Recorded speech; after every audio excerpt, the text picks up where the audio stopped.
What is up, YouTube, Facebook, Twitter, Twitch, Apple, Spotify, and everyone tuned in on the Texas Sports Unfiltered app?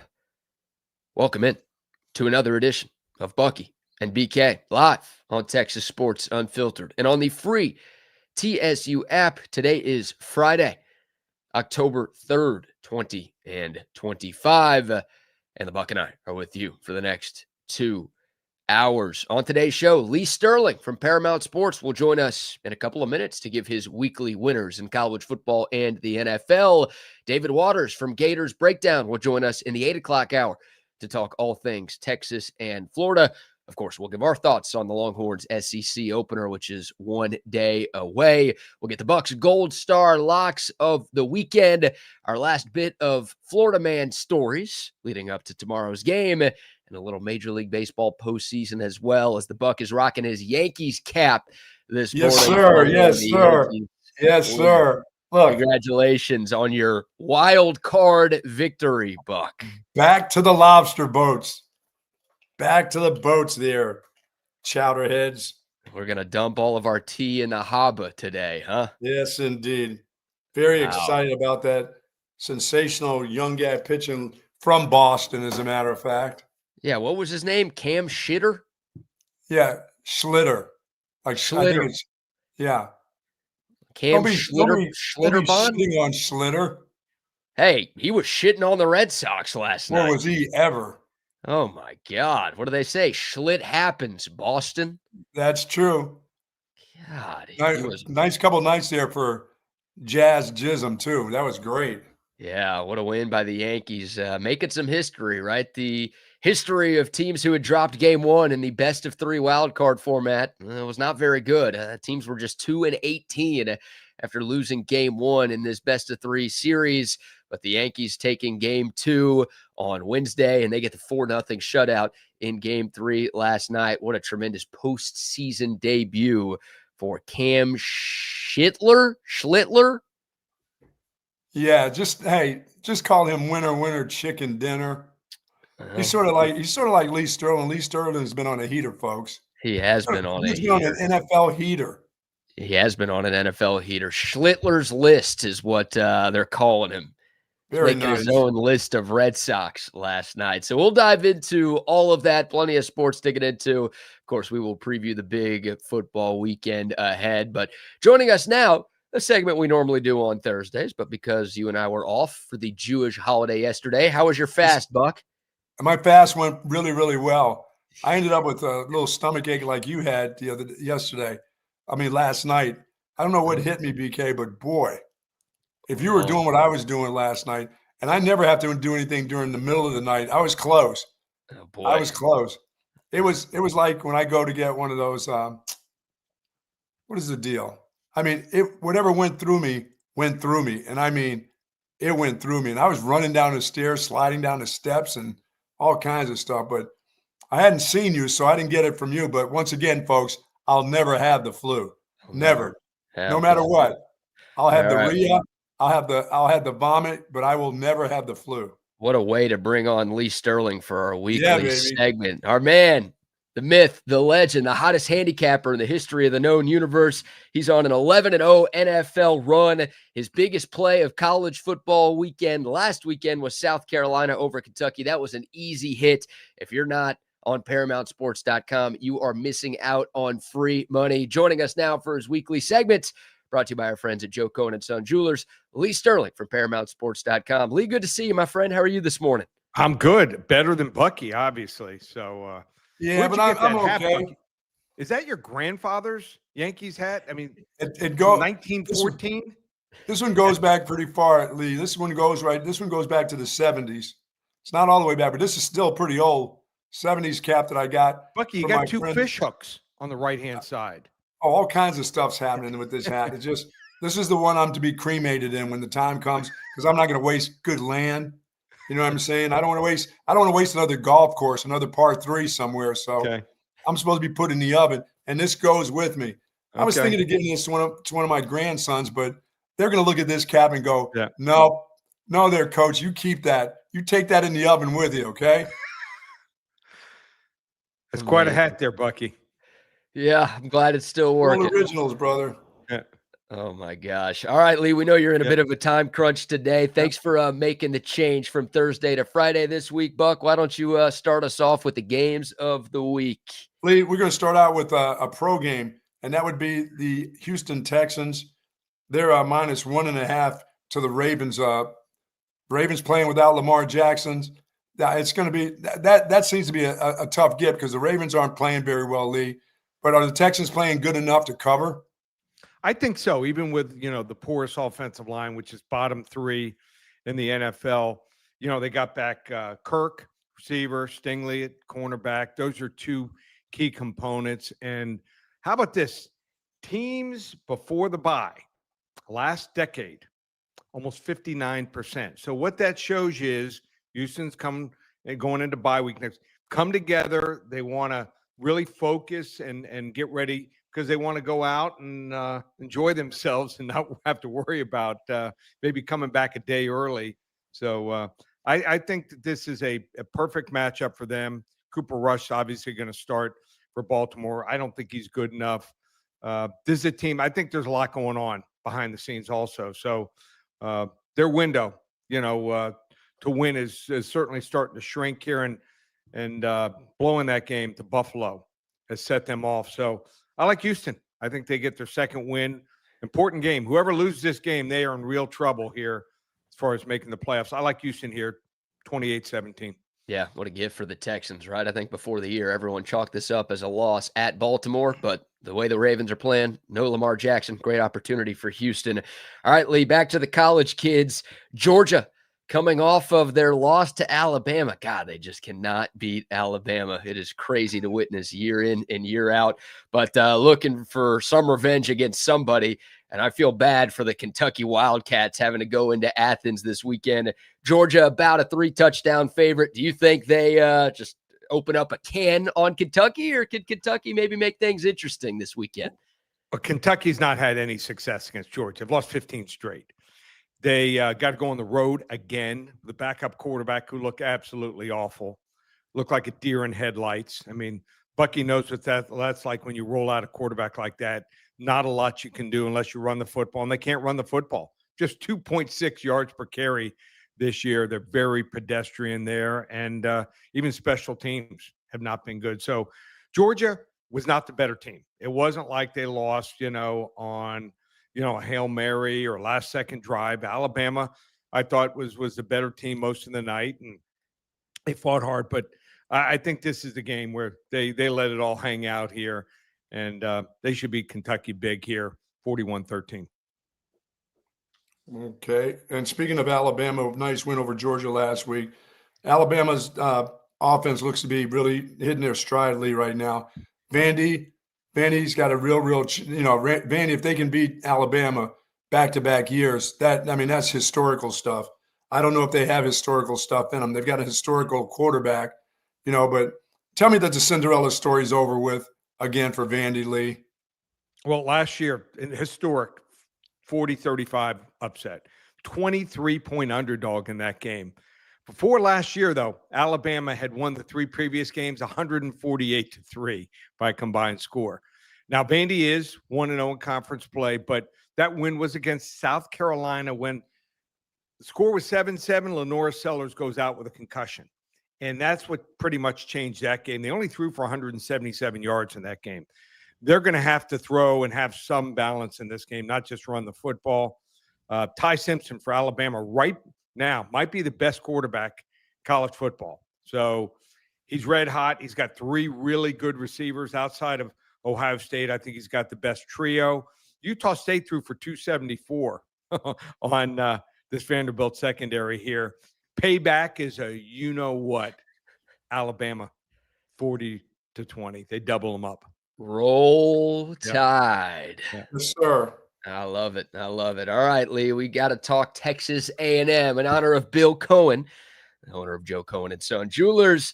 The Aggies, one of the hottest teams in college football, in the top 6 in the country. taking on Mississippi State at home. Mississippi State took Tennessee to overtime last week. They've been a better team this year than they were a season ago, and better than I think any of us expected. The Aggies 2-touchdown home favorites. Does A&M take care of business, or can the other maroon and white team in the conference make things interesting? So here's what's interesting, and I look back and I was shocked. It was the discrepancy was that much. So Mississippi State, since late last year, they're on an 8-1 against the spread run. Pretty good. Shows you how much they've improved.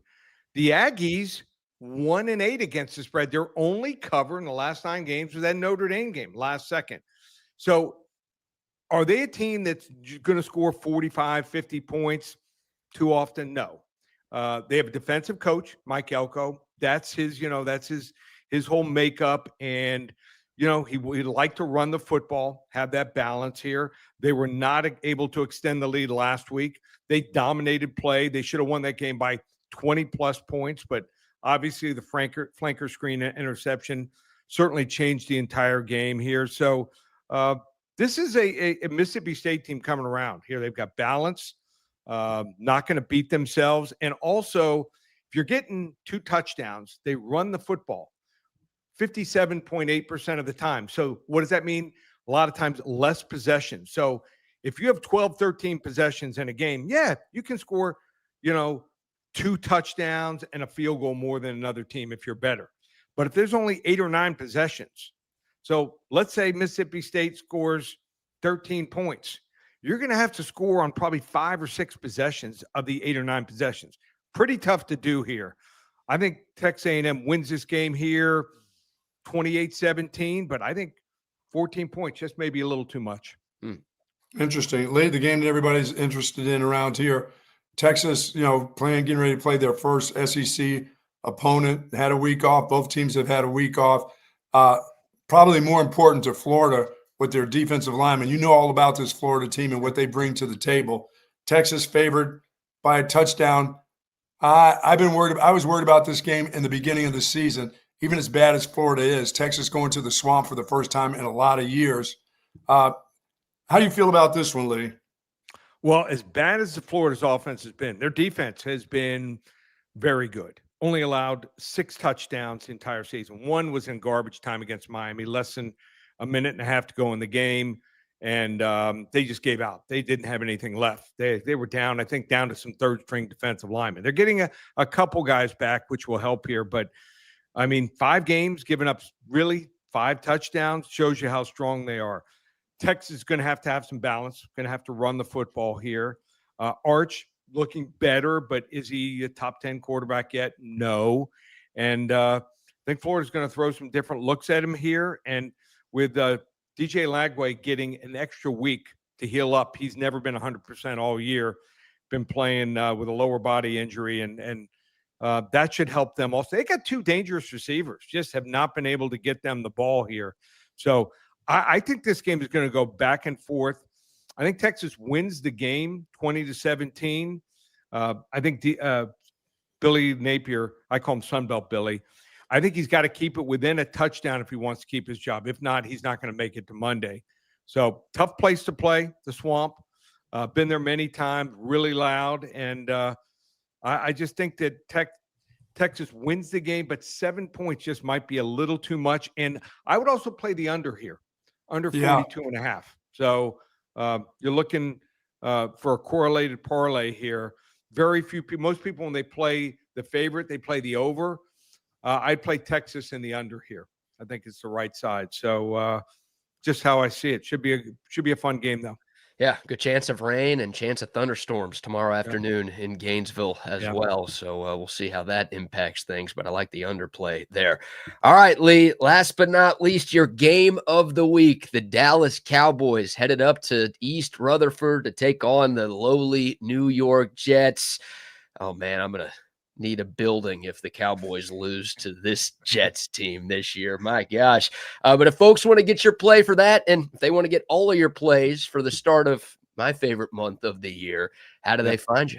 Well, just call 800-400-9741. First 10 callers, we'll give them the Cowboys and Jets game for free. I think there's a clear right side to this game. First 10 callers Get the Cowboys and Jets on me, 800-400-9741. And big weekend. I mean, I already sent you a UFC card, BK. First time ever in 6 years, we have a 40 and a 50 unit release on the same card. So everyone needs to get on that. We're 23-10 on our 40 to 50 unit plays in the UFC. So 7 selections there, $57 for the pay-per-view. It's loaded. So, and then football. I mean, won 11 straight in the NFL, hit our big South Carolina 40 unit play last week. We have another 40 unit play. This is probably the most units we've ever had in one weekend in football and all the other sports. So feel real strongly about it, coming off 2 strong weeks in football. You want to get, we don't call it October, we call it October. You can get every single game through the end of the month, 4 weeks. If you use coupon code, I'm going to do this for your show only, guys. Save 200, not save 100. I just said it. Save 200, $397 for our phone service for 4 weeks. And you're going to get 12 to 15 a week on our phone service, rated from 10 to 50 units. And we have that other big 45 unit play going this weekend. So Locktober, use coupon code SAVE200, just $397, one place, ParamountSports.com. Awesome. All right, we know you got to go, Lee, but tell me, you see a lot. You see some points in this Jets Cowboys game with a lot of offense and no defense at all. The Jets are playing lousy on defense. You know, it's optional, just like Brad's buddies when they play flag football. Defense is optional. Defense optional. Oh man, Lee, you're the man. Thanks so much for boy. the time change this week. Shana Tova to you and your family, and we'll You chop too. it up again next week. Yeah, next week. Yep. Thanks, guys. Thanks, Take care. Lee. Be safe. All right, ParamountSports.com. We're going to tweet. We're going to post all of those great deals. But, man, what a weekend coming up for Lee Sterling. If you want to make some money in college football and the NFL and in the UFC, huge card, UFC 320 coming up tomorrow night. One place to go, ParamountSports.com. And, of course, our weekly segment with Lee is sponsored by our great friends at Joe Cohen & Son Jewelers. Everyone is a year older, hopefully a year wiser. Paramount Hey, Sports. holidays coming around. Look out. Holidays coming around. Yeah. You're right. You're right. Paramount Sports has been around 32 years. How about Joe Cohen & Son celebrating 142 years? Yeah, they're just a couple years older than me. Just a couple years older than the Buck. They've been around since 1883. They are Austin's oldest family-owned and operated business of any kind. We've talked in the past about the beautiful jewelry, the amazing prices, the exceptional value. You get the Texas Sports Unfiltered discount as well. Free downtown parking, free gift wrap. They are the jewelry professionals. They are the diamond experts. You don't have to know a thing about jewelry. You just have to know Bill and his great team at Joe Cohen & Son Jewelers. They can do it all, plus jewelry repair and watch repair as well.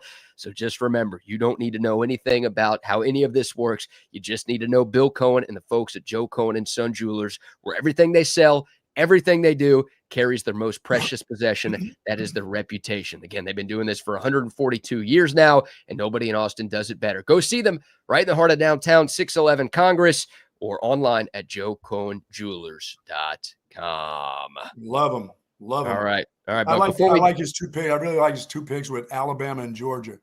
Just taking care of business this weekend. Yeah, I do wonder if there's a bit of a hangover effect for those teams after such a big game last week. But obviously, Alabama's got the extra motivation of playing a team that embarrassed them last year.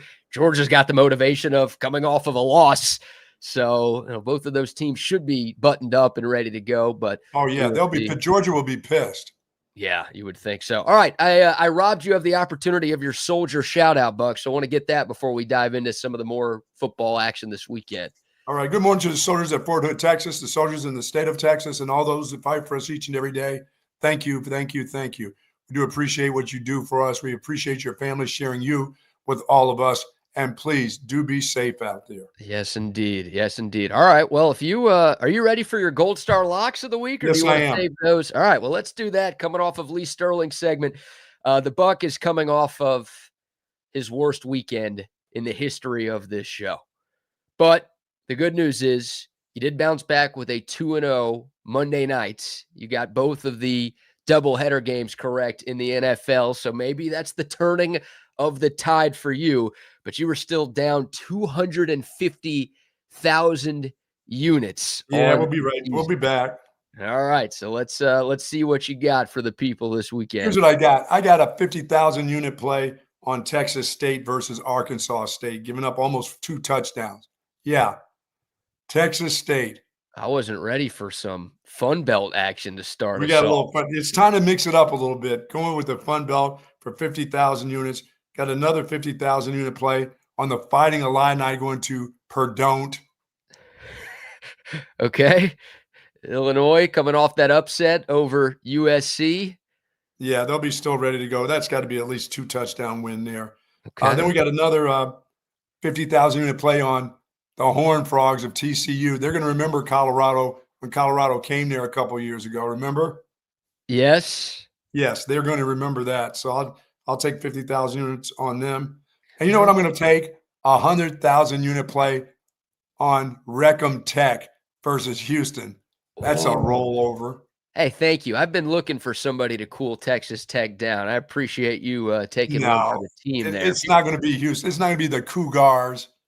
No thanks. That's 100,000 unit play. By the way, another 100,000 unit play on the Pitt Panthers, my sleeper for a couple of years ago, versus my Boston College Eagles. You're betting against your own school? Yes. Are you that down on Bill O'Brien? It's time for him to go. I need to get the phone call from my guys Barry Gallup and the folks back at BC and bring me out of the dust. Who could have seen this coming? Oh, you want to throw your name in the hat. Yeah, Bill O'Brien's done there. He's going to be done. You know, once they lose this game, he's going to piss them all off. I'm sure he already has. And I bet he's got a little bit of a buyout, which may buy him a little extra time up there. But this is what Bill O'Brien does. All right. And then I'm going to give you a 50,000 unit play on anytime the Lions play. You've got to bet on the Lions. They cover anything less than 20. Anything they can cover all the way to 17 points. I'll take the Lions for 50,000 units though. Okay. And that's plenty. I don't have another NFL pick. That's it? Yeah, that's enough to get everybody back to feeling good about themselves. All right. Well, if you get all of those right, that'll be 350,000 units, which will get you back into the green for the season. But that's a little bit of a cop-out by you. You know, I guess you got your tail between your legs a little bit after how poorly last weekend went. Yeah, just for that 50,000 unit play on the Texas A&M Aggies. Why wouldn't I take the Aggies? What's wrong with me? Oh, even though Lee Sterling said the Aggies aren't going to cover? They're covering. A bunch of cowbells coming there. Okay, that line's gone up. It's up to 16.5 now. What? Buck. Yeah, I'm always amazed. You don't even check the lines when you make these picks. That's probably why you're down so big. I know winners when I see them. Mississippi State's not going to be able to run the ball, and if they have to throw, it's over with. Plus, they can't cover the receivers. The Aggies, that kid's going to throw for about 4 or 5. He's going to throw about 500 yards in this game. Okay. All right. So there you go. Those are your plays for the weekend. You've got, 7 in college and just 1 in the NFL. Texas State. Good. NFL Sunday is not going to throw me this. Last night was with my cousin was not good. Oh, no. I was going to say last night was a great game, but I guess you were on the Rams side. Yeah, way to go, McVay. Yeah. How about big Alfred Collins making the huge play, the forced fumble and the fumble recovery at the goal line as the Rams were driving late in the fourth quarter to try to take the lead. Big AC, number 95, making something happen. Oh, yeah. They kept going to their little running back with the Rams, and that guy kept putting it on the ground. Yeah. Both of their guys. I mean, that quick toss out there, the Michigan guy fumbled away. I mean, hey, catch the ball first, will you? Yeah, the Rams. Look, the Niners got off to a great start. Then they kind of cooled off. The Rams came all the way back. But, yeah, some costly turnovers and some big mistakes by the Rams down the stretch. That's a big win for San Francisco. And what you make of the Rams' decision in overtime? They had a chance to tie with about 4 minutes left in the extra period. Instead, on 4th down and 1 in field goal range, they decided to go for it. Obviously, they didn't get it. And that's at home too. I mean, I'm going for the win there. You know, they had a couple of those. They screwed up the pitch, and the guy fumbled on a short yardage play. They got about 3 of those 3rd down and 4th down plays for 1 yard. There's no reason why they couldn't get a yard there. They just got at the point of attack, guys just had stalemates, and the linebackers came through and made great plays. And that damn Fred Warner is everywhere. What a great linebacker that. When is that guy retiring? He's got to be old by now, doesn't he? Yeah, Fred Warner is still getting it done. I mean, he's only My 28 God. years old. That's how good he is. It feels like he's been in the league for 15 years because he's made about 15 years worth of plays. Boy, does he make a lot of plays. Yeah, he's a monster, and big game for him last And night. McCaffrey, that dude is, I know he's injured a lot, but there is nobody in football that one-on-one that can deal with that guy. You just can't. You can't tackle him. And you get the sideline as your friend, and that guy still makes you miss. Can't even push him out of bounds, you know? He sidesteps guys. I mean, guys are just missing tackles. He gets so much yards from just – those are the kind of guys you like. You know, I like guys – you know, you want guys that can lower their shoulder and get you 3 yards. I like the ones that just make you miss and gets 15 on you. He's special. He is a problem in space, and Man. didn't have a great day running the football, but made a lot happen in the receiving game. Oh, he certainly did. How about Mac Jones? First of all, what did you make of Mac Jones's look last night? Did you see the suit that he wore before and after the game? Is that black and red? Black and red. He's going with the two-face look. Wow. Yeah, talk about confidence right there. Your cousin should have changed his bet after. Oh, yeah, if you Mac come Jones. rolling in on that, I should be betting on you. Yeah, Mac Jones looks better than Brock Purdy right now, which, Brock Purdy's making $50+ million a year. And yeah, he'll be the starter next time they play. It'll be interesting, right? Yeah, Brock Purdy played last week for the Niners, and he did not look good. Now, I think maybe they rushed him back a little too soon from that injury. Yeah, it sounds like that he came back about a week too soon, almost 2 weeks too soon. Mac Jones looks like he still can be a starter in this league. For sure. And it helps to play with Kyle Shanahan and his offense, and the Niners do have some pretty good talent on their roster. But at least got one of his old receivers from New England he threw a bunch of balls to last night. Yeah, Kendrick Bourne. How about that? Those two guys making some things happen. That's big win. San Francisco's 4-1, and they're 3-0 on the road this season. They got Robert Saleh back coordinating the defense. Yeah, that's the important thing right there. And they don't even have Bosa out there. Right. They don't. Yeah, it feels like every other year for the Niners, right? Last year was their down year. Everybody got hurt. They missed the playoffs. 2 years ago, they were in the Super Bowl. I don't know if they're a Super Bowl team this year, but they look like the best team in the NFC West right now.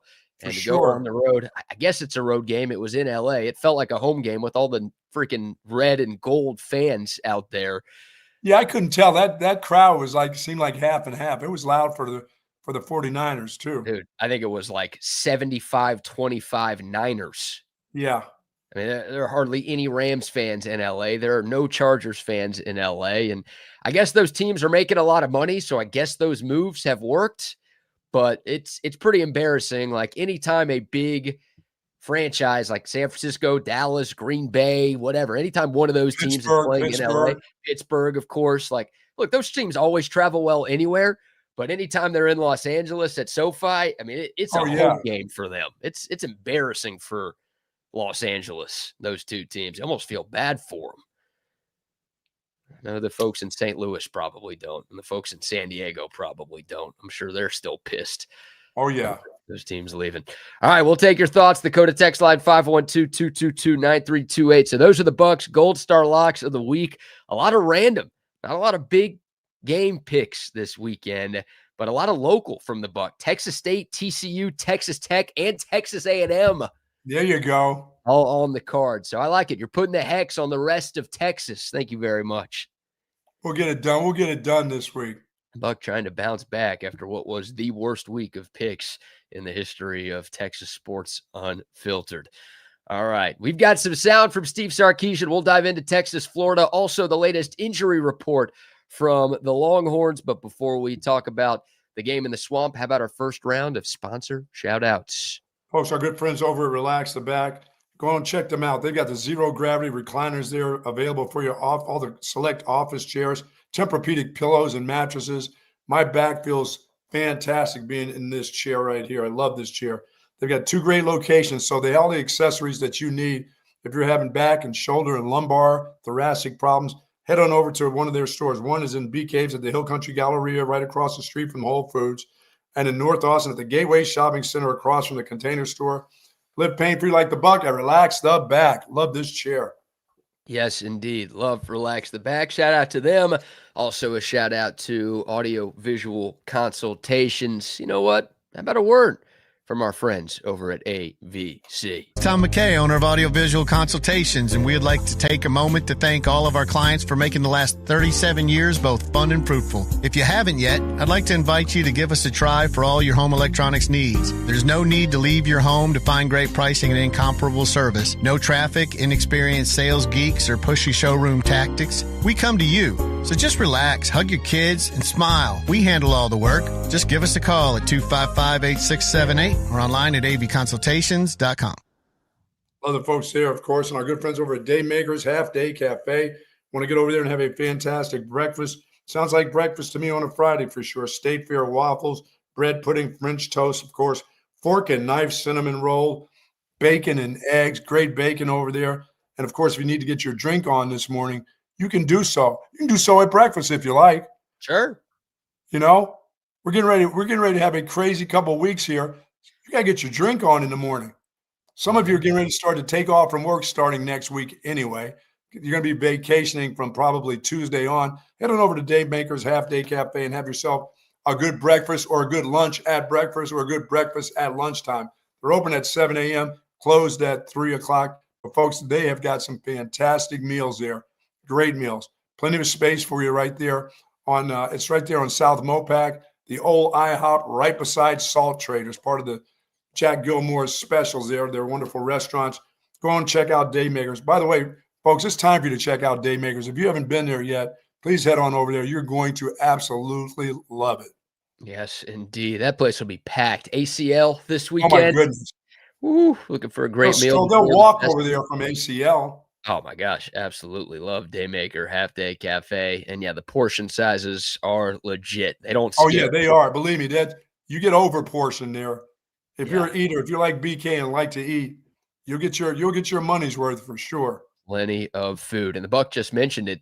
A lot happening in our city over the next few weeks. If you want to be at anything, only one place you need to go to get your tickets. That is centextickets.com. If you're looking for ACL wristbands, if you're looking for Texas OU tickets, if you're looking for Formula One tickets here in a couple of weeks, you can get them all at one place, centextickets.com. Just log on from your phone or computer, and don't forget to enter the promo code CENTEX10 at checkout. You are going to get 10% off of any ticket purchase to any event, and you can use that code more than once. That's exclusive for TSU listeners, but anytime you buy from centextickets.com, you can use that promo code and get that 10% discount. Shop local, shop centextickets.com. Yeah, and if you've got tickets to sell, they would love to have your tickets. Don't waste those tickets. Don't, Oh. if you're saying, well, that's all right. Maybe next week I got these other 2 tickets for a game. Get them to Syntex Tickets. They'll buy them from you also. Yes, indeed. All right. Shout out to all of our great partners here on Texas Sports Unfiltered. A reminder, joining us at 8:15, David Waters from Gators Breakdown. So we'll get a deep dive look at the Florida Gators ahead of tomorrow's matchup. But we've got plenty of thoughts and plenty of sound from Steve Sarkisian's Thursday presser. But also, Buck, we've got the latest injury report. Of course, the first conference game of the year for Texas. So we've got injury reports this weekend and for every weekend going forward. Here is the most recent injury report that was given out last night by the University of Texas. And some good news and some bad news here. We'll start with the bad. Under the doubtful column, there's just one player, but it's running back CJ Baxter. So the hope was throughout the course of the bye week and early on this week that CJ Baxter was going to be good to go this Saturday afternoon against Florida. Again, this is nothing official yet. He still has today to get healthy, and the game is obviously not until tomorrow afternoon. But as of now, CJ Baxter listed as doubtful. That's the bad news. The good news is, under the probable category, Texas's number 1 running back, Quintravion Wisner. Buck, how big of a deal is the potential return of Trey Wisner for this Longhorn offense? Well, it's very important. Their best running back gets an opportunity, and hopefully he's healed up well. But the scary part is who is next going to be touching that ball. That means the fullback is going to touch the ball a lot. He's the next guy up. That makes me nervous with a wet ball. So I get your fingers crossed, and hopefully he's gotten rid of some of that fumbleitis. But in If it's slick out there, that makes me nervous. Trey Wisener, I'm excited about. I didn't expect C.J. Baxter to be around. I mean, he's going to have, you're coming off a hamstring and a knee. That's going to take a while. Expectations for me with him, BK, it was going to be a couple weeks, maybe 3 weeks, maybe even 4 weeks with a hammy plus a knee. That's a lot. That's a lot to ask for from the kid. But to have Trey Wisener back, that's the most important. This is when you're going to need that guy. You're going to need his toughness. Whether it's wet or not, you're going to need his toughness at running back. Yeah, it's interesting, right? I hadn't thought about that, right? If Trey Wisener is good to go, but CJ Baxter can't, who is your number 2 running back? Like, we've seen a pretty hefty rotation of Garrett Gibson, Christian Clark, and James Simon over the last couple of weeks, while both Baxter and Wisener have been out. So which of those guys did enough during the games? And maybe more importantly, which of those guys has done enough in practice over the last couple of weeks since that Sam Houston game to earn the respect and earn the trust of the coaching staff to get some big carries on the road? Yeah. I don't know if they trust him, but he seems to be the guy that they want to push to find out if he can really be a running back at this level in the SEC or at Texas. Because they're going to be looking, they're looking right now, probably looking at 2 or 3 guys to recruit or look in the portal and stuff. But they want to find out, can he handle this situation? So, and he's a thumper. He's not going to make a lot of guys miss, but this may be the kind of weather, if it really happens there, that you need a thumper like Gibson that can lower his shoulder and get you some yards. He's never going to be a huge play guy, but he's now has experience. He's been in these type of games. He's not some freshman that just walked in and has never carried. You got to trust in him, and he's got to come through for you as the second guy in the offense at the running back position, I believe. Yeah, played a good amount as a true freshman last year, and you look early in the season as a true freshman, that Michigan game. I mean, Jared Gibson was Texas's leading runner in that game. Of course, the Horns were dealing with some injuries at running back last year as well, but Gibson, I think they understand what they have in him, BK. Now they understand that he's not a home run hitter, but if he can be that guy, if we can get him a hole, he'll pierce it and get you 5 or 6 yards on a big carry. But he's not going to make guys miss in the open field and go the distance.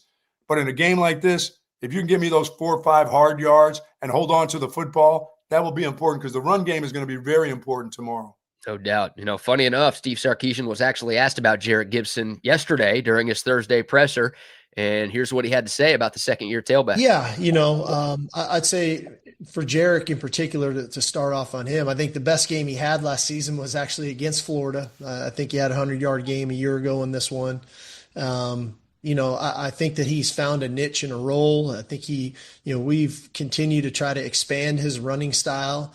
But at the end of the day, he's a physical runner. He's a downhill runner. He gets behind his pads. I think he learned a valuable lesson. I can't remember what early in the season, can't remember which game when the ball got out and he lost a fumble there, and has really made it a point of emphasis with his running style, how important it is to protect the ball. But he gives us a different style runner when he's in the game with the physicality in which he does. He's a great short yardage back. And I know he's excited to go home. We've obviously expanded our net when it comes to recruiting, and we have recruited Florida probably more recently than we have in the past. And whether it was Cedric Baxter or Jarek or Grayson Littleton or Jamie French or Myron Charles, we've got a fair amount of guys on this team that are from the state of Florida.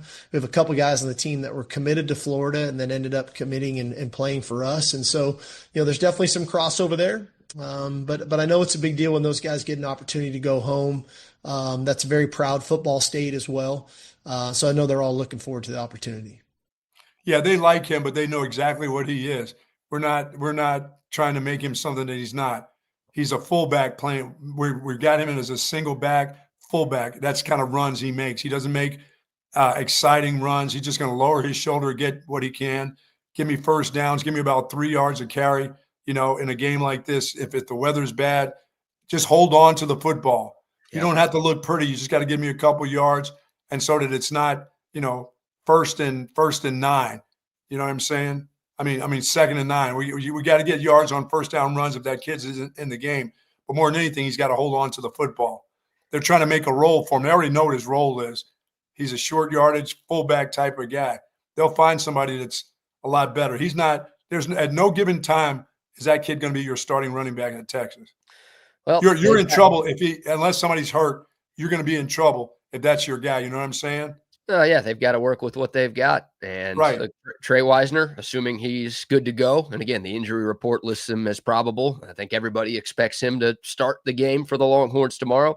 But Right. Outside of that, I mean, I think Jarrett Gibson is your number 2. So I think he won't just be used in short yardage / fullback style roles tomorrow. Oh, no, they like to bring him in. They like to try to give him some confidence, on some first down runs and things like that. But this is a group now that, earlier, beginning of the season, we thought maybe this is one of the best, positions in the SEC, the running back position there. Now they've got to go out this year, as you look at it, they've got to find 2 more guys that could come in and just shock you, as a coaching staff and say, no, that guy's pretty damn good. We need to go out and recruit him, or we need to get in the portal and get this guy. Because right now, CJ Baxter is always going to be banged up. He's one of those guys. Sorry, that's him. For his career here, just think of a couple times a year that guy's going to get banged up. Knock on wood that he doesn't. But I've had a number of guys that just happens to them. It's not their fault. It is what it is. He's always going to be limped up. He's always going to come up lame at times. And you need a dependable guy that can take hits. And you need somebody that's a breakaway guy. They don't have that right now. Trey Wisner is as close as they have to that guy. So you got to go get him, BK. You can't have a room full of maybe guys. You got to have somebody that's, even as a freshman, you say, he's a spark. Let's go. And they just don't have that yet. So, but whatever you have, the one that goes in there behind Trey Wisner has to hold on to the football, most importantly. For sure. Well, they do have a 5-star committed in Derek Cooper, another player from the state of Florida, funny enough. But, we'll see. We'll see. And obviously a homecoming for Jarrett Gibson, who started his high school career at Gainesville High School and finished up playing at IMG Academy, one of those prep schools out there. But it's a homecoming for him. And hopefully he can make the most of his opportunities. And the biggest problem with Jarrett Gibson, the home run ability hasn't really been there, but his biggest problem hasn't been that. The biggest problem is he struggled holding on to the football, and he struggled holding on to the football in good conditions.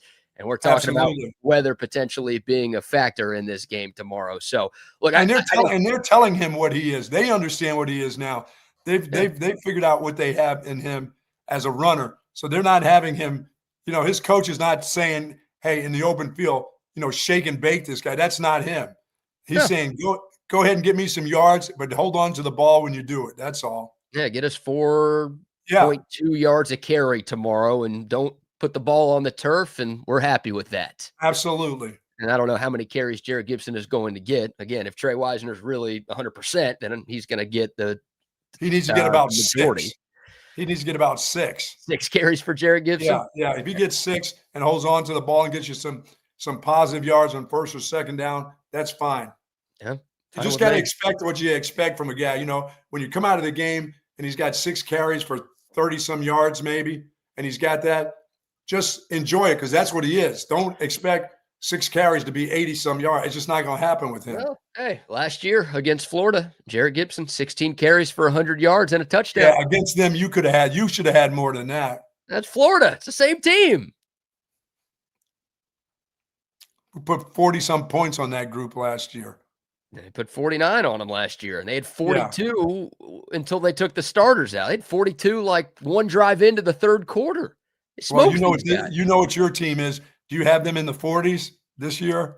Do I have Texas in the 40s tomorrow? No, I don't have Texas in the 40s tomorrow. Yeah, you know exactly. So I think more so than anything, you know more about your team now this year after these couple games. I think we know more about the Longhorns than we do more about their opponent. We know their opponent is 1-3 or whatever, but I think we know more about the team that's going there, which is a good thing.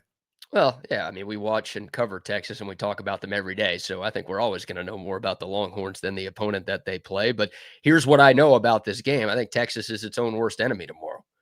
Like if this game is close in the fourth quarter, it's going to be because somebody fumbles and Texas has a bunch of P words.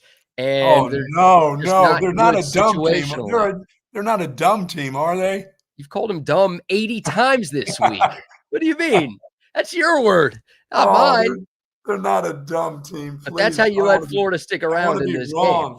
That's how you I let want to be Florida wrong. stick I want around them in to be this game. smart. Of I want course, them we to all be do. smart academicians or whatever they call them. What now? Academic people. I want them to be smart. Academicians? Or whatever they are. I don't want them to be dumb. You're calling someone else dumb, and that's how you pronounced academics? Oh, I know how to spell. I know how to do academics. Not mathematicians, but whatever it is. I want them to be smart. They need to be smart football players tomorrow. Yeah, they do. Well, and part of being smart, it's not just the penalties. It's not playing loose with the football, not having dumb turnovers no. in big spots. But that includes everybody. If weather's course. a factor, that includes the quarterback holding the ball in the pocket, being careful with the ball, sliding. Go ahead and slide on the wet grass or turf or whatever they have. Nothing wrong with that. Nothing wrong with that. The other good news from this injury report is another guy who was upgraded from questionable to probable from Wednesday to Thursday was the wide receiver, Emmett Mosley V, the Stanford transfer who we have yet to see in a Texas uniform. Here was Steve Sarkisian yesterday talking about Emmett Mosley V and what he can bring to this Longhorn passing attack. Yeah, I love Emmett as a player. I wish we had him this first 4 games of the season. He was a very dynamic player for Stanford a year ago. He's a guy that has length, very good hands. He's sudden. He's a really good route runner. Obviously he's an elite blocker. And what it does, it really gives you that third receiver that has some length to him, obviously with what Ryan's length and Parker's length and now Emmett's length. And a guy with experience, a guy who's played. And now with Parker's experience and Ryan, those 3 guys, provide a little something different to go along with, DeAndre and then Dalen McCutcheon. I feel like we're starting to formulate that kind of group that we were hoping to have. But it's great to have Emmett. He's a guy that has really worked hard to get back healthy. He's got a pro mentality about his approach. And I think not only is he good for the room in his approach to it, I think he's good for our team. He's good for our offense in particular that way with just his approach to the way that he works. He's good for the team if he's good. So I'm excited about seeing him play.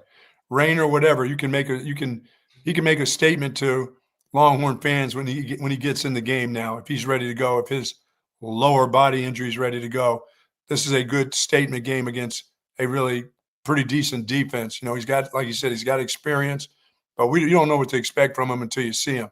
He doesn't know what to expect from himself, coming off of injuries until he gets out there and plays against an opponent like this. Everybody else that he's played against has been, they let up when they go near him. They don't hit him. They don't hit him in the lower body.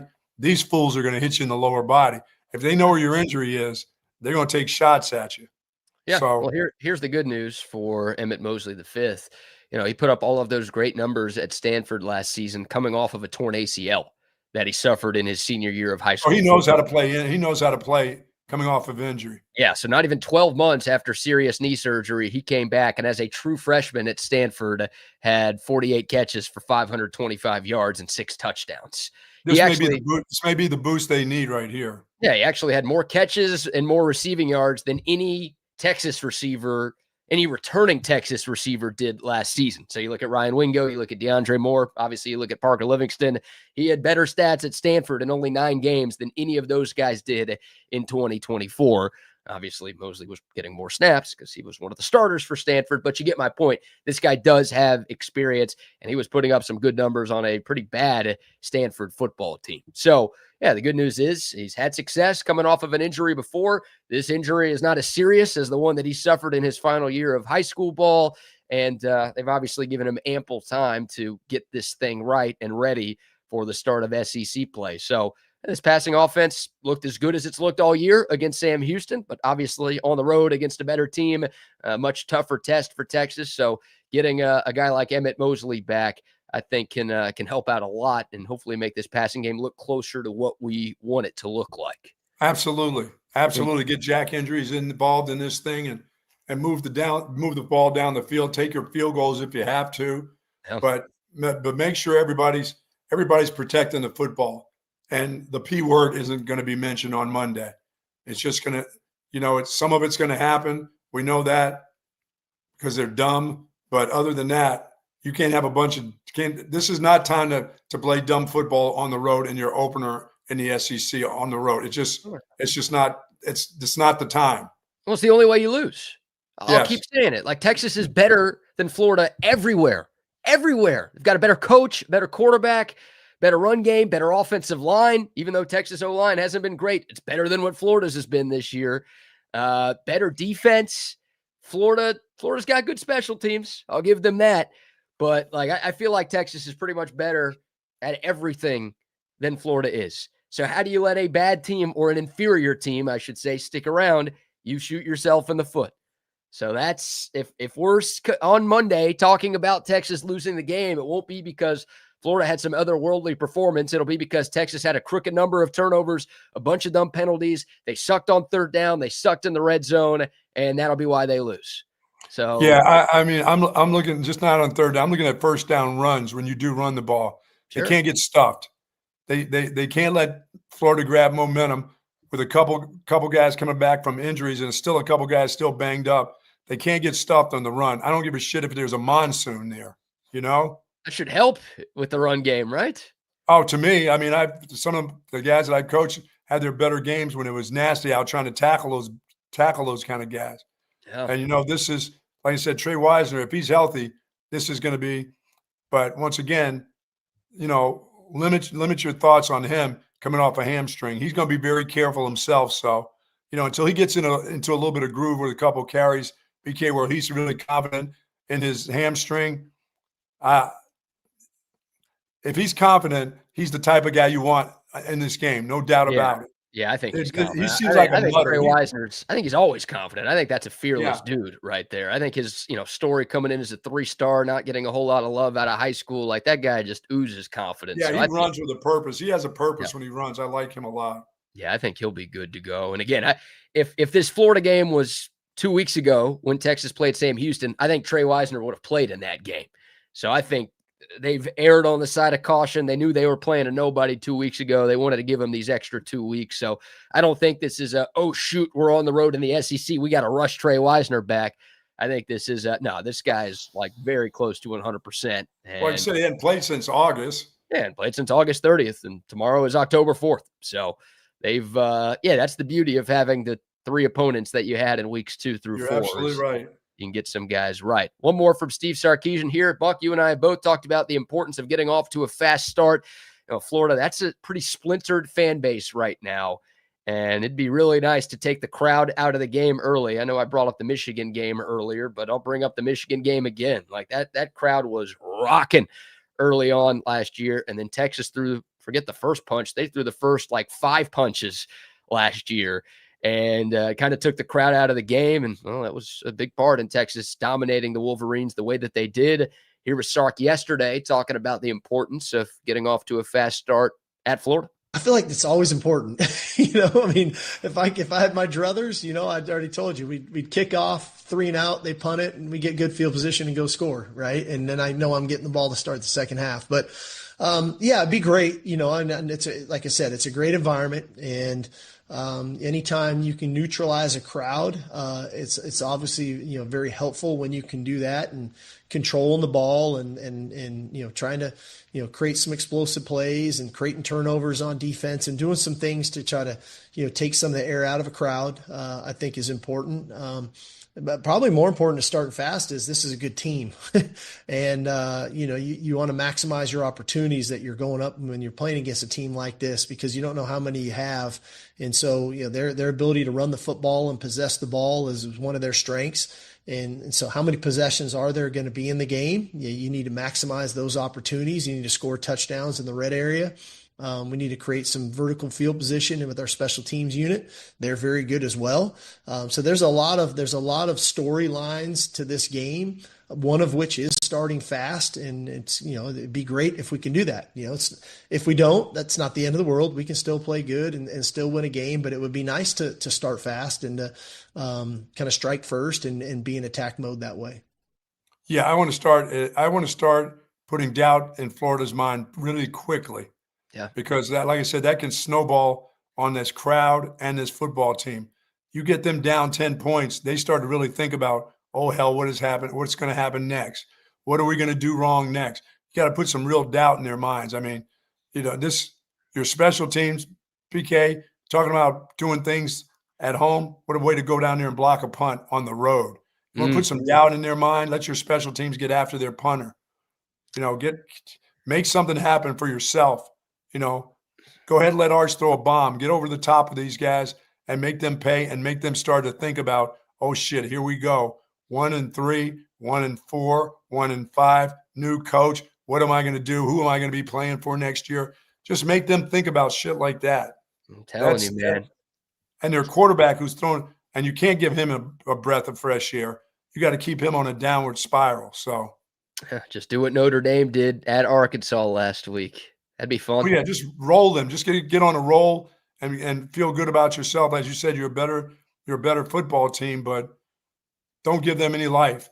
They're looking for somebody to give them a little life. They're looking for a turnover or you to do something not very smart and to give them life. Their fan base, they don't even know if they want that. They don't even know if they want them to have life. Right. Yeah. But it's a sellout crowd. And you know how it works, right? Like, even if you do want your coach fired, you get caught up in the moment. Like, if Florida's got a touchdown lead going into the fourth quarter and they're singing Tom Petty during that commercial break, like that place is going to be rocking. It's going to be a madhouse. So everyone's going to get caught up in the hype and caught up in the moment if Florida has a chance to upset big bad Texas. And you don't want to give them that opportunity. So I like what Sark said, right? In perfect world, look, if Texas wins the toss, they should defer every single time. Every single time. The stats back it up. They are horrible. And we've talked about how bad they've been on opening possessions in the last 3 seasons. Buck, they are even worse when they get the ball first.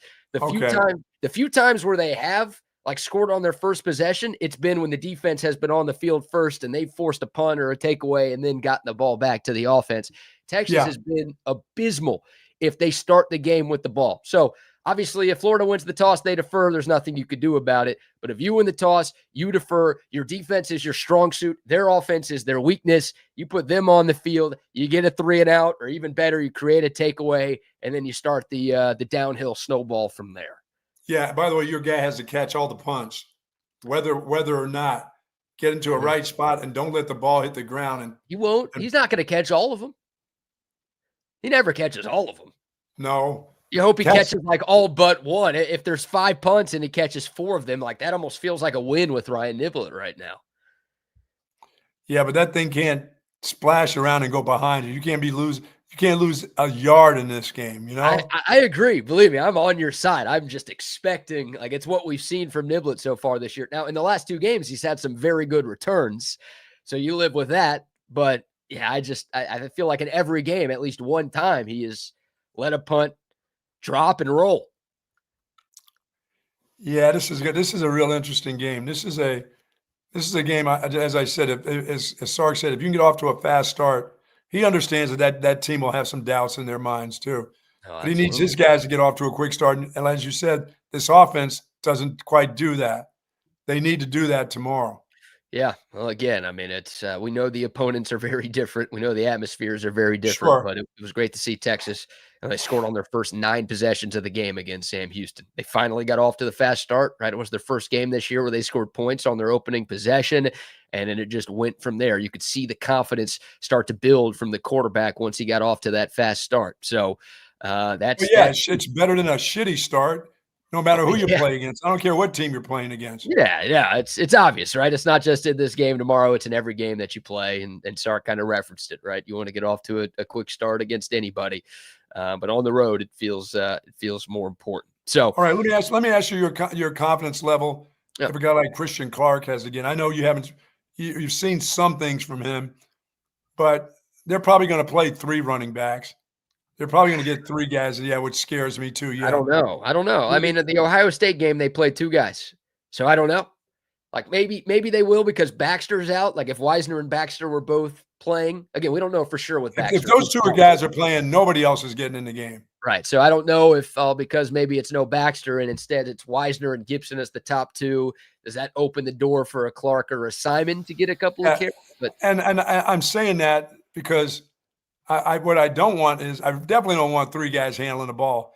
Handoffs are different. Guys that's a lot of guys handling your football that haven't been in, or at least one of them who hadn't been in a big game. Yeah, But I think I I wish think Christian barring, Clark. I wish I would have seen more from him in these other games where I said, no, that needs to be. He needs to be one of those guys. Give him a couple touches in this game and see what it's like. So yeah. you don't. I don't know if you waste your time with that. I think if Baxter's not playing, you just got to trust in Gibson. Well, you're only going to trust him so far.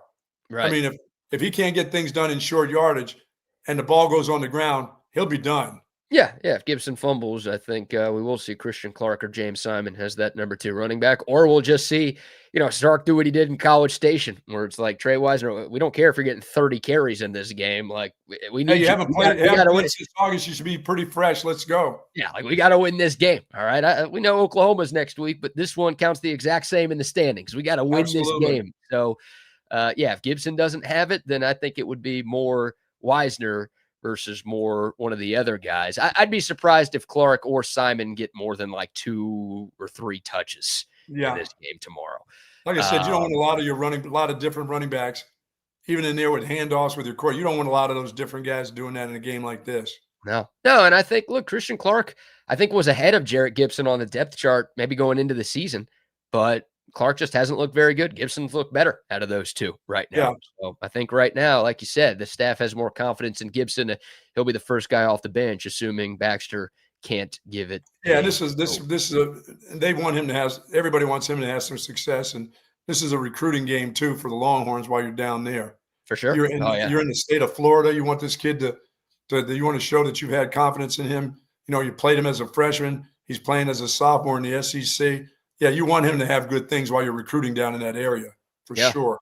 I like that thought. All right, we'll take your thoughts. Dakota text line, 512-222-9328. Again, David Waters from Gators Breakdown will join us in about 13 minutes to talk more about this game. Of course, we will continue our conversation about Texas and Florida in hour 2. But before we dive back in, Buck, how about another round of sponsor shout-outs? The Lee Kitchen and Tavern has 4 great locations, folks. Lakeway, Belterra, Bee Caves, Avery Ranch.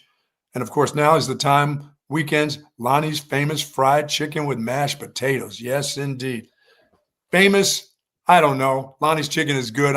He calls it his famous fried chicken. It's pretty tasty, but I just love everything about the Lee Kitchen and Tavern. Their chef-inspired comfort food made from scratch, local products right there, Hawaiian wings, and, of course, pulled pork sliders, teriyaki glazed pork chops, you name it, they have it.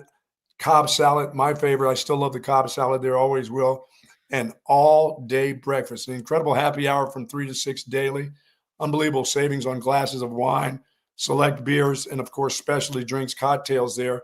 Thursdays, prime to wine, half-price bottles of wine with great prime rib dinner. I've had that too. That is absolutely delicious.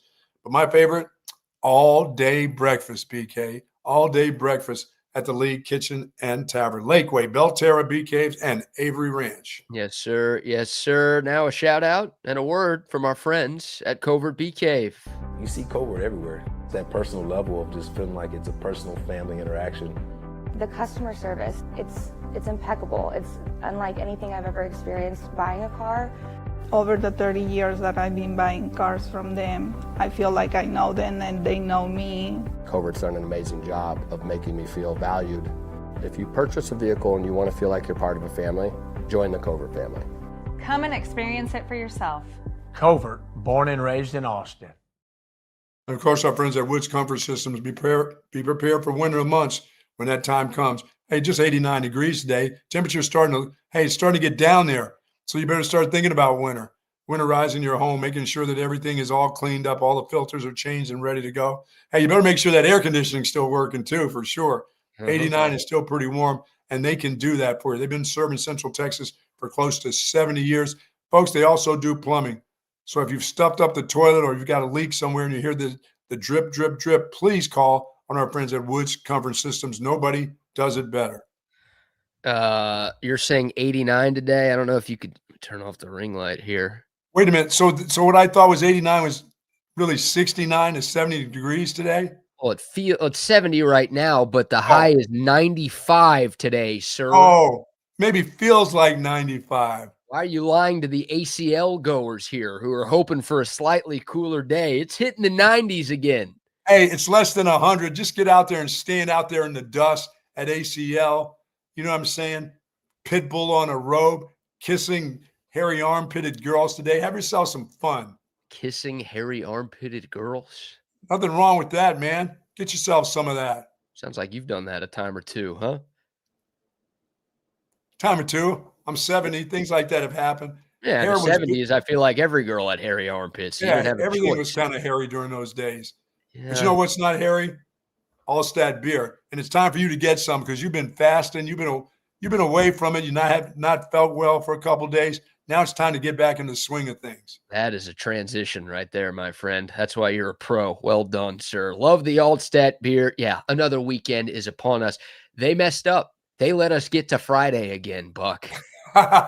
They screwed up. The weekend is here. The best way to ring in the weekend is with an ice cold Altstadt beer, maybe a couple of ice cold Altstadt beers. Whatever you have going on, whether you're hitting ACL, staying home to watch the football all weekend, or maybe going out to bars and restaurants to watch football. Major League Baseball too. Baseball too. Of course, the divisional round gets going tomorrow in the MLB postseason. So much happening here in Austin, Texas this weekend. Your good times are made better with a great beer. Altstadt is that beer that you have been looking for. I get it. When you go to the grocery store, when you go to the liquor store, it can be overwhelming with all the different options that you have. Hey, when you go to your favorite bar, when you belly up to the bar, it can be overwhelming. There's a lot to choose from. You only need one. You only need Altstadt. It's brewed locally, brewed without preservatives or additives. You can feel good about what you're putting into your system, and the taste hits the spot. They have so many different brews, something for every beer drinker out there. It's the only beer I drink. One sip, and you won't go back to the other beers you have been drinking in the past. Whatever you're doing, please remember to drink Altstadt responsibly. It is the official beer of BK. It should be the official beer of you as well. It's Altstadt beer. No impurities, no regrets. Jason's giving us the forecast for next week up in Dallas, saying the high up there is only going to be 89, the low 65.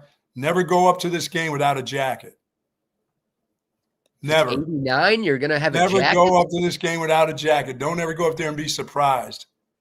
But all of a sudden that 89 is like 75 and not even that warm. No, don't bring a jacket with you, folks. I'm telling you, bring a jacket just in case. That 65 in the morning is probably more like 60. It can get cool up there. That weather can surprise you for that game. Now, more than likely, it's always hot. But it's been times I've been up there and it's been freezing. I go out there without a coat, without a little freezing? hoodie. When has it ever been freezing for that game? I think the year that I was up there for a tie, we went up there and did a show at the fairgrounds. It's a long time ago. Absolutely. Yeah. I'm telling you, a long time ago. I know we have climate change and all that stuff, and it's not going to be, it could be cold. Hey, parents, if you're going up there with your kids, bring a light jacket or a hoodie for them, please. Don't go up there thinking, oh, no, short sleeve, let's have a blast. I went up there for a freaking high school championship game. I went into the place, it was like 80 degrees. I came out, it was like 37 degrees at the end of the game. I'm coming out of that place with a short sleeve shirt on and had to walk from the stadium over to that Sheridan, BK. Oh, man. I was there for a state championship game with Lake Travis and went in with a T-shirt on and came out of there and had to walk to the Sheridan and had to, halfway there, that little baseball field there. Yeah. I had to get in that dugout for like 2 minutes because I was freezing to death. What, the little kids field? Yes, I walked through that and stopped in the wind was blowing. I had a shirt like you. I had just a T-shirt on, dude. It was some degrees. I went in, it was like 75, 80. I came out, it was 30. But state championship game, that was in what, November, December? It was December. Yeah, not October 11th. Bring yourself a hoodie. Whatever. Let Uncle Buck tell you, bring your hoodie up there. Bring your hoodie, and you're going to look like a dumbass for wearing a hoodie when it's 90 degrees outside. Give me a break. Oh my God. We'll be up there. Hey, the game's at 2:30 again this year, so we don't have to deal with that early morning potential cool weather. And that's true. The early morning wake up. So, 2:30 kick for Texas OU next Saturday. Back-to-back 2:30 kicks, of course. And I need some tips on if I park my car, I got to take a picture, right? What else do I need to do? Do I need to have some kind of app?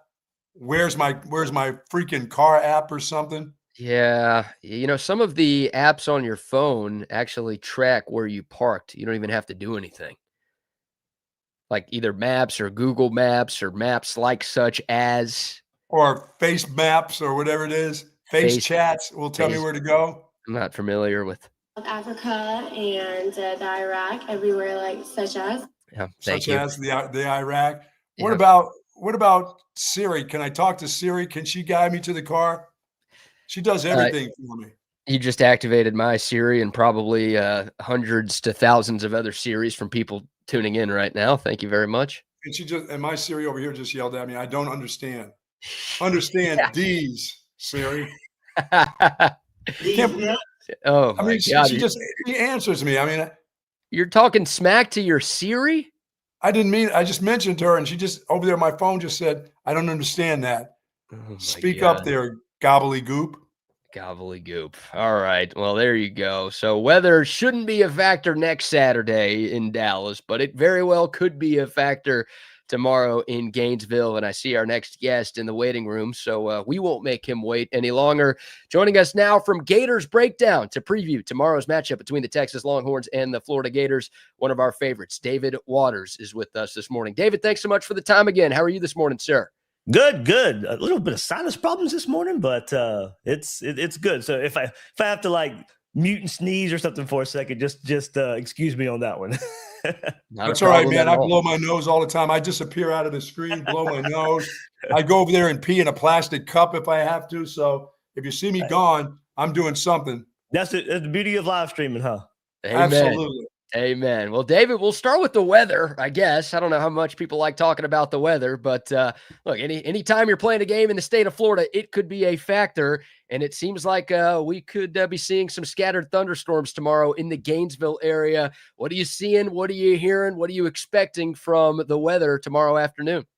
First of all, the weather in Florida, it doesn't matter what it says. I remember the first game of the season, it was against LIU, and we were tracking weather all week, and it was like 80-90% chance rain. It didn't rain a lick on game day on Saturday. So that's Florida weather. So I would just say, yeah, follow it, but don't take it to heart, because there's just no telling what it's going to be like. But hey, if it does hold true, it does look like some rain, some thunderstorms. And we've seen Miami, we've seen FSU this year all have these lightning delays, and it could be an hour, it can be 2 hours. So that could be a storyline of the game. If some teams got early momentum, and then all of a sudden you got to stop for a time or whatever. So certainly, I think something we need to look at. But I would just say, don't go too don't follow the forecast too much yet. Well, when it rains, it doesn't generally down that part. It doesn't rain for very long. Yeah, it just kind of comes and goes, and then it's like 1,000 degrees, and the humidity's up to about 1,000 too. David, let me ask you about the defensive line. Oh, do you see a couple of their starters getting a chance to come back? I know that the game against Miami, you had some substitute guys in there. They played okay. Eventually, they just got rolled up with that Miami offensive line, just having scrums pushing them down the field. Do you feel like a couple other guys will be back? Some of the starters will be back and healthy for this game? Yeah, I mean, I guess you call them starters, Bucky, but Caleb Banks was the ultimate starter. He missed the first couple of games, only played against LSU, got hurt again against LSU. He'll be out the rest of the year. So no Caleb Banks for sure, but that's not really anything breaking or new there. But to fill his role in those games that he missed and stuff, you had Brendan Bett, transfer from Baylor. You have Makai Burrow as well. Both those guys got injured versus Miami. Does seem like they'll be back versus Texas, but I'm not really sure how. I mean, especially Brendan Bett, his injury looked pretty bad against Miami, and I was kind of surprised that he wasn't even on the injury report. I've been hearing he's been practicing, but I do wonder how available him and Makai Burrow will be. So I think something to keep an eye on. Joseph Mbachu, who's a freshman, Florida has kind of rolled in a little bit too, got some preseason hype as well. He got listed as out on last night's injury report, so the depth has been hit a little bit for Florida's defensive line. So they really need Makai Burrow and Brendan Bett to be healthy and play a lot of snaps, because you have hit some depth issues there because of all the injuries. So and when Brendan Bett's been out there, I thought he's played really well. Now his sadly headline so far is spitting in the face of a player against USF, and missing some time there. But pure player wise, he's been pretty good. So Florida will need him to be good once again when Texas comes to the Swamp. David Waters from Gators Breakdown joining us here on Bucky and BK. All right, David, two-part question about the quarterback. DJ Lagway last week was walking around Gainesville in a boot. Billy Napier said he's perfectly fine. It seems like he's been practicing this week. He's not on the injury report, but I will ask, how healthy is DJ Lagway, number one? And then number two, what's been his biggest problem? I mean, this obviously a 5-star recruit, top quarterback in the class of 2024, showed a lot as a true freshman last year, but this year just hasn't quite been there for him. What's been the biggest issues for Lagway through the first month of the season? Injuries is one, so we'll go to the most recent one you asked about the boot there. It does seem like, the initial reports came that it happened during Miami. He made it sound like it happened right before Miami, so he played in the Miami game anyway, and the boot was really precautionary. He took it off while he was practicing. Of course he did. But, when he wasn't practicing, they just put him in a boot for precautionary reasons. So, but that did just add to the list of injuries, of course, dating back to last season with DJ Lagway with the shoulder and the hamstring that he suffered against Georgia. So he missed a Texas game and then came back. And then, of course, played well on one leg basically the rest of the season. And then they rested him during spring because of that shoulder. And then maybe a torso injury that came along. And then right before fall camp, he injures his calf. So he misses some time. So it's just been a litany of injuries for DJ Lagway. And Billy Napier kind of just said this past week, for him, because of 4 weeks of the season, he's just now coming out of training camp. He's had his 4 weeks of training camp. So this is, week one for DJ Lagway in a sense, is the way Billy Napier was kind of putting the timeline together. So, okay, but still a lot of the issues that we've seen from DJ Lagway are like high school level, freshman level, throwing into double coverage, triple coverage. I think he's aggravated because of the injuries. I think he's just let it get to him. He's trying to force plays. It was a lot easier for him last year, and defenses didn't know how to play him. Now they know how to play him a little bit better. All right, stop the deep ball, something he's very comfortable with. The easiest read for a quarterback is, all right, what's deep? If I can let it go, I'll let it go. Well, teams are playing too high now, or a single high, keeping everything in front of him. And it's, I think, really, really aggravating DJ Lagway that he can't just let the ball go or won't let the ball go, or the play's not being called to let the ball go. So it's been a litany of issues, I think, starting with him just not being able to get comfortable throwing the deep ball. That's just part of his game. So he's had to adjust a little bit. I think because of injuries, he's probably gained some weight. He doesn't look like a nimble runner anymore either. It's hard for him to get away from pass rushers when you look back when the success he had doing that last year as well. So it's just been, I think it really does stem from missing so much time. And admittedly myself, I didn't think it'd be that big of an issue. Sure, I thought it would be some issue. I didn't expect this fall off because of all the time missed. I do think that is reason number one for the struggles, is him missing that time. And then we were like, okay, Florida's got a strong offensive line. Florida's got a strong running game. They can lean on this run game until DJ Lagway comes along. That hasn't been the case either. So they've had to rely on him a bit more than I think they've wanted to in the first month of the season. And I think that's a lot of the issues that you see with this Florida offense. Let me ask you this, Dave, about the fan base. You're around there. You understand what's going on. 1-3. Coming off of, I thought was a pretty good effort against Miami. Some other games, not a good effort. Is this obviously this team at times will play really, really hard for its coach. They will. The minute things start to get a lot of heat around there, they play kind of hard. They just, as you said, lots of injuries and some bad places. Some crazy things seem to happen.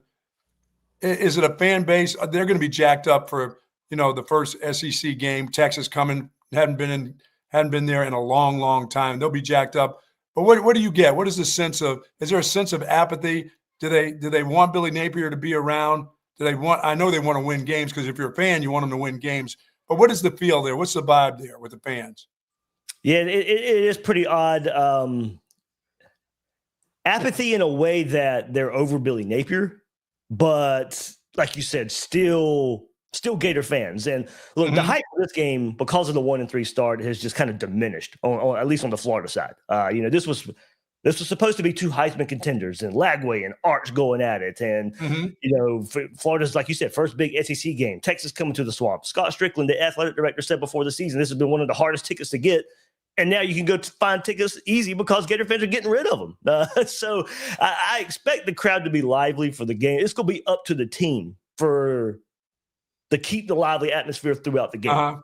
I think it will start that way. Now, I do think when Billy Napier, the first time he comes out of that tunnel and pregame warmups and stuff, there's going to probably be some boo birds because, look, most of the fan base, even the most staunch supporters of Billy Napier the last few years, have had enough after a 1-3 start. And okay, maybe you expected 2-2 and losses to LSU and Miami, but that loss to USF really, really stung in support of Billy Napier. So, can you really dig yourself out of the grave 2 years in a row? That's asking a lot, and especially after a 1-3 start and your quarterback's not healthy and you can't really find your way offensively.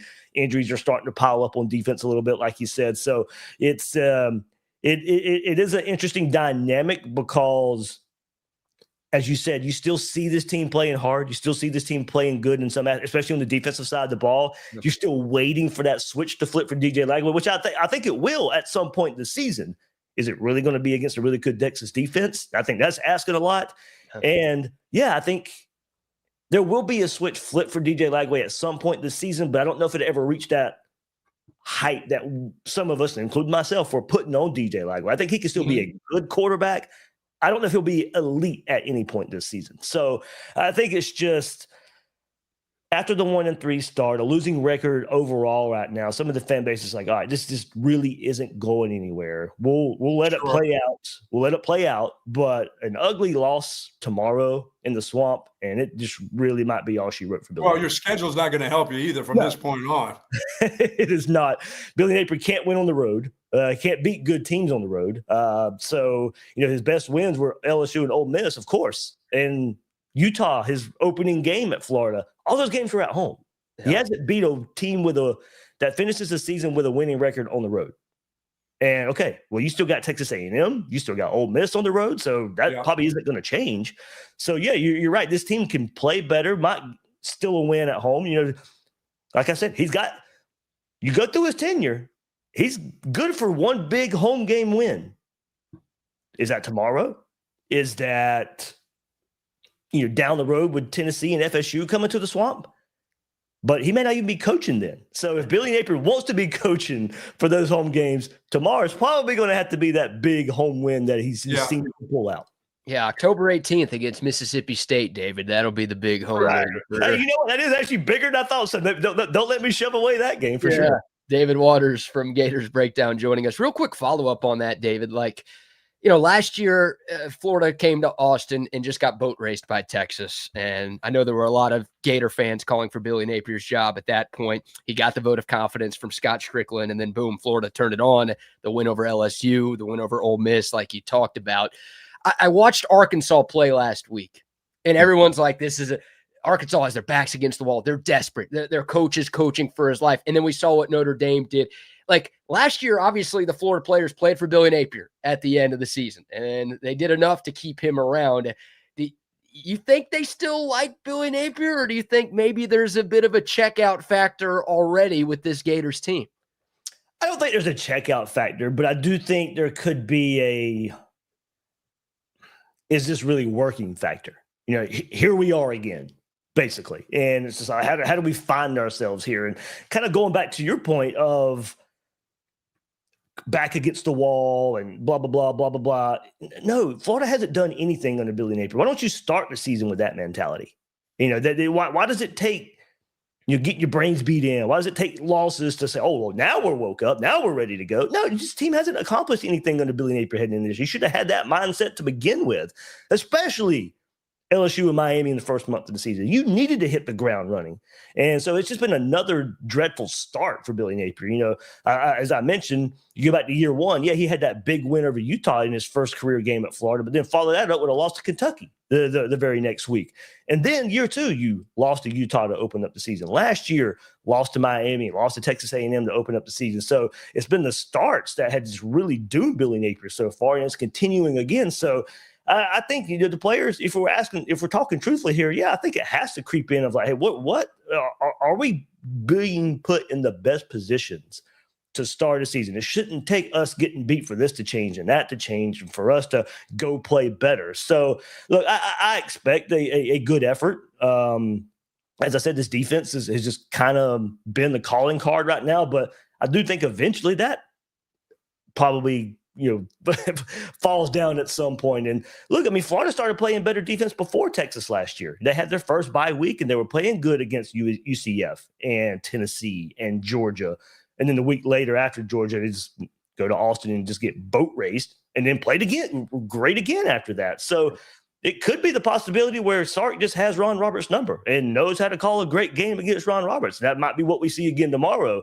But now, since you've dug this grave once again, you may not get a chance to dig yourself out of it. Dave, the offensive line and the run game for Florida. I mean, recruited Florida, been around, seen this program. Generally, you find there's a running back that's kind of special. Number 13, I like him. I like his physicality. Yeah. Is this offensive line going to be able to hold up to this Texas defensive line? Texas doesn't give up very much in the run game. They haven't for the last 2 years, and they continue even this year to really be strong on the defensive line when it comes to the run game. Florida's offensive line, I mean, you said the run game hasn't got going, but you do have a pretty good runner. Yeah. Yeah, for sure. Jaden Ball, number 13, who you're talking about. I mean, he's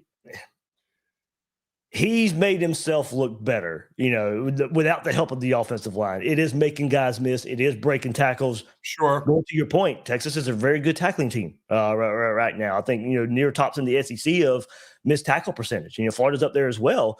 But at the same time, Jaden Ball's had to create a whole lot of his own yards. And this offensive line that returned 4 or 5 starters was, like I said earlier, thought something Florida could rely on until DJ Lagway comes around. We thought you'd be able to rely on 4 or 5 offensive linemen returning and a good running game. We know Jacoby Jackson's out now for Florida's number 2 running back. So do they turn to Jaden Ball even more, which Florida fans have been clamoring for anyway because of how good he is. So it might determine how the flow of the game is going, because go back to the LSU game.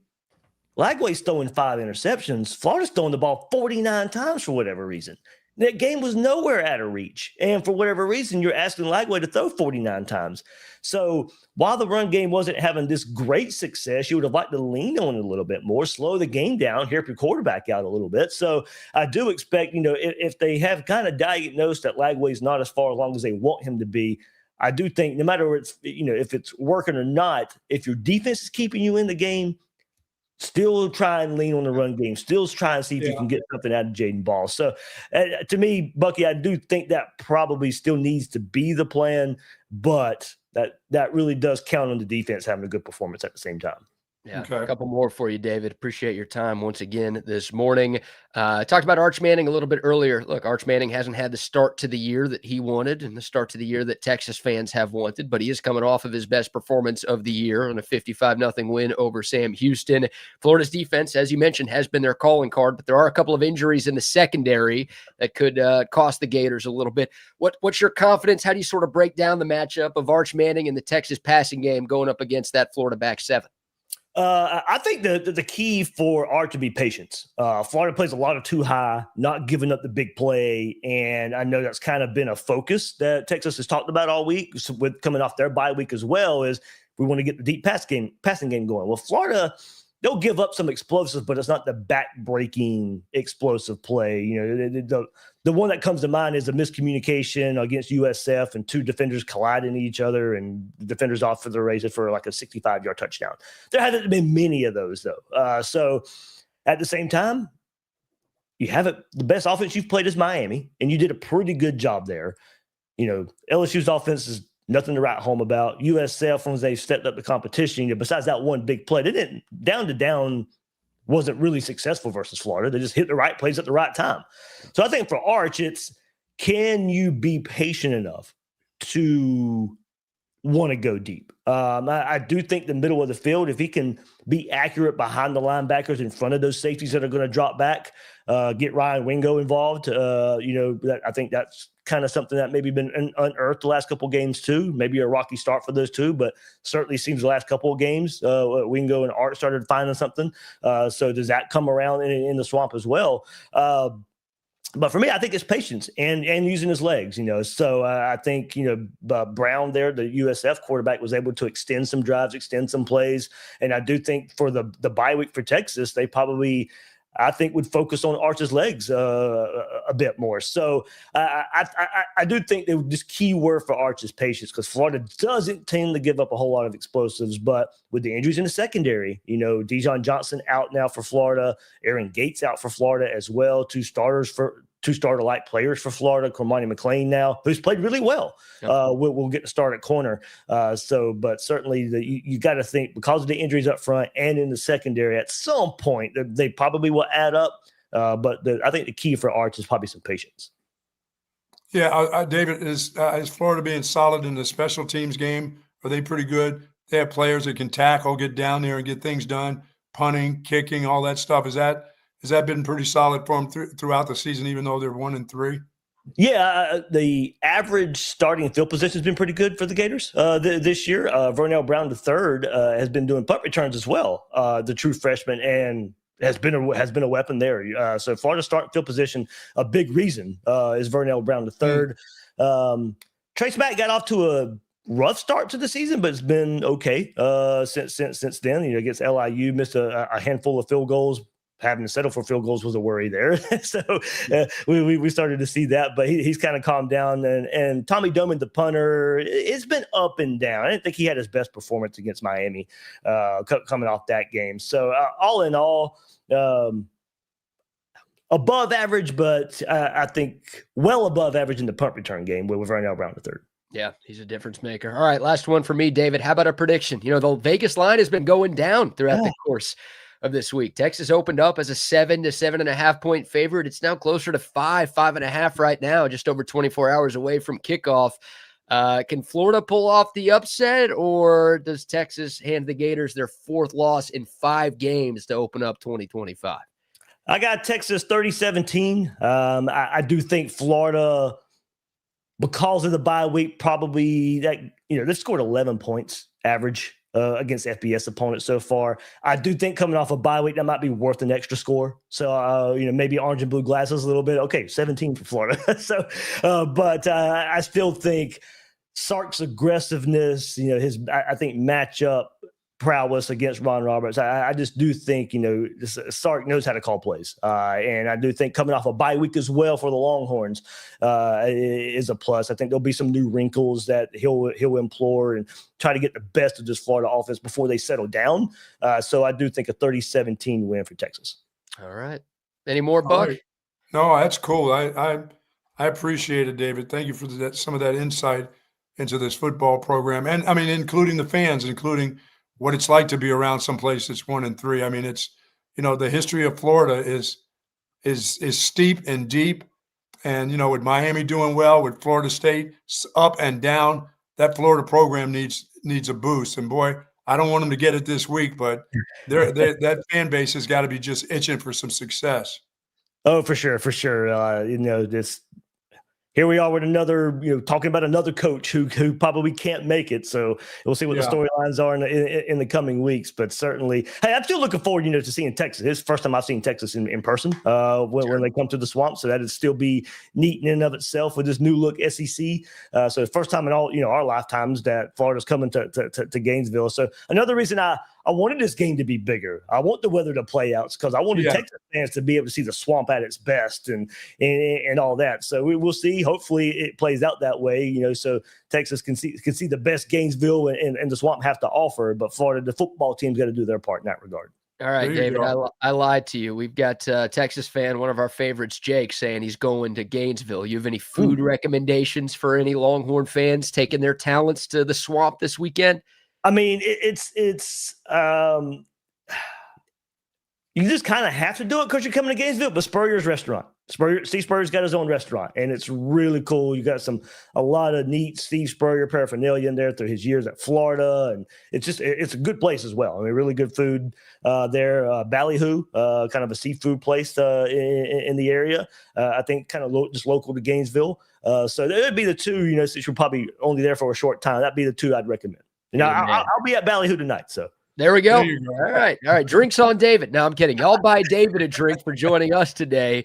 Check out his work at GatorsBreakdown.com and, of course, the Gators Breakdown YouTube channel as well. David, thanks so much for the time. Texas and Florida are playing each other again next year, so we look forward to having this conversation again in 2026. For sure. Thanks, guys. All right, Thank you, there go. David.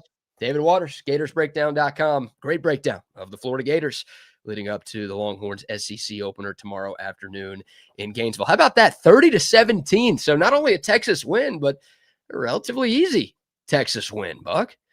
I'm still not there yet.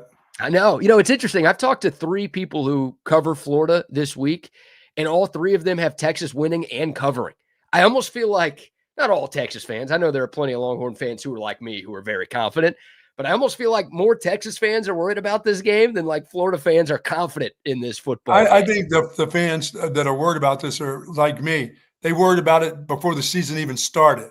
Which makes no sense. It makes sense to worry about it before the season started, but it doesn't make sense like to worry about it right now. Yeah, I mean, I've seen them play. You know, I saw the Miami game, and I knew they had some guys missing, but I was still kind of impressed in the Miami game. I'm not impressed with the quarterback, but who knows, you know, at home if the guy wakes up, because he's talented enough, you know. And I believe what David said. I think what's really set this kid back as being just a good quarterback is the fact he's always hurt. He's always in a boot or a hamstring or a shoulder or some bullshit happens to him. He's that guy. And then that guy, that's what you can't have at quarterback.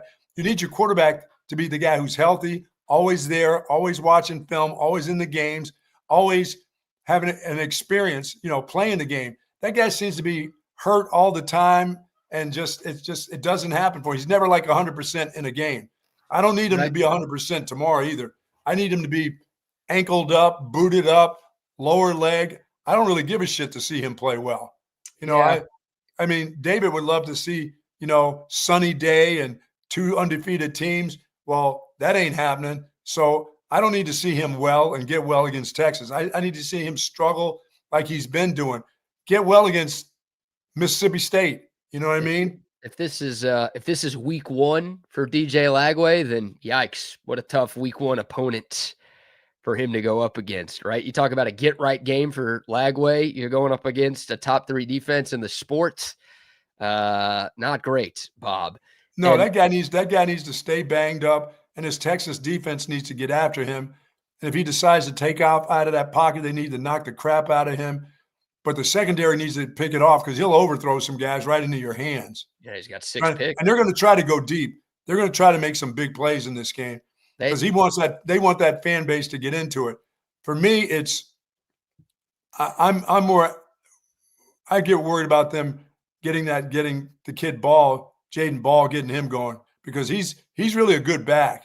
And I'm thinking, boy, they must not think their offense is very good. But then David said, no, that guy's just making people miss. He's got defenders right in his face. Yeah. I mean, he's a good runner, so they don't need to get good tomorrow with a good run game. They need to keep getting stuffed. He is a good runner, but they're 14th out of 16 SEC teams in rushing. Right. So, he's just been very good, and David's right. He's made a lot of guys miss. If they had an average running back, then they'd be 16th out of 16th. Oh, my God, would they ever be? You're right. So, I mean, he's talented, but Texas is, they're third to last in the conference in rushing. Texas is 4th to 1st in the country in rushing defense. Right. So that's I feel good about Texas in that element of tomorrow. They want to get their quarterback going somehow, some way. Get him excited about doing some things, be on the positive side. So you don't think they wanted to get him going against Miami after he threw 5 picks against LSU? He came out and threw 61 yards against the U, 61 for a whole game. Like I said, against Miami, on that day there was a lot of even the way they played, there was a lot of teams they could have beat. Buck, they scored 7 points and their quarterback threw for 61 yards. Who are you beating with that? You can't only look at the defense. Their defense could have beaten a lot of teams in that game. Yeah. Oh, maybe that's more the way I'm looking at it, the way that the defense held them in games. They can. Who you beating in the SEC scored 7 points? They got a lot. They still got a lot of injuries. Yeah. And maybe I think more of that Miami team than it is. Like they could have just really, and they did roll them. I watched that game. They rolled them. They took those poor defensive linemen, the backups that are now starters. They just rolled them down the field. They never even had to throw the ball. No, they didn't. All right, we'll take your thoughts. We'll get back into this game. A few things that I want to see from Texas tomorrow. Also, get back into a little Major League Baseball conversation as well, as the Buck is rocking his brand new Yankees cap. That ain't brand new. That's That's the one that Yogi Berra wore. You haven't worn that since 2009, since the Yankees last won a World Series, huh? Hey, we're not lobster fishing today. That's the true. fishermen, the lobster guys are out there working today. Season is still alive. All right, before we get back into those and then our Florida man stories of the day, how about a few more sponsors shout outs? All right, did I get Hat Creek Burger? Oh, Burger Day. Friday means Burger Day. Get on over to Hat Creek, get that double with cheese, lettuce, onion, tomato. And hell, if you don't want the bun, you can just have a lettuce burger for those that don't like the bun. I'm into it. I'm back with the bun. Forget that lettuce stuff. I need the bun. I need some buns on my burger. Still haven't had the shake, but folks, if you're having a shake, that is the best shake in town at Hat Creek Burger. And if mom and dad are out there this evening and kids are having a little burger after a long week of school, you know, those kids they've been getting their education. They need a burger today. Hat Creek Burger is the best. 25 locations throughout the state, plus born and raised right here in Austin, Texas. And some Hat Creek locations, folks, they have breakfast for you. Breakfast, tacos, waffles, some sausage for you. Head on over to Hat Creek Burger today for lunch. That's what I'm going to do. I need a burger today. I like that. Love Hat Creek. Shout out to them. Also, shout out to Waterloo Printing and Graphics as well. You know, tomorrow we're going to be doing our pregame show live from Lavaca Street Bar on South Lamar. There you go. Hope to see all of you people there from 12 to 2. And our guy Adam from Waterloo Printing and Graphics, well, he actually helped us set up this broadcast. He's a big fan of Lavaca Street, as am I. It's one of my favorite places to drink Altstadt here in the city. So hope to see all of you people there. South Lamar, it's one of the best sports bars in town. So many TVs. They'll have the Texas game on, but they'll have every game on tomorrow. So if you're looking for a spot to hang out and watch some ball, come hang with us at Lavaca Street. And shout out to Adam and his great team at Waterloo Printing and Graphics as well. They make all of our hats, our shirts. We'll be rocking our TSU merch tomorrow. That was all done by Adam. So if you need merch for your business, or if you have a big event coming up, easy for me to say, just reach out to Adam and his great team, 512-300-9641. Love it. You know, I'm very excited that this Texas offensive line, they can hold up in the pass game. Florida doesn't get a lot of sacks. They don't, you know, they got nothing against Miami. Miami's got a pretty good offensive line. You know, they protect Carson Beck. Plus, he gets rid of the ball really quick. Art should have some time to throw the ball tomorrow, I believe.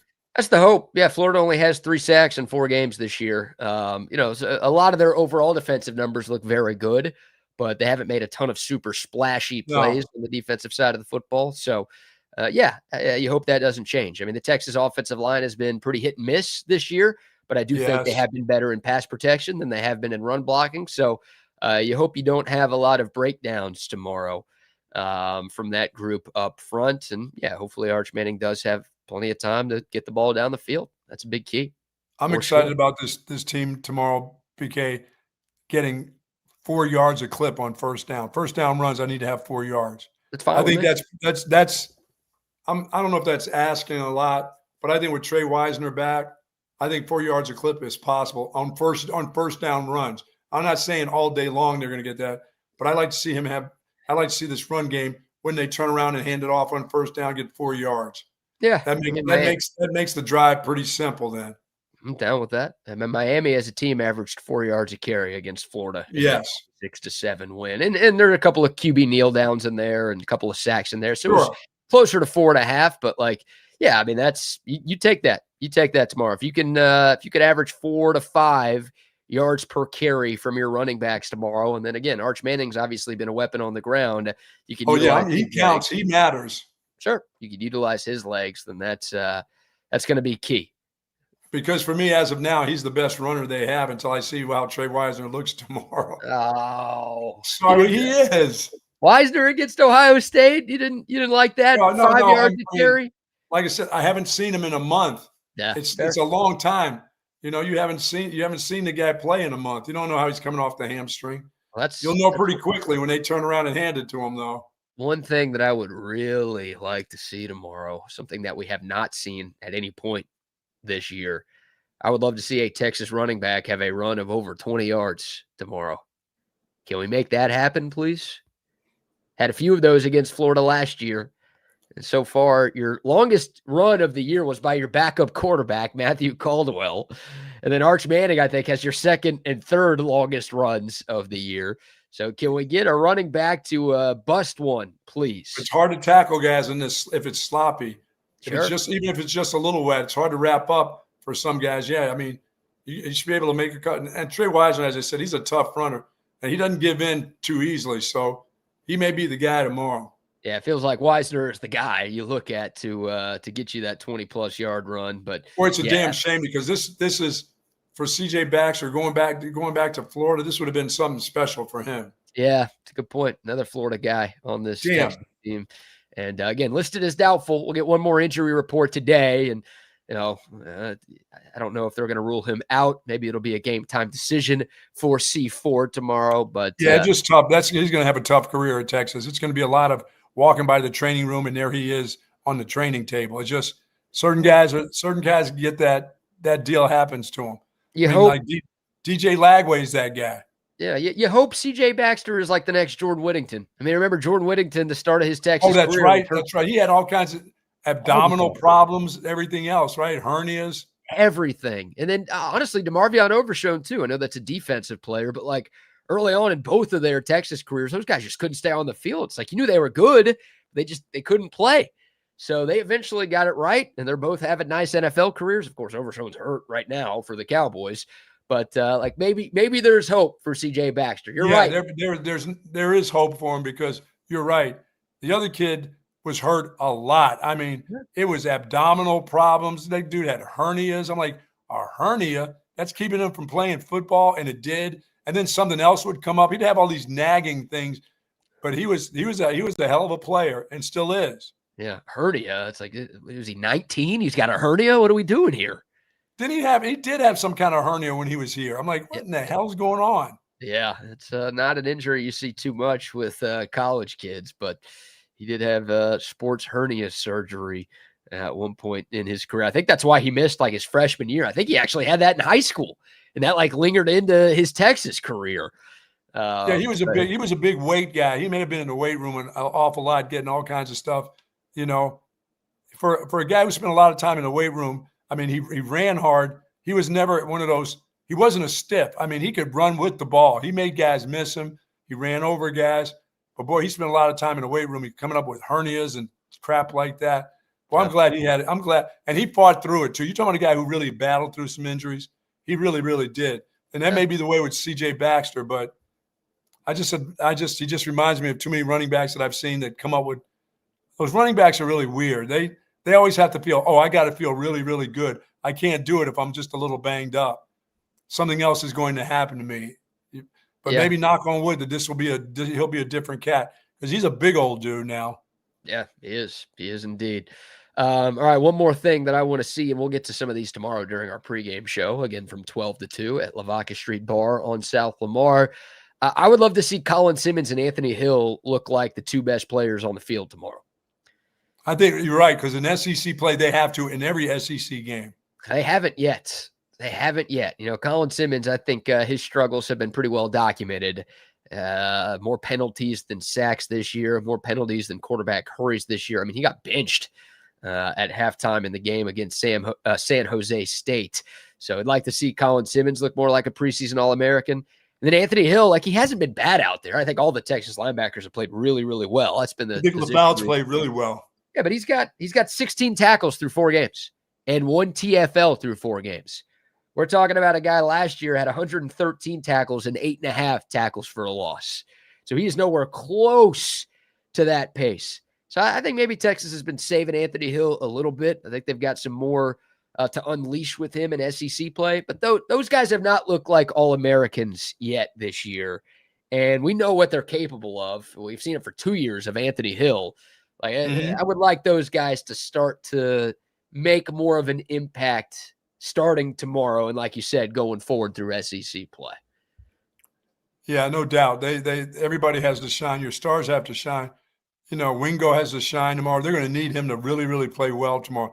I don't care what you do. Give him 5 reverses. I need him to have big yardages with that. But I also need him to make some just regular old catches for 15 yards, a couple deep bombs, and they've got to let the ball fly tomorrow. They really do. They got to loosen up this defense a little bit because I think it'll help the running game. I don't know if this offensive line is good enough to just flat out turn around, hand the ball off, and run downhill at the Florida kids. They're big. That's a physical group up front, whether it's backups or not. They look to be physical. So I think you got to loosen them up, throw the ball down the field. I think that'll help you run. Your pass game is going to help your run game tomorrow. Well, the tough part is, as David mentioned, Florida runs a lot of too high safety looks on defense. So their defense is predicated on not giving up the big plays. So you've got to be willing to take the underneath throws. That doesn't mean you can't pass the ball at all, but you've got to be smart with the football. You can't just take shots deep down the field for the sake of taking deep shots down the field, because you're usually going to be thrown into double coverage if you're trying to do that. Yeah, you got to get your running back out of there, get some one-on-ones with some linebackers, make some throws, make people miss with your, like they did last year when they had Blue last year. These are the kind of games where this guy could just slide out of the backfield, make plays, and then show his speed. We got to find that guy. You got to find that guy tomorrow. Yeah, for sure. But we'd love to see Wingo. We finally saw the connection between Arch and Wingo look good in the Horns' most recent game. You hope that continues. And your tight ends, no matter how many you're going to use, the 6 you got.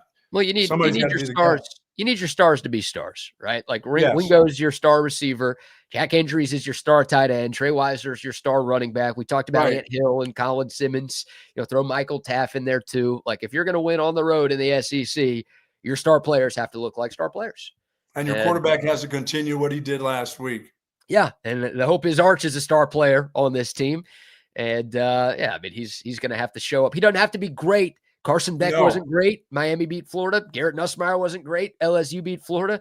So I don't think you need, Arch to have 5 touchdowns tomorrow like he did against Sam Houston. But, again, I think you can afford 1 turnover in this game.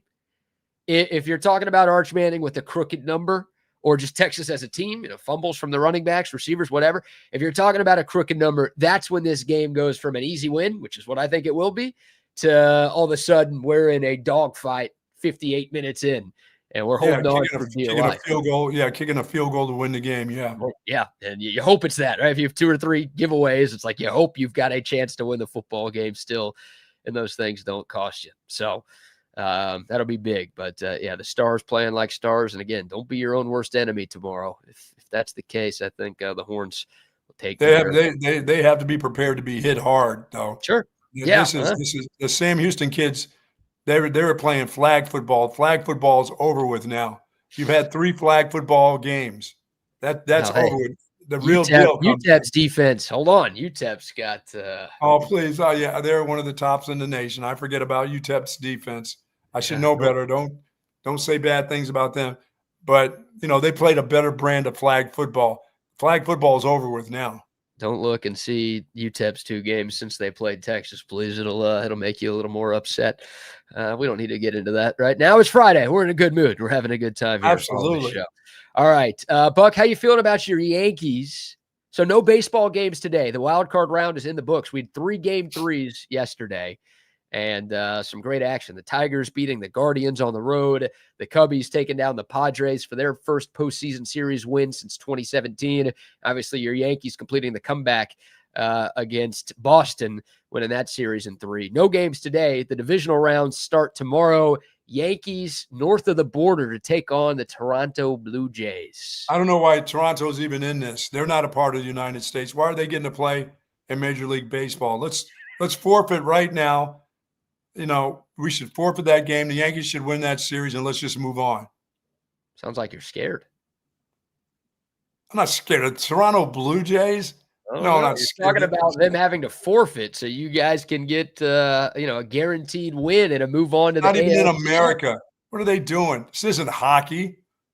This isn't. What are we doing? When is the National Football League team headed to Canada? Well, Roger Goodell's trying to get a team in England and Germany and Brazil and probably Canada too. At least that's what Canada should have been first. What are we waiting for? They should have I guess, as I said, the Bills are probably as close to being their team, I guess. So you're saying Toronto should not be able to field a baseball team because they're not in the U.S. Yeah, we need to talk about that. Automatic win. Yankees go rest, go play some golf, get ready for your next opponent. They already had to get rid of the Expos, like they had Montreal. We kicked them out. Now we got to kick Toronto out too. And the Expos were pretty good. Toronto's no good, are they? Well, this year, they actually finished with the same record as the Yankees. The Blue Jays just won the regular season series, which is why Toronto's the home team here. Let me tell you, I'm not saying anything that the Yankees are any good. Judge has gone to be a singles hitter now. He's just hitting them up the middle. He's not hitting any long balls. You heard all the madness about, he can't hit the ball, but now he's hit a bunch of freaking singles. How about hitting a home run every once in a while there, Aaron, A-Rod? How about doing that? Even though they've got shitter's list pitching, you're worried about that is a great find right there. By the way, the Red Sox have a nice find in the kid who pitched yesterday too. Those are two really young pitchers that are going to be good as time goes on. But Schindler's List was great yesterday. Yeah, he was about 8 score and good for He had like Aaron 12 Boone. K. He had 12 Ks too. Yeah, good for Aaron Boone for actually leaving him out. Oh my goodness! I honestly thought he should have started the 9th inning too. I was a little nervous because the Yankees reliever who came in, Bednar, he walked the first hitter, and I'm like, oh my God, here we go again, deja vu from Game 1, and then they were able to get out of it pretty easily. Yeah, we need in order to beat Toronto. I think Jazz Jism is going to have to hit a little bit better. He's quite the fielder too. That was a nice play he made the other day. The diving play that saved the run. Had a good year for your Bombers. He is fast too.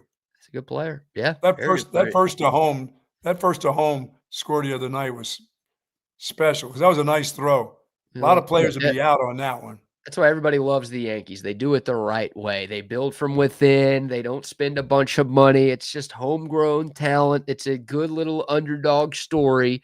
No, this isn't the Dodgers. We don't go to Tokyo and try to steal all the baseball players from Japan. We don't do that. We stay right at home.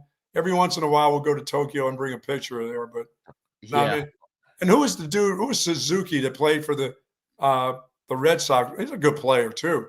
He's got a nice bat. Suzuki. Yoshida? Is that his name? Huh? Yoshida?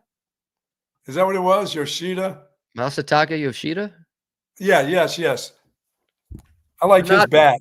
They're not all named Suzuki, Buck. I didn't mean sashimi. I don't know. I'm close. Hey, I'm close. Not really. You're not close, and you're not really helping yourself either. You want to give it another go? Susaki. No. What about Jazz? What's his real name? Chisholm or Jazz Jism? Yeah, good save there. Moving off the Asian hate, sir. I'm not forgetting that. Something is wrong with the way you're pronouncing Yoshida. Something wrong? That's not his name. Shoshida? Not Shoshida. Yoshida. Yoshida. Okay. What about his first name? You want to give that a go? Juan Yoshida, right? So he's got a Hispanic first name and a Japanese last name? Okay, give it to me.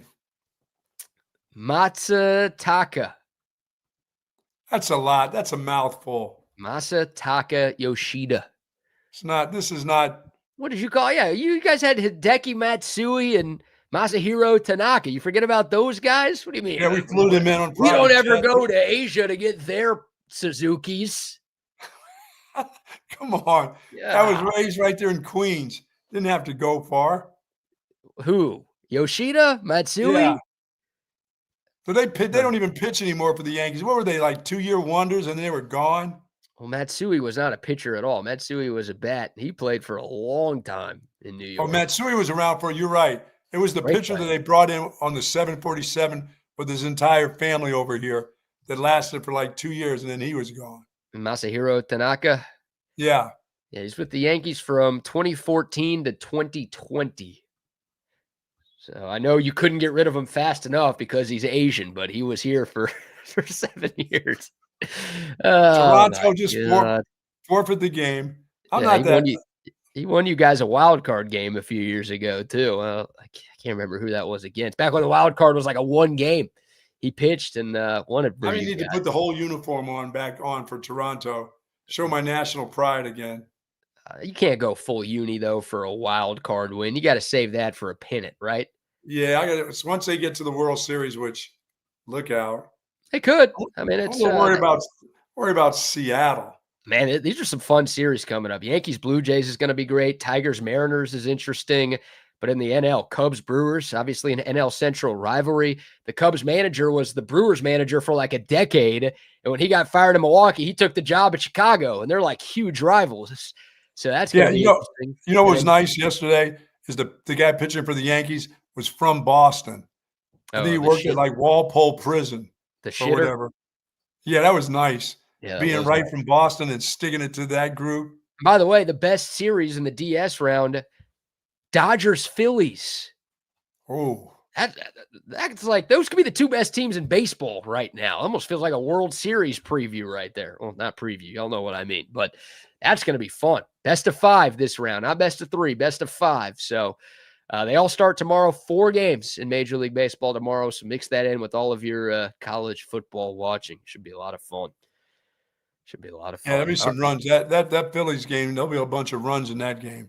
There won't be any 2-1 games, 3-1. There's a lot of runs to be scored there.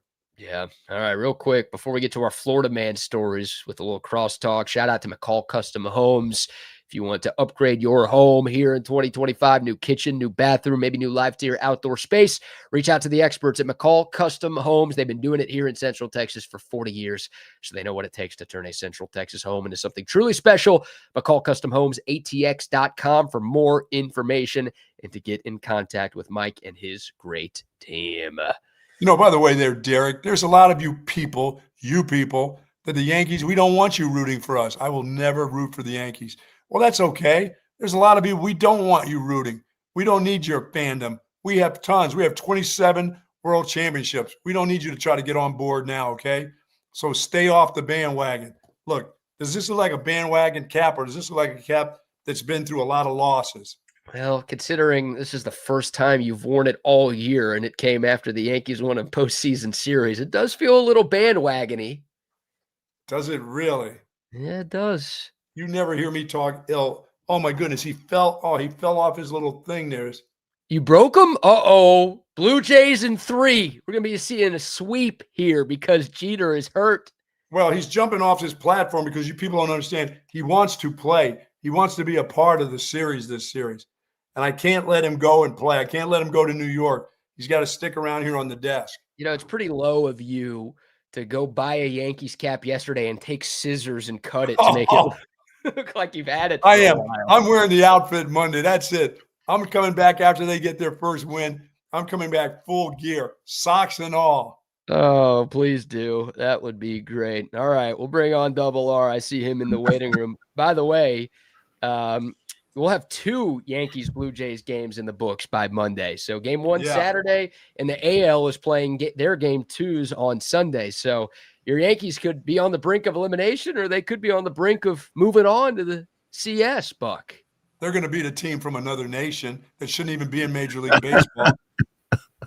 Oh, man. Bucky went and bought that cap yesterday at the mall. He had to go to the Barton Creek yesterday and got that cap from Lids. So old. From Lids. All right, guys. How about another Florida man story here? All right. Doing these all week. Double R. I'm not sure if you guys did one yesterday. Yeah, we did. Temple. Okay, hopefully you didn't get this one. This is a short. We got a couple we can get to here, but this one will have a screen share in a moment. But apparently a Florida man took a private plane up into the sky. This is a story back from 2015. And, well, this guy around the Orlando area decided that he wanted to have some fun in the Sunshine State. And you know how, air traffic control, they have a radar of every flight that's going on, and they track every plane in the sky. How about what this guy drew with his private plane? Man, now that's some talent right there. This is the route that he took. And he didn't land. He did all of this in the air in one flight. Nice. And look at the tracing he did on the radar. Nice. That's too smart that's way too sophisticated for Florida, man. Yeah. Yeah, that dude had to be from up north somewhere. He had to be from Wisconsin or something. Man. Yeah, that ain't no Jersey guy or Florida man. Well, we are talking about a private plane here, so could have been a pretty smart guy, Yeah. Yeah. Kind of looks like the space shuttle. It's got the 2 things in the back. So yeah, kind of, maybe that's what he meant. Maybe he missed Cape Canaveral. Did he think about Cape Canaveral? Yeah, paying tribute to NASA. It looks like. Yeah, in the Lakeland, Orlando area. Look at that. I mean, that's impressive work right there for Florida man. You like to see that. He's heading Good to job by Camp David. Florida man. Yeah. And one more quick Florida story because it is Friday after all. We'll bring on Wags here for this one. I'll show you a picture of the man that we're talking about. You know what? I'm going to ask you guys. You see a picture of this Florida man. He was arrested for something that a lot of people get arrested for. His excuse was great, and it's why he's the Florida man for the day. But I'm going to ask you guys. Wags, we'll go to you first. What do you think this Florida man, Earl Stevens Jr. is his name, if that helps. What do you think he got arrested? Huh? You said it's something that most of us do? No, not something most of us do. Something that Florida man does. It's a relatively common crime that people commit. He got arrested, so hopefully not a lot of us are doing this, but DUI. That's not bad. I think he put razor blades in a couple of apples at Halloween and gave it to kids, and they caught him. Okay, yeah, that's something a lot of people do to get arrested. Yeah, I was going to say maybe he's a peeping Tom. I was going to go down that road too, but I mean, he looks like a drunk. He looks like a guy that's, I don't know, his eyes aren't bloodshot though. That's the thing. So I'm kind of off with this one. Well, it was a DUI, Wags, so good call. He got pulled over in a McDonald's drive-thru because he kept hitting the car in front of him. He just couldn't stop. I don't know if he was playing bumper cars there, if he just forgot he didn't have his car in park and he just kept inching forward and hitting the woman's bumper. Thought he was in Disney World on the bumper cars. He told authorities when they showed up, they're like, "Have you been drinking and driving?" And he said, "No, I haven't been drinking and driving. I've only been drinking when I'm stopped at traffic lights and stop signs. So that doesn't count." I'm not going to spill my drink. He told authorities he had a handle of Jim Beam in his car, and he told authorities he was only taking swigs when he was stopped at red lights or stop signs. So you can't arrest me for drinking and driving because I'm not. He was being why waste good booze? Don't have it. It's not going to spill it. Yeah, don't spill it. My question is, does he have a point? He wasn't actually driving when he was doing the drinking. You know, we need to ask the hurricane. We need to ask the hurricane if he'd take that case. Yeah. I don't know. He said he felt pretty good. He said when the car was moving, he was feeling good, but when he was stopped, sure it was pretty smooth, huh? That guy looks like a guy who stuffed his old lady in one of the suitcases that they have in the attic. They just something found that we're reading about out of Gator country or something. Yeah, he's not messing with Gators.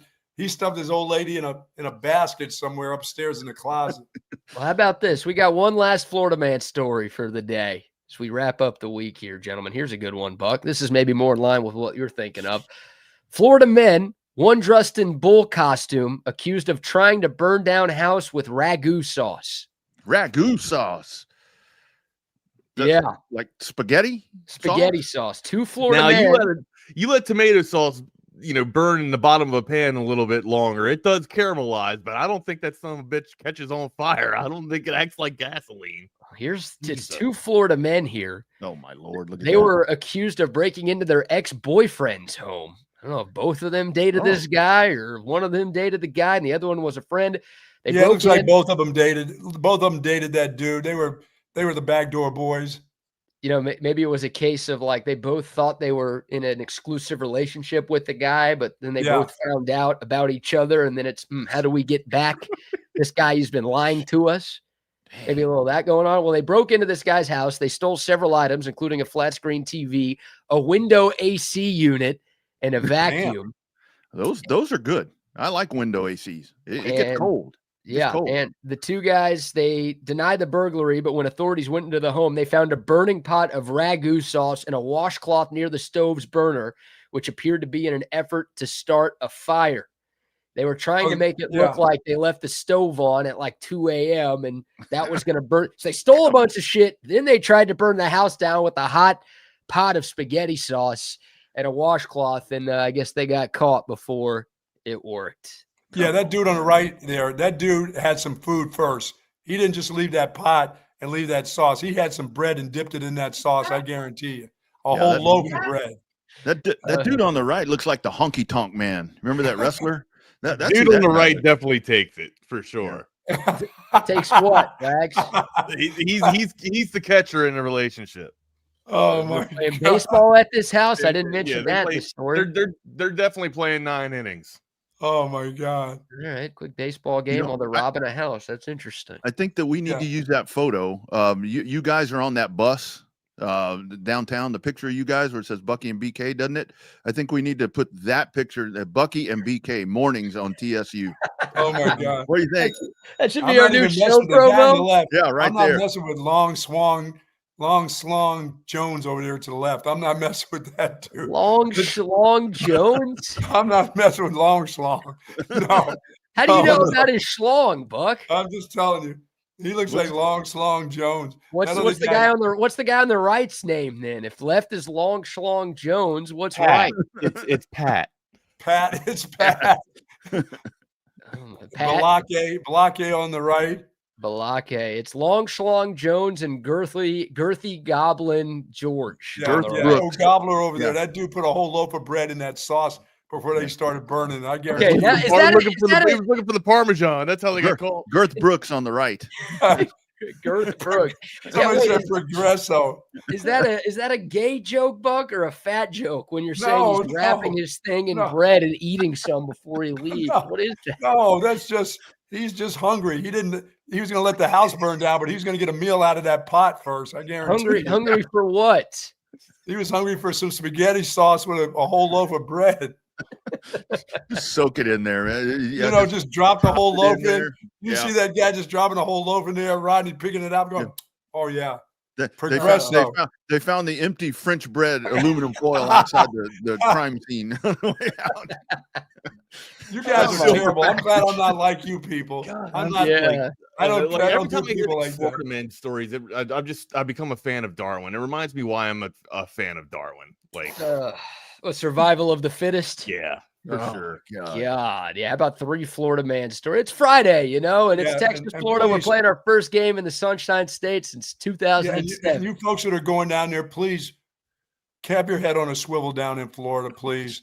I mean, be on the lookout for Florida man, Florida baby, Florida kids, Florida woman, Florida grandma. Be aware of all that shit when you go to Florida, please. Don't go down there thinking it's like going to Texas where everybody has the door open and everybody's your friend. When you people go to Florida and get off that, as soon as you get off that plane, your head should be going like this. Yeah. Looking for those people that we've been talking about all week. And you'll know those people. They're just not right. A lot of them have their eyes are really close to their another real good indicator, Buck, is you put them all together in a room, you might get a full set of teeth too. So maybe they got some might want to get the hell out. So I know people in Texas are used to some meth labs, but Florida's the king place. That's where it starts. It all started there. They got the prototypes there. We get Florida man and then Oklahoma man in back-to-back weeks. Oh, nice. It's true. Nice. Oh my! Except for they'll all be at the fairgrounds. We'll get to see them because they all leave Oklahoma to come get their jobs for a month. Yeah. All the Dairy Queens are shut down. And speaking of that whole coastline, so Buck, I'm driving to Mississippi tomorrow morning. I'm doing a halfway drive today. Going through Louisiana tomorrow. I'm going to stop, get fuel. Why are you doing that, by the way? And piss on the floor.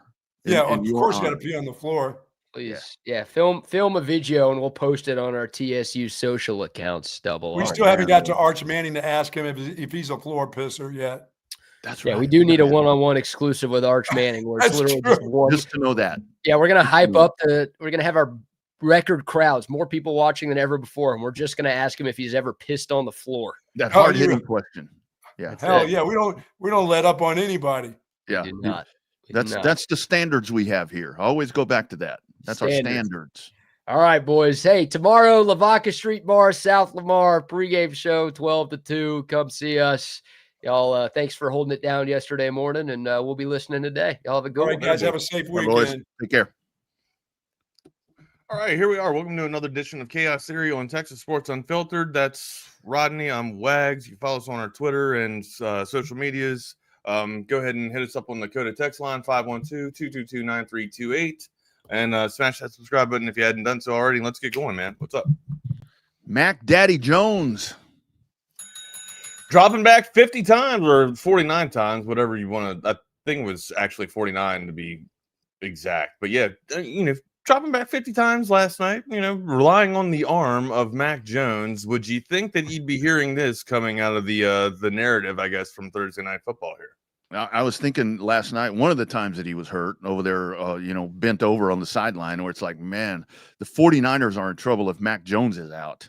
I'm like that, that's exactly what I thought I'd be saying in 2025 of the NFL football season. But hey, man, gutty performance from that dude. That dude got beat all up. You see him getting a massage over there on the sideline.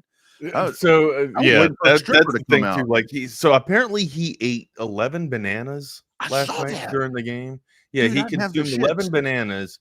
But there was one moment in the game, I guess it had to be the fourth quarter. Yeah, he'd gotten shaken up or whatever, or his arms seemed to be tensing up a little bit, but he was getting his forearm stroked, right? And worked out while doming a banana there. Just take one to the dome. I mean, it's just it. And seriously, did you see him? Bad image last night, man. And they freeze framed it on it though. That dude was like this. He was and Daniel right here. This is the guy I wanted to throw flowers to him right away, immediately last night. County. Alfred Collins, big Alfred Collins, just an absolute stalwart in the middle there. Being able to stop the run, stuff the run, strip the ball, and get the damn ball too. So just one hell, the holy trinity there coming up big in a clutch moment there for the San Francisco 49ers.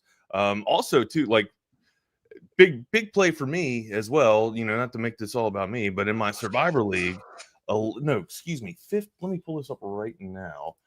I thought I wrote it down at 14, but I could be wrong. That could be in week 4 though.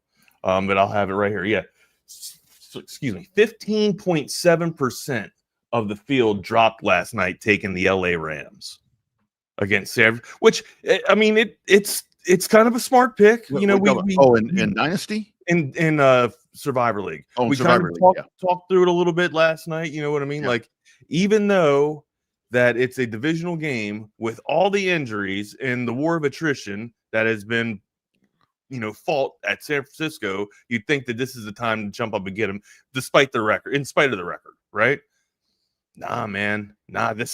Anything can happen in a divisional game, dude. People rise up. You got Bourne that comes out there acting like, some damn special secret forces agent, Jason Bourne, and just out having the career game of his life too. So, and maybe this is a question that needs to be asked, at least for quarterback play.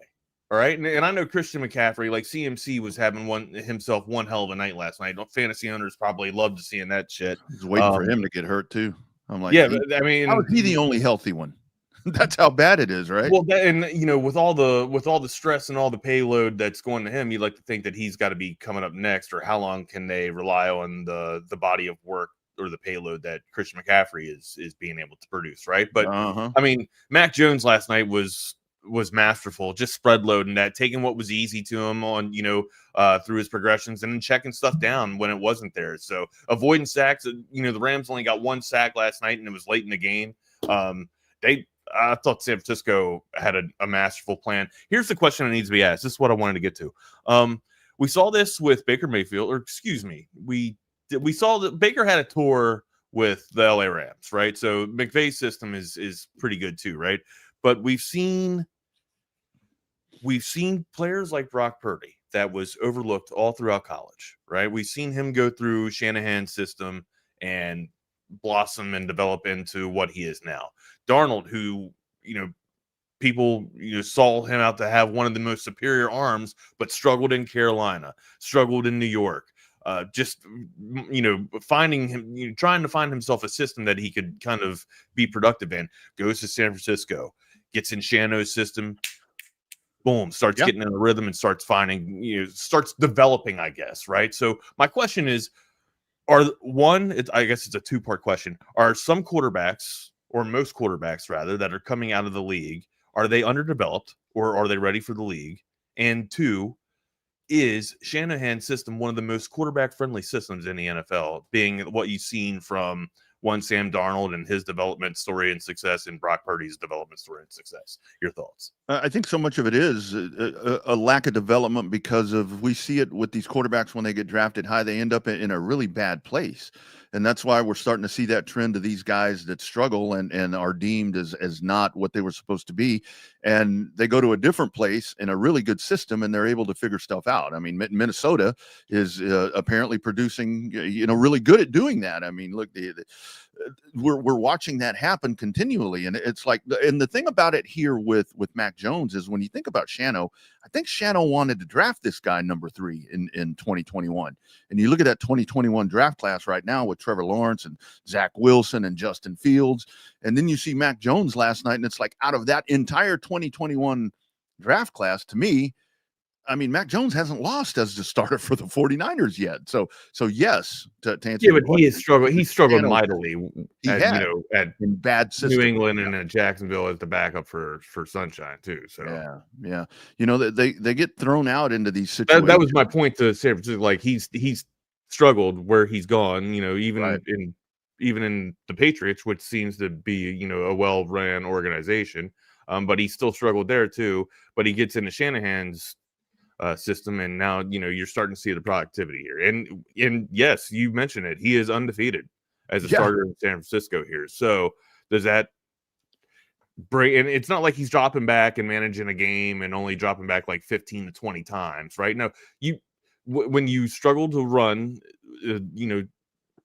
week in and week out, or you're just inconsistent with it. I won't say struggle, but you're inconsistent with it. Now that thing was popping last night too, but also getting CMC involved into the passing game early was almost an extension of your run too, right? Now I know that he was basically living like Charlie Checkdown last night, but still dropping back 50 times or almost 50 times.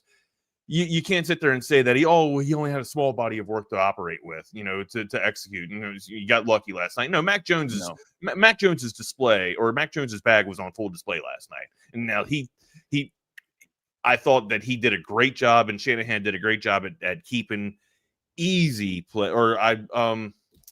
manageable, right? Convertible plays, right? I mean, when I say convertible plays, like short fields, keeping mindful downs and distances of the sticks, right? Being able to be in 2nd and 4 situations instead of 2nd and 12 situations for most of the night, right? They put themselves in good situations to succeed, and ultimately, Rodney, it comes down to execution, and they were able to execute last night. Absolutely, against a really good young and stout defense that you were expecting to be all over Mac Jones. And just moving him off the spot. But again, I mentioned this a little bit earlier, only got to him one time last night. Only sacked him one time last night. Yeah, and the thing is, he did it with, look at the people that were out. With that list that they popped up last night of all the major contributors of the 49er team that were out last night, and still Mac Jones is finding a way to do these things. And I think you legitimately have to ask yourself right now, when you look at the 49er situation, because Brock Purdy's kind of always been that guy to where, they kind of hee-hawed around whether they were going to pay him. Is this really the guy? Is it the system? Kind of what you were asking right there. You pay the guy, now he's hurt. I think you have a legit quarterback controversy happening in San Francisco, because Mac Jones is kind of taking the helm of this team without a lot of resources. I don't know if there's a quarterback controversy yet. Come on, that's some low-hanging fruit right there. Oh man, I think so. So with what you're seeing with Mac Jones right now, we saw Brock Purdy is taking the San Francisco 49ers to the Super Bowl and to the NFC Championship consistently. But we saw him attempt to come back in last week, not at full tilt, and not be able to produce. So anyway, I don't know. Glad I'm not a 49er fan. They got a good problem. They got 2 good quarterbacks. I've got one. It's kind of weird to sit here and see, all these, I don't want to call them practice players, but they're definitely not like ones, right? Yeah. In the conversation about having ones, is, Bourne's not a one. No. And we're sitting here questioning if Pearsall's the legit number one out of that wide receiver room. Mm-hmm. Yeah, lot to break down today, man. We got a college slate and a NFL slate to get. Well, we got through. wide Where do you wanna go receiver, first? And some stuff with the Texas wide receiver and, ones. Yeah, wide receiver ones today. Got to hit that. yeah, I don't think we're gonna get the wide receiver ones today. We have a lot to break down. We'll just push that to Monday, man. That'll be easy. It's an easy conversation. We can just roll out there. I want to take at least like 20 to 30 minutes on it to have fun with it, and not to just rush around and go around the league and be like, what about this guy? What about that? And then overlook some, some key players. So I'd actually like to have an in-depth conversation about it. Yeah. I will say from last night also, I really enjoy watching Matt Stafford. That's one of those, for one thing, I just like He's easy to root for, right? Right. It's just his play style. He gives you that feel of that traditional style, not traditional style, but that old style, like almost like a Johnny Unitas vibe, like with the toughness, right? Like, of course I guess they don't make them like they used to, if you want to go with that old adage. But Stafford's grittiness, his toughness, man, I don't think that's ever been questioned. And I mean, ultimately, you can say, yeah, great arm strength, but you want to measure his toughness gauge. He's 10 of 10 for toughness, dude. Oh, man. And he's just a leader. You watch him out on the field. He's always in command of everything that's going on. He knows what's going on the sideline. He knows his personnel. I mean, everything, to just sit there and watch him. And it's really cool to see. And, I think a lot of people forget how long that dude's been around. He went through hell in Detroit. I mean, we sit here and glow about the Detroit Lions right now. Right? At least 15 years, right? I think it was 10 to 12. We sit here and watch everything that is so amazing about the Detroit Lions, and it's like all of those years with Matt Stafford. You remember he had Megatron, and still, even with those two, I mean, this is a team game. You need a lot more than a quarterback and a wide receiver, but he struggled, and it was like that. That's where I go back to that entire trade, the Goff, Matt Stafford. It's like that was a legit NFL trade where both teams and both players actually won that trade because they wound up in much better places, and so did the franchises because they 2009 drafted in 2009. Matt Stafford, absolutely crazy. He's been around a long time, man. Gutsy. So you still like the Rams as one of your picks to be there in the postseason? I do, but like I was saying yesterday, it's the whole Stafford thing. To where it's like if you don't have that guy, if you don't have the command and don't have that leadership and everything that he brings to the team, I mean, I think you get into where you become like some of these other franchises that are struggling right now. But I feel like that's most. I feel like that's gritty, though, around the league, right? Like if Aaron Rodgers gets hurt, like where's Pittsburgh going to be? If we're about to see what the Ravens can pull off with Cooper Rush. I don't know. Like you've seen miracles happen with San Francisco with Brock Purdy goes down and you insert Mac Jones here, but I don't know. Like that's all you think that the Rams have is just Matt Stafford. Like if Matt Stafford goes down, they're absolutely done. Like Bennett or who's there? Jimmy GQ, I think. Yeah, Jimmy Garoppolo. Jimmy Garoppolo is their third guy. You don't think any of these guys can kind of come into this system where Puka Nacua is and Devontae Adams and have a decent Kyren Williams? You don't think that they can make something work or make something happen, especially, leaning on a young, aggressive defense like they have? NFC's loaded, man. That's where I think it's like a one or two game slip up right there that you don't have your guy. That opens the door because how can you not consider San Francisco a viable contender at this point? And with everybody that you have in the North, I mean, they're beaten up so damn bad that I can't give one game on a third. I don't know. This was also they've been without those dudes for a while. Yeah. I don't know. They need to heal up. They need to at some point, kind of like we were talking about the Astros in baseball. At some point, you have to figure out the magic's going to run out, which it eventually did for Houston. I thought last night would be the night for San Francisco, but hey, this year is weird, dude. And last night was just another example to where we're seeing people that are making plays that you would have even thought would have factored into anything. Teams beating teams that shouldn't be beating teams. And I mean, that's the beauty of it. And it's NFL's got. I think if Matt Stafford were to go down, I think Stetson Bennett could come in there and manage the offense. I see what Jake writes down here in the comments. I kind of agree with that. Like I think McVay's got a great product of the system there. Insert a quarterback and. Well, I mean, what is it? Is it yes or no? Like that's a good point. I still stick to my guns, but that's a great point right there. Maybe he can make somebody come in and be a place filler that's going to be able to put them down there. I don't think it happens. I just don't think it happens. I think the Rams are a legitimate contender here for the postseason. I think what we're seeing here is our it's pretenders from the 49ers and contenders from the Rams. And I think just because one night, Thursday night football and Mac Jones dropped, but I mean, I say Mac Jones dropped back 50 times, but then so did Stafford too, right? Stafford dropped back 47 times, but I think the battle of attrition is going to be too much to overcome. And once all of they're going to put too much stress and wear and tear on CMC, and then even if Pearsall comes back, I'm still not a believer that Pearsall is the legit number one. And I think San Francisco has been very beneficial of, having some teams, some easier teams in the first portion of the season here. Last night, I mean, you can't falter a head-to-head win though. I mean, and based off with what they had, I'm not a believer in San Francisco. I think this is going to flop here soon. And on the road. It was on the road, and the whole thing about it is talking about the Rams and talking about the 49ers. Then there's Seattle, which still trying to get the read on Seattle. Where do they get into this? So it's like when I think a lot of people, myself included, were ready to concede the West to the Rams, which I'm still not ready to say they're not going to win the West, but Seattle, I think it's still the Rams division. Yeah. But Seattle's better than I thought they were going to be. I don't know what the Cardinals are going to be. I've missed the boat on that one because I thought they'd be 6-1 by the time it was all said and done, and they're not going to be that. Lousy defense too. The Cardinals have, so I'd see the Cardinals down probably around like the 25th, in between 20 to 25th team in the league. So. Yep.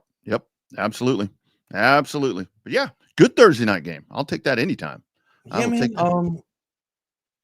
It's fun to see Davante Adams in the seniority role that he has now, right? And just the big body frame and the way that they're able to utilize him and being just the pick routes, the easy, I guess, rub routes that you can call, right? And how he's able to free up Nakua. Like Nakua really doesn't need that much space, or Atwell for that matter needs space with separation or help to get separation. These guys can do it on their own. But when you have Davante Adams in there running rub routes, right? Mm-hmm. And then creating natural picks. And Herbie did a great job last night kind of pointing that out.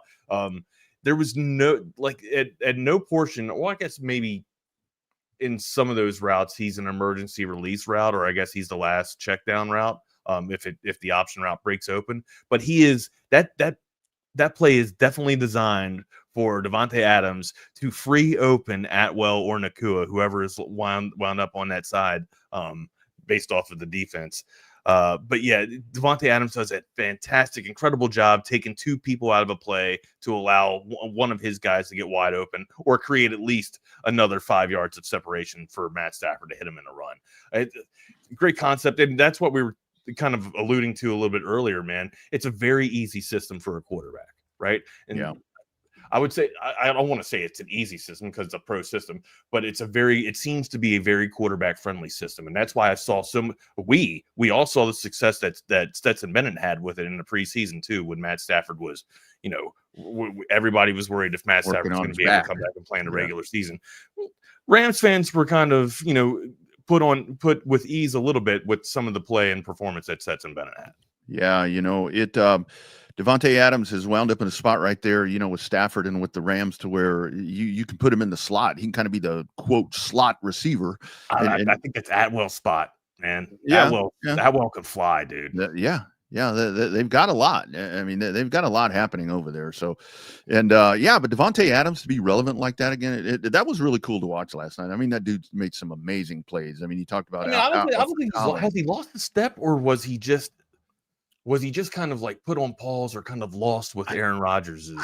I think that's what it was, Wags. I think he was over in that haze that is Aaron Rodgers, to where it's like he was so loyal to that dude, but it seems like that as much as he was grasping on to being a part of Aaron Rodgers' little whatever entourage or whatever you want to call it, because like him last night, and again, I haven't paid extreme attention to Davante Adams all year, but last night was very evident. That looked like the Davante Adams that we remember. You know, I mean, that dude was able to make a lot of plays. So I think it's the best thing for him to get away from that dude. And oh, by the way, you get Matt Stafford. So that's and that's another thing too. And again, like everybody knows the diva reputation, right? With wide receivers. I'm not saying that Davante Adams is a diva, but usually that's the stigma that comes with a wide receiver is the diva, I guess the diva trait. But I mean, when you're getting 11 targets last night, 12 targets, that it does tie in to be like, hey, as long as the ball's coming my way and I am getting some looks, I don't mind doing some of the things, the underneath the things that help free up, some of our players and get them, separation underneath and stuff like that, or running, dig routes or China routes across the middle of the field that's going to get me absolutely obliterated and crucified. Those are the types, when you start seeing the targets, come at you in double digits, those are the types of plays that you're more at ease to run because of how much targets or how much looks you're getting, how many looks you're getting rather. And it's for the receivers, when we talk about diva wide receivers and so forth, to where you get to that point in your career to where you become that second or even third option.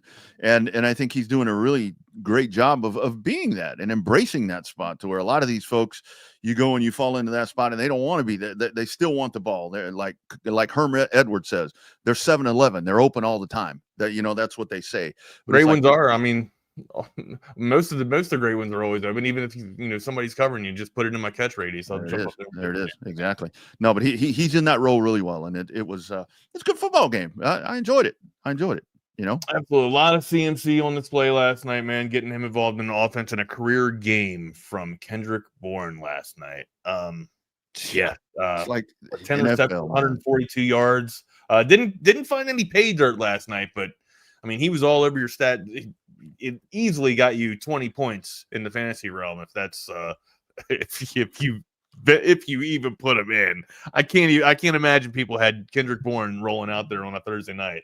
Yeah, it's NFL 2025 attrition with your fantasy roster. That's a funny thing where I can only imagine like waiver wires and all that in fantasy leagues right now, where it's like you get these Thursday night games and these people are making plays. It's like, boom, boom, I got to get this dude. We have a very deep league in my dynasty league, and he's not owned in my league. So I can only imagine what the ownership is. And like Shakir's, we have a taxi squad too. Like, so there's room for Bourne. Well, you can't put anybody on your taxi squad after the regular season starts. That's only a preseason thing that you can do. Mm-hmm.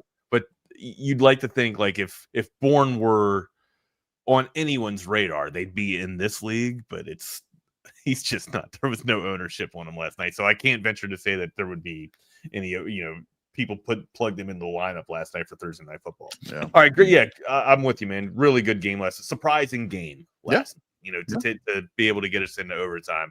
And 15.4% in my league, or excuse me, 15.7% in my league eliminated last night. So one step closer, amigo, to the big pot and purse, baby. All right, where do you want to go next, man? Party at Wags. Hey, I will tell you, last night, so I was kind of on the fence. I'm like, okay, I want to watch Dodgers Yankees.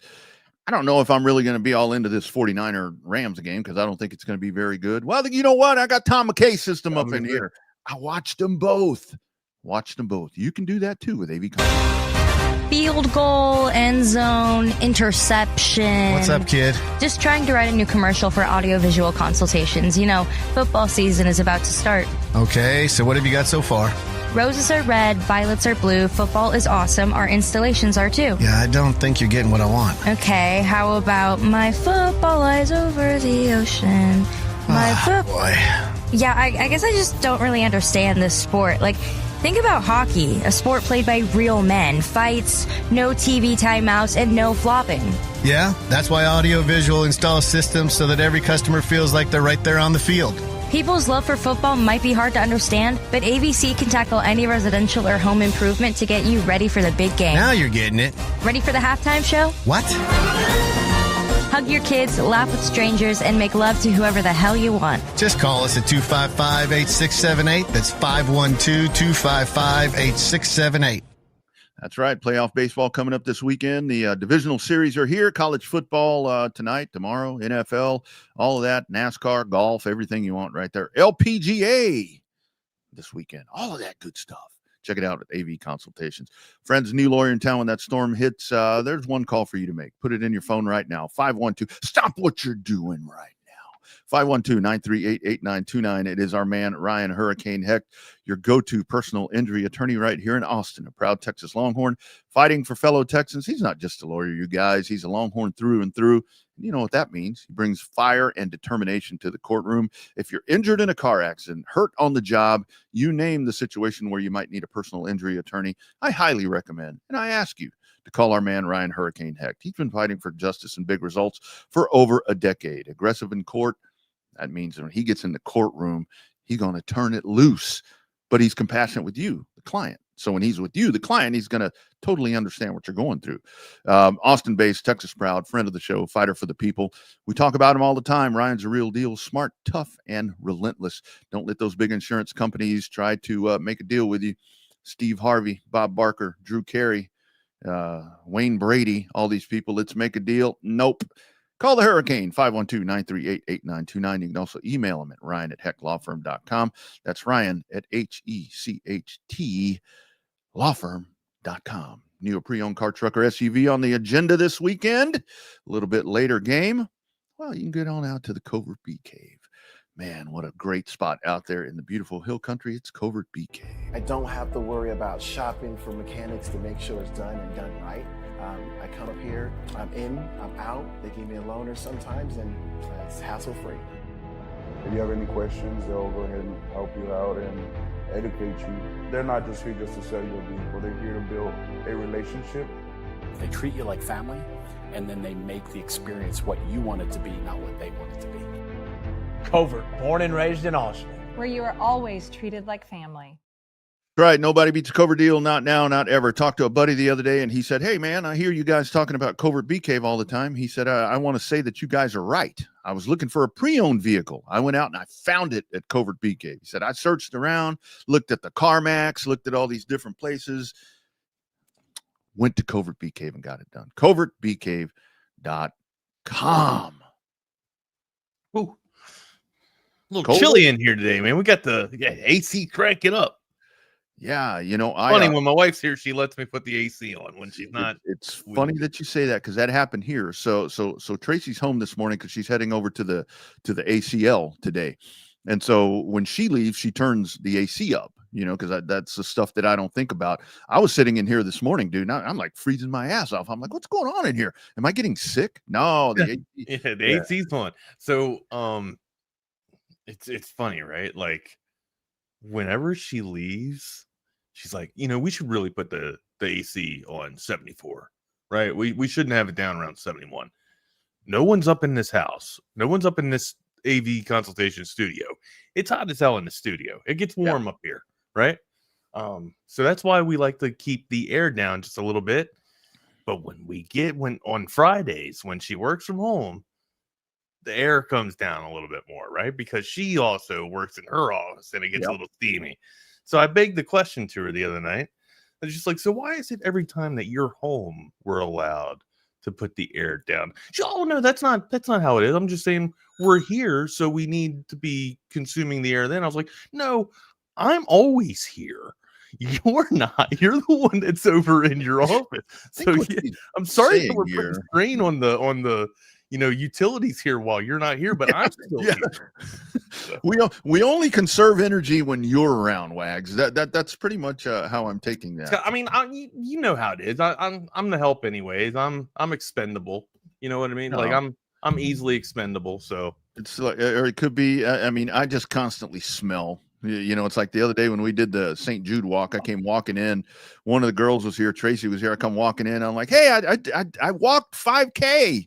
And they almost simultaneously said, you stink. So I got to get a new couch.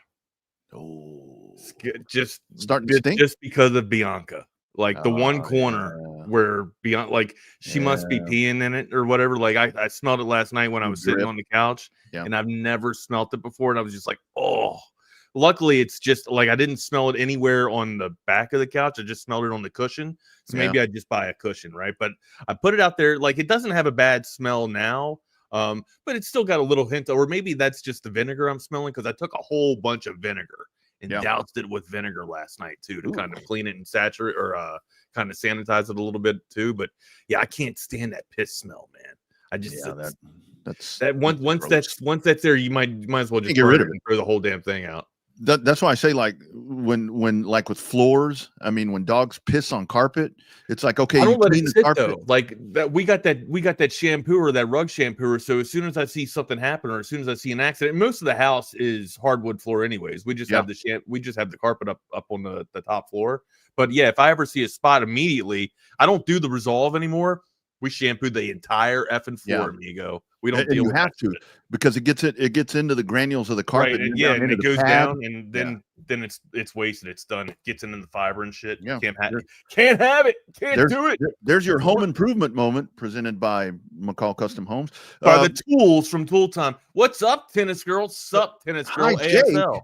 Hi, Patrick. What is Jake and Patrick, dude? What is going on here? What is that? I don't know. You'll know before the end of this show, though. I guarantee you. Where do you want to go first? Where do you want to go next? Who is that, man? Jake, Patrick, boy. So we don't have the Kirby shampoo. We have a Hoover shampooer. But yeah, we also we have the big I guess looks like a vacuum shampooer, and we also have one of the hand shampooers, the easy portable ones that you can do the stairs with it too. So yeah, and that's I've kind of become a professional shampooer. Oh, nice. I do it at least once a week, man. Yeah, that Kirby vacuum cleaner. I've heard that, like, you can do all kinds of things with that thing. It's like, one guy told me that sold him one time. He's like, you could actually even paint a car with this thing. It's got that much torque, that much power, that much horsepower. That much suction power. Yeah, that much suckage. Apparently, I don't know. I don't know, dude. What do you want? What games are you looking at? Do you want to hit college? Or hit the plate first, and then we'll get to the college ball and wrap up with our Longhorns here. We kind of gave a nice little preview of Florida and Texas yesterday for the 2-hour show. Let's kind of give a little bit of the pros and then tie it off with a little burnt orange Kool-Aid. Oh, here we go. See, she told us. Vandy. It's a all right. An outsider. Thank you for watching. Thank you for watching, by the way. Appreciate you. We do this every day. SEC Unfiltered's bringing some of these crazies from SEC territory in here. That's it. They're like, hey, we want to hear about Texas. All right. We're gonna talk about the NFL. First on the slate, Battle of the Bums. Battle of the Bums. And the only reason why I'm watching this is because I do have a little bit of skin in this game. Not that I'm any type of part owner of the New York Giants, but my heart is worn with blue, right? And if they can't beat and they've had some promising football being played, especially coming off of a win. We win one more. That's an effing winning streak, and we ain't seen that in a long time up here in the Meadowlands. So you're better than Dallas if you win another one. What's that? If you win another one, you're ahead of Dallas. Well, Dallas should beat the Jets, right? Sure, of course. I don't know, man. We can actually break that down we'll too. Get to that there's not a problem with the Jets offense. There seems to be a problem with the Jets defense, and I have a notion that this could be a get right game for the Jets instead of a get right game for the Cowboys. I'm telling you that's the way this works. After that performance after kissing your sister at AT&T Stadium against the Packers, you come out and you get beat 30-6. That's the way the Cowboys operate. Anyway, enough of that. Let's talk about the Saints. I don't. The Giants are going to be marching into the Saints home field here, and I think Jackson Dart's going to come away with another win. Yes. The Saints are a bad football team. They're very bad. I think that's why Derek Carr ultimately got out when he did. Is just like, hey man, I'm not going to wreck my body through another 3-4 years of this thing, and then ultimately just be crippled, right? Like it's bad. Didn't you love that timing? I want to spend time with my family. It's so bad. I want to spend time with my family rather than go out there and get killed. I don't want the next clips of Archie Manning, this generation's Archie Manning, where I'm running for my life. You know what I mean? Just so that we can get, Archie's grandson, or that's, I don't know if that's the actual plan or not, but it shouldn't be. They got themselves a rookie quarterback. So anyhow, I don't think Spencer Rattler is going to be leading them to victory. However, we have seen some craziness, like you just mentioned, with the NFL and teams beating teams that almost ultimately had a 91%. Yeah, I'll pull this up. This is what the probability and stats had on Splash Sports website here. Splash Sports is a prop bet site, a fantasy site. You can put your league on there. You can put custom leagues on there if you want as well. There are no sponsors. Just thought I'd give them a shout out. But that's where these stats are at. What was I going to tell you here? I'm sorry, guys. What was the stat I was pulling up? Probably the probability rate of the Saints to win. Oh, yes. Thank you very much. Thank you very much. So you go into entries here and picking your entries. All right. And the Rams had a win probability of 81.8% last night. And still, the 49ers, they didn't just battle like we've been talking about, man. They've been fighting the war with attrition almost all year long. They've been losing, and they came out last night in spite of that and put up a 26-23 victory. 81% going against them, and they were able to come back and take this thing. So you just never know, right? So, question for Survivor people out there, like, who do you take this week? I want to take the Chiefs, right? They're playing the Jaguars. Jaguars been playing a little bit better, but the Chiefs also got some weapons back. Do we wait and put the Chiefs on the back burner now that they're starting to get healthy again, right? And maybe they start to come into their flow and start firing on all cylinders here. Do we put them on the back burner and go with the riskier team? Because here's the name of the game, guys. It's survive and advance, right? You got to get there ultimately. Sure, it's nice to have all these, stalwarts and juggernaut teams on the back burner for,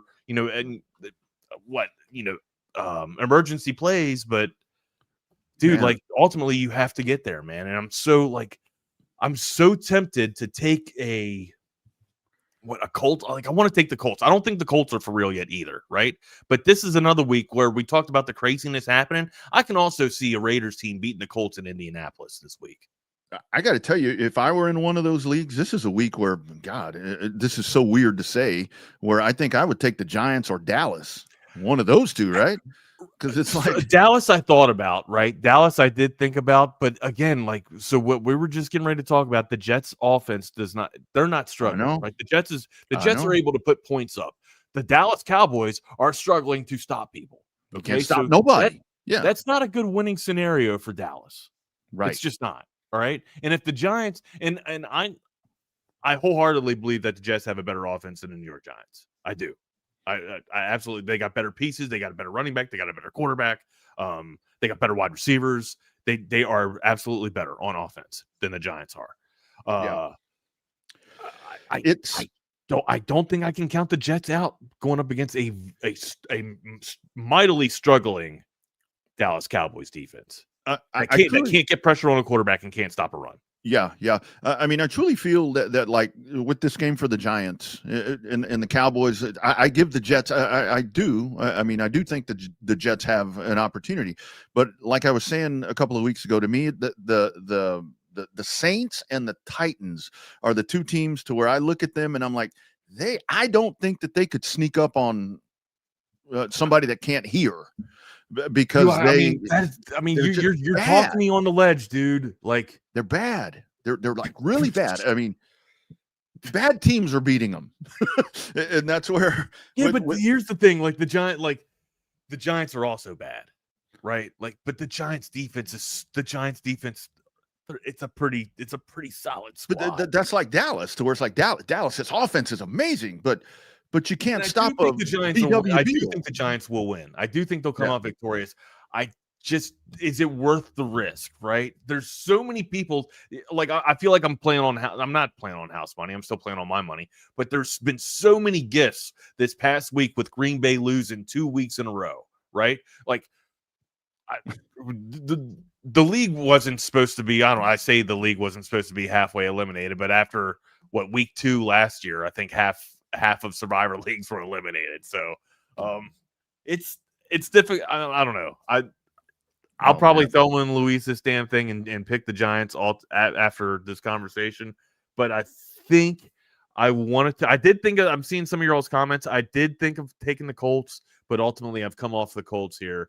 I want to go with the Chiefs because it's just what we know, and you feel like the Chiefs can absolutely get the Jaguars, right? Like I know there aren't gimmies on Sundays, but that does feel like a gimme to me, especially if the Chiefs are starting to get a little bit more healthier. Yeah, kind of save them because I do think. I mean, what and especially it's really tough for teams to beat the Chiefs in Arrowhead. That's a really good point. Yeah. Hey, I tell you what, look at what Jake just posted right here. I'm gonna go try to sell us a live remote for this one. We need to be on site somewhere for Saints versus Titans. Jesus Christ. The ultimate loser game of them all with 2 losers live. How about that? Boom, there you go. I think we need to do that, Wags. All right. So, I mean, we didn't break down any of the lines or anything this week. We kind of got, crunched with time. We kind of in 2-hour mode instead of 1-hour mode here. Just very laissez-faire with it. But, to tie off this Survivor conversation here. And if you guys have any questions, please, hit us up on our socials as well if you guys want to talk through and hit up Wags because me and fantasy football this year. Well, I mean, this is also everybody's hurt. Fantasy football. This is Survivor League too. Well, so Survivor League. Yeah, you have a good pulse on if I need to do that. I need to start doing that because I'm much better at the pulse of and honestly, like I'm having, and I love fantasy. That sounds funner to me. Everybody knows that I'm a savant. Like that's how I got my start in this stuff was just being a fantasy guru here, right? But like Survivor League is it's always been fun to me, right? And I will always love playing fantasy league, but Survivor League is fun because you don't have to rely on just watching a few players here or there. Like you put one team on and you go, right? And hell, even your wife can get it, or I say even your wife, even my wife that doesn't watch that much football can get into it too because it's a $10 ante, you know what I mean? It's not that much. I don't know. It's not that much to get in the game, but it's enough to have everybody, play for a raffle or something like that. Yeah. Well, and then the luck that I have with fantasy, it's like this year I'm having to with everybody that I have that's hurt and out for the season, I'm still having to live through this. I mean, you get in Survivor, you get eliminated, and shit, you're done. Yeah, you're done. Right? Yeah, and you can't take a buyback in. Yeah, or at least in this league, you can't buy in. Yeah. No. So if you guys have any questions, just hit us up. I'll be happy to kind of walk through this and kind of game theory this with you. Usually that puts me in a rough spot. Like I start taking your scenarios and God, why don't I imply this to my theory as well here? You said start Mac Jones when he wasn't even playing. That's how much you like that guy. Same. I had my crystal ball was so clear. I saw this week, right? I saw this week's Mac Jones. You were. I actually had to start Mac Jones by default because of injuries, right? Seriously, injury and bye weeks. I had to start Mac Jones. That's a whole new thing you can add to your resume, dude. It's like you're so fucking good at this that you could tell what was going to happen a week before. I said Mac Jones is your guy. Make sure you have him. Pick him up. Hell yeah, man. Oh yeah. All right. No, I'm gonna go with. I think ultimately, I'm gonna settle on Kansas City just because it's a safer pick. You're really putting a lot of eggs into the basket or a lot of risk.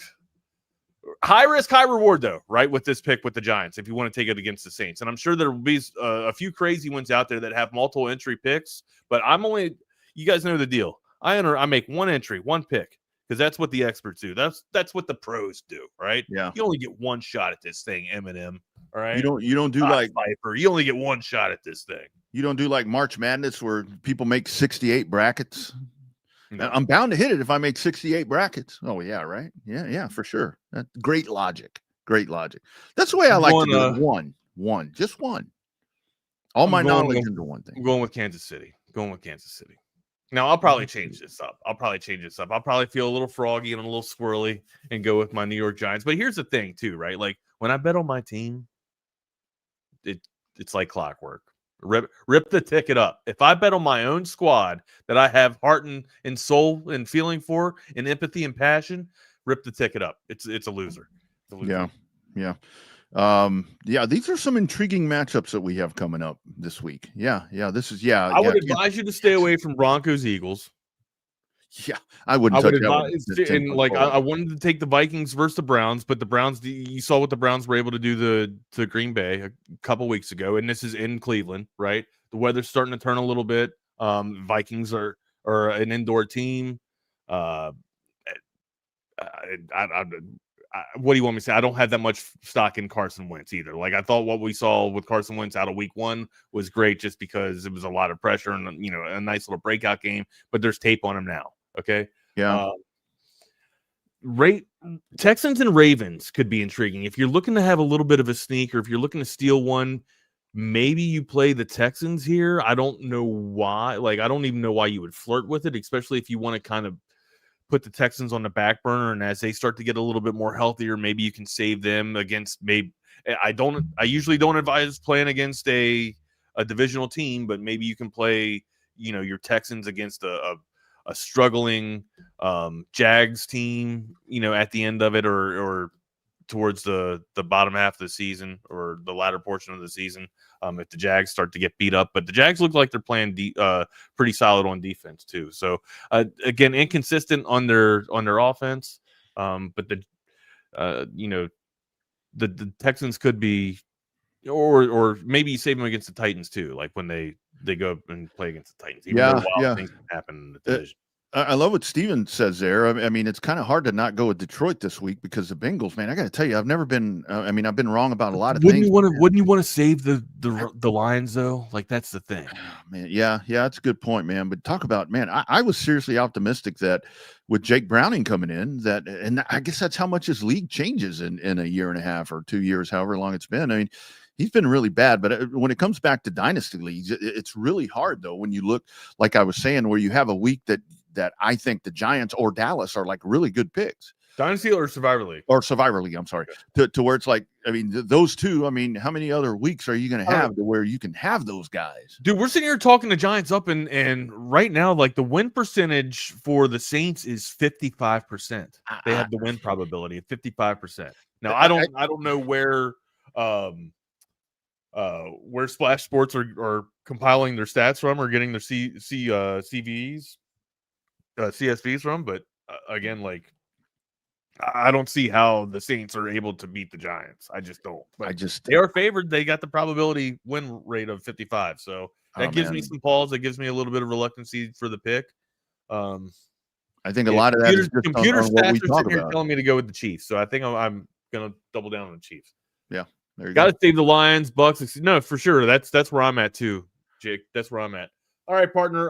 College football. Anything before we get out of here? Hook 'em horns. Hook 'em horns. Come out fast. Start strong. Convert third downs. Execute in the red zone. Put them to bed early. What do you think you're going to be seeing from Sunbelt Billy and company? Desperation. I think a lot of desperation. I think that I'm curious to see how mobile DJ Lagway is. I mean, because we don't know. I mean, we've seen him in a boot. We've seen him doing this, that, and the other. I'm really curious to see the tone, how he starts the ball game, to what you get from him. Because like we said yesterday, Wags, you can't let that dude get started. I mean, I think if he comes out and it starts doing what we want Texas to do, I mean, because, did I mention I want to see some pass rush? That's your line. I want to see the passer rushed tomorrow. So, yeah, yes, very good call, Daniel. Penalties Open concern at me in 6.5. Now lying at 50, or excuse me, now lying at 5 and a hook. Whew. That's and I'm sure that's going to shave down a little bit more. Probably get to 5, maybe 4.5, maybe 3.5 by kickoff time. What do you think here, man? Longhorns, all the sharp money thinking the Longhorns going to be struggling going into Gator country. Based on the current resume, I would tend to believe why people would think that, because it's been a slow starting team, and it's been a lack of execution and so forth and so on. And quite frankly, you haven't played anybody, again, no offense to the last three opponents, but you haven't really played anybody of stature, if you want to call Florida stature. That's how bad the three opponents have been, to where this is like, here's the first real test since Ohio State. A struggling Florida team. After hearing some of the sound that we heard from Sark yesterday, I'd like to, or just the stuff that we played on Chaos Theory yesterday, I'd like to think that they'll come out with a strong, devoted plan of attack to where they have some ground and pound, right? Again, if I see, if we come out here 3 plays in a row with just passes, I'll kind of be a little bit pissed off, or just not pissed off, just confused, like just not understanding why, Sark would say what he did and then kind of go against the grain, right? Yeah. I understand, building a rhythm for your quarterback, but ultimately, if you're talking about getting Trey Wisner back and kind of, finding an attitude for the offensive line and leading on the run, sticking to the guns and going all gas, no brakes on that, instead of trying to put the ball up through the air 60 damn yards each time or each drop back here. Another thing that I'm expecting, I don't expect us to struggle too much with Brown on the outside here. I think we'll be able to, pull Lagway. Again, I guess it'll go based off of his injury status or his, status of his foot. But I don't think that we will have too much complications or difficulties dealing with him through the air with him and Brown. The dual threat does give me some concern, right? And ultimately, like, if we can't spy and stay home, you've seen, in the past where the Longhorns have struggled, in the middle of the field with quarterbacks gashing us. And if that's the case, it's going to be a long day for the Longhorns. But I think 5.5 is very generous for the Gators here. I feel good. I said this last time, and it didn't go so well. So I'm kind of reluctant to say this, but I feel well enough that we're confident enough that the Horns can go down there into Gainesville and come out with at least 10 points cushion of a victory. Yeah. At least 10 points. I truly think that we see a lot of the offensive stuff remedied tomorrow, because I do think the more that I've been thinking about this, to where the tempo has been slow, I think because you've been keeping some stuff up your sleeve. So I'm hoping that's the case. Yeah. Yeah. I think we see a change in the offense, and hopefully we see it from the start of the game. I don't want to see that shit after halftime. I want to see it, when the game starts. Nick, Jordan. The motivator of all motivators, talking shit about Kendrick Bourne yesterday on the show. And he's like, you know what? And he was watching because he's got nothing better to do, right? He was absolutely tuning into the Lone Star Playbook. And he was just like, you know what? F this dude. Who's this Jordan? Looks Jordan up. He's just, all right. This dude knows what he's talking. He can write. This dude can write. Okay. He gets out there and he's just like, I got to prove this guy wrong. The motivator of all motivators, Jordan Scruggs. Welcome to the show. Yeah. Thank you for the wonderful introduction. We think Kendrick Bourne, dude. How about your 49ers? Mac Jones dropping back 50 times last night, putting the monkey on his back. Got your quarterback, man. Got your quarterback. Man. See you later, Mr. Irrelevant. You also have offensive tackle, Alfred Collins. Huge play. Man. Huge play. We talked about that too, man. The Holy Trinity getting the force, the strip, in the cover up too, coming up big there for Shano and company. Yeah, he was double teamed on that play. I mean, that's one of the best plays you'll see all year. That was unreal. Yeah. Okay. So Kendrick Bourne, the chances of him being a Horns 24/7 subscriber are about the same chances of Donald Trump being one. That being said, I never said he was a bad player. No. I just said they're starting this dude who has been on the team for 2 weeks on a vet minimum contract after he spent like 4 or 5 seasons originally with San Fran as an undrafted free agent. And then he went to the Patriots, played with Mac Jones, so they had some of that chemistry too. That's what helped. As far as the QB, that's what we're going with. Mac Jones ain't the quarterback. He's holding it down right now. That's like Purdy's still going to come back. Rodney thinks there's a quarterback controversy there, buddy. Shut it. No. Mac. Al Michaels tried to bring that up yesterday, and like Herb Street literally started laughing, like audibly laughing. Al Michaels? What is it? Jordan Whittingham? Yeah. I heard that last night. I'm like, dude, but read your paper. Okay, so whenever y'all watch these games on Prime, do y'all watch the regular broadcast or the Sky Cam? Where it looks like the Madden view? Yeah. Is that not sick? Yeah, no, it's awesome. It's awesome because, I mean, the broadcast is linked and everything, so it's good. The one thing that's annoying, whoever the Thursday night Prime Vision stats dude is that will, like, mute the broadcast and start talking, he's very annoying. Like, 90% of the time when he's cutting off the broadcast, it's to talk about the field goal percentage lines. Like, man, you only got to review that once in the first quarter, the first field goal. You don't got to tell us we know what the lines are on the field for. Dude, it literally says field goal percentage on the line. So that's a really good. I don't know if you guys have checked that out, but that's a really cool vantage if you haven't seen it yet. You see the play unfold, you see the play develop. It helps you break down a lot more stuff, especially if you're trying to figure out what's going down and analyze plays, like most of us do from time to time. Yeah. And I mean, man, Mac Jones, what a game. Doing his Haynes King impression out there, limping off the field. Ballsy. I'm surprised we haven't seen more memes of the photo of him with like his pants halfway pulled down at the final drive in overtime. But he had swamp ass, didn't he? Big time. Oh yeah, I mean, he looks like the 49ers, if he looks like an athlete. He looks like an athlete. Man, if the Rams kick a field goal, I don't know what Mac Jones would have looked like had the 49ers had another series. I mean, dude, he was beaten up. But I was last night at one point as that game is starting to end, I'm like, are we going to get another tie? I'm like, are we getting another tie? I was thinking that. So I was bet getting some PTSD. I was getting some PTSD. Yes, absolutely. Yeah. Okay, so yesterday, bet the under. It was 47.5. So when Alfred Collins punches this ball out, I'm like, fuck yes, because it's 23-20, right? I'm like, hell yeah. And then like 3 and out right away, basically on their own goal line, and they got a punt in. I'm like, well, this is over. It's going to OT. Yep. I will say, though, I want to talk about this before Rodney gets out of here because I know he'll be interested. And Nick, because Nick went out to Bastrop Cedar Creek to go see Alfred Collins. Does anyone want to guess Bastrop Cedar Creek's record the 4 years Alfred Collins was there? We're just assuming he was on varsity for 4 years. I would say they had 30 wins. 30 wins? I'm going to say they went undefeated.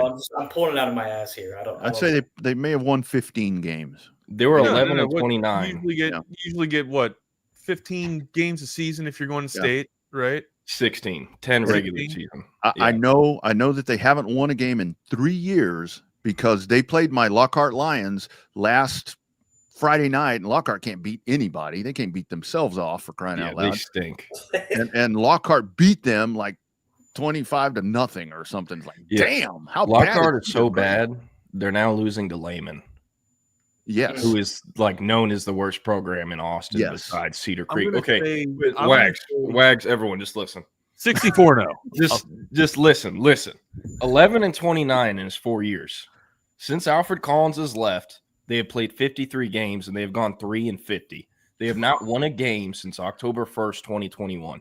Casey Thompson was the starting quarterback at Texas the last time Cedar Creek won a football game. Oh, those poor kids. Yeah, it's like it's just as bad over at Cy Park where Harold Perkins went to school. They just lost their 36th game in a row last night, 84-24. They have not won a game since Harold Perkins has left. That's got to be a shitty. I don't know how many games in a row Cedar Creek has lost, but they're over 34. They're in the high 30s though. It's 3 straight. Because and some of my Lockhart friends after they won that game, I mean, and these are the older people, the fans or whatever. They're sending me all these things and shit. A big win. I'm like, big win. What? A win.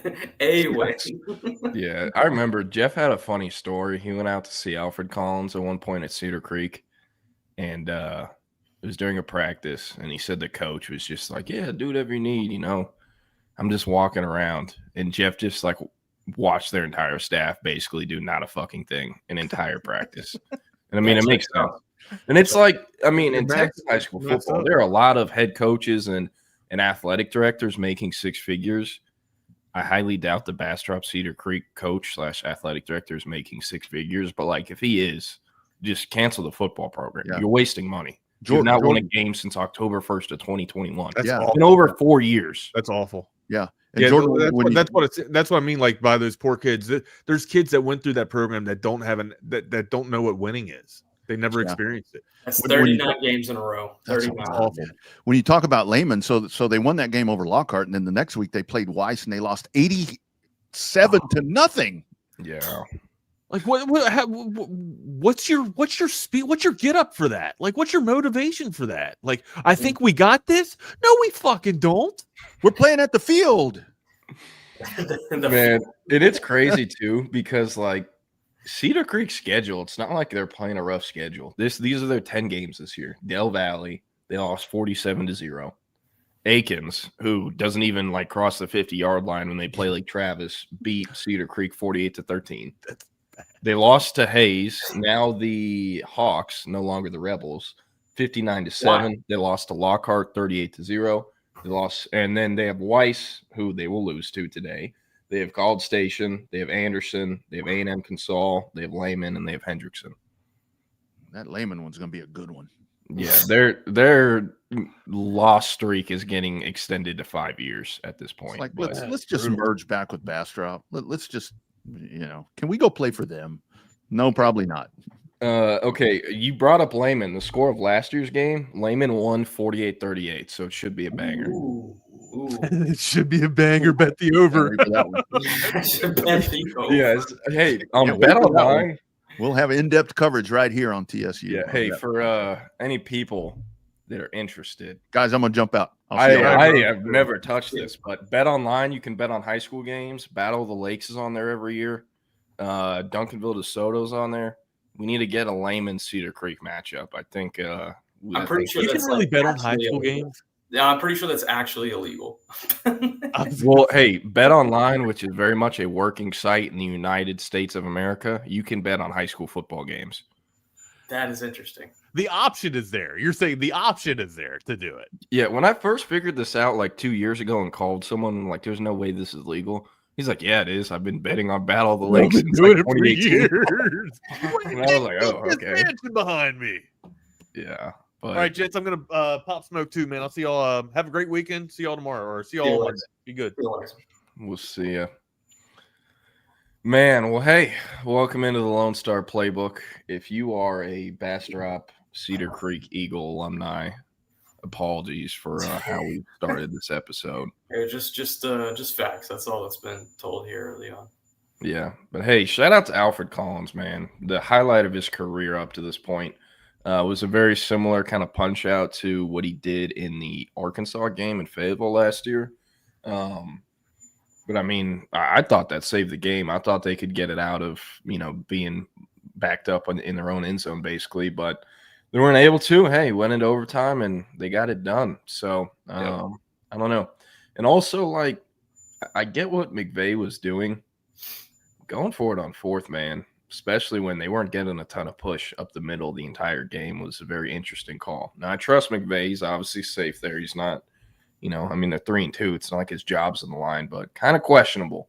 I will say, though, it is so much more fun playing the Rams when they don't have Aaron Donald and you can actually do stuff in between the tackles. Yeah. Because they were running it down their throat all night. I mean, I think they got 4th and 1 or 3rd and 1 running a QB sneak like at least 3 or 4 times last night. So, I don't know. And this is a better way of explaining it. What Steven Delgado said, I like the choice to go for it, but the play call was questionable.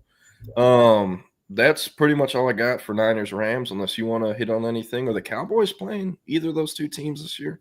They are not. They are playing the Cardinals. That's their lone NFC West opponent. Nick, we got to figure out another room for you in the Star. Those rooms are squeaking, man. I'm telling you. They're making the whistle. I don't even hear it. This has got to be a you problem.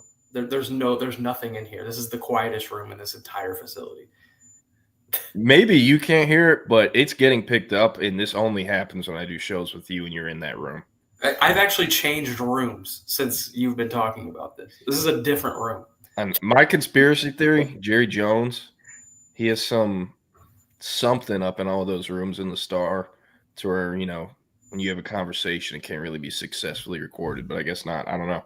Interesting. But yeah, see, evidence in the chat, my friend. Could be you. Could also be you. We don't know. We don't know. It's not me. This literally only happens when we're on the show together and you're in one of those rooms. Sorry, fellas. This is the only. But I got. Hey, Dallas Cowboys, Jaden Blue, you reported it yesterday. He's expected to play on Sunday, first NFL action of his rookie year, or at least in-game regular season action. Would you suggest starting him in fantasy this week? I wouldn't go that far. But I would expect him to be the backup running back on Sunday and your lead kick returner because their starting 2 kick returners are going to be out, and then the 2 backups that they would use are having to start on offense and defense. So they are bottom barrel scraping to figure out who their kick returner is going to be. And I think it's going to be Jaden Blue on Sunday. But I don't know if the production warrants or the touches warrants starting him in fantasy. I wouldn't go that far. Yeah. So why this week, and why? I mean, obviously we know why the previous weeks, why he has been playing. You know, you've talked about it each week, but why is he getting to get some action this week? Yeah, they've loved how he's approached these last few weeks in practice. He's made some big impressions. And they've been just trying to find a roster spot for him because, when you make that inactive list in week 1, you have to really figure out unique ways to get those inactive guys active if injuries don't happen. And I think they were preparing to do that for Jaden Blue, but then the injuries happened. Miles Sanders went down with an ankle against the Packers. And now Kavontae Turpin, he's down with a foot injury for a couple of weeks. So that opens up the door for Jaden Blue, and he's able to step in and have this opportunity against the Jets. Yeah. Speaking of the Jets, 12 p.m. up in MetLife Stadium on Sunday. I don't know. I know it's, the New York Jets, and they've been pretty damn bad. New York Jets football. I mean, that's what it's been the last few years. But keys to the game for the Cowboys, and any concerns you have about that MetLife turf? Dude, well, I mean, the MetLife turf is what it is. Concerns, yeah, probably, but I think that would be for any game. I don't think there's anything specific about this one. But I'm picking the Jets to win this game. I think that's what we're probably trending toward. I think on defense, it's going to be tough to stop Justin Fields. His ability to get outside of the pocket and scramble. The Cowboys have had issues with that. The last few weeks starting the season. And then on the offensive side of the ball, there's a reality where the Cowboys are down 4 starting offensive linemen going into this game. Tyler Booker out with an ankle. He is day-to-day right now, but it's going to be hard-pressed for him to go on Sunday. Tyler Guyton is still in concussion protocol. Tyler Smith is dealing with a knee injury, and Cooper Beebe's on IR. So there's a reality that right tackle Terrence Steele is the only starting offensive lineman playing on Sunday. And so, the offense is going to have its issues. CeeDee Lamb is still out. The offense is going to struggle. So they need the defense to step up in this game, and it's tough to rely on anything this defense provides you right now. So that's why I think the Jets might be better set to win this game. And so, okay, all right. So Jordan's giving me the floor. This is rare territory we have here. But Justin Fields, you talk about his scramble ability. He had that 43-yard touchdown on Monday night against the Dolphins, and that is what the Cowboys have had issues with early in the season. Even Jordan Love had some big scrambles. Jalen Hurts had 2 rushing touchdowns in week 1. Russell Wilson had some big gains. Caleb Williams did as well. I mean, the rush lane discipline has not been strong from the Cowboys in the first 4 weeks. So, I expect the same from Justin Fields. And, Patrick said it's sneaky picnic, but yeah, I think the Jets are going to win this ball game. Wow. I missed most of that. I was seeing if the AirPods would change it, but it just made the whistle in my ears. I don't know. Maybe we'll just have you on mute besides when you talk. I'll tell you what. I bought a microphone. It's in my car, so I'll bring it the next time that I'm in here. Maybe it's the microphone. We'll figure that out. Perhaps. Anything else you want to hit on the Cowboys Jets game? Sorry, I just missed most of what you said. No, that's pretty much most of it. Got it. Got a question in the chat here, or not really a question, but a comment. Antoine said Caden McCarty from Cy Falls announced the decision date. So to be honest, I haven't checked in, gotten any intel on this, but he's been to Texas Tech once, if not twice already. This seems like a kid that they would get to commit early. That's kind of what they're doing this cycle, and I'm pretty sure his most recent visit before posting the decision date was to Texas Tech. He is a top 100 prospect, 4-star edge rusher in the 2027 class.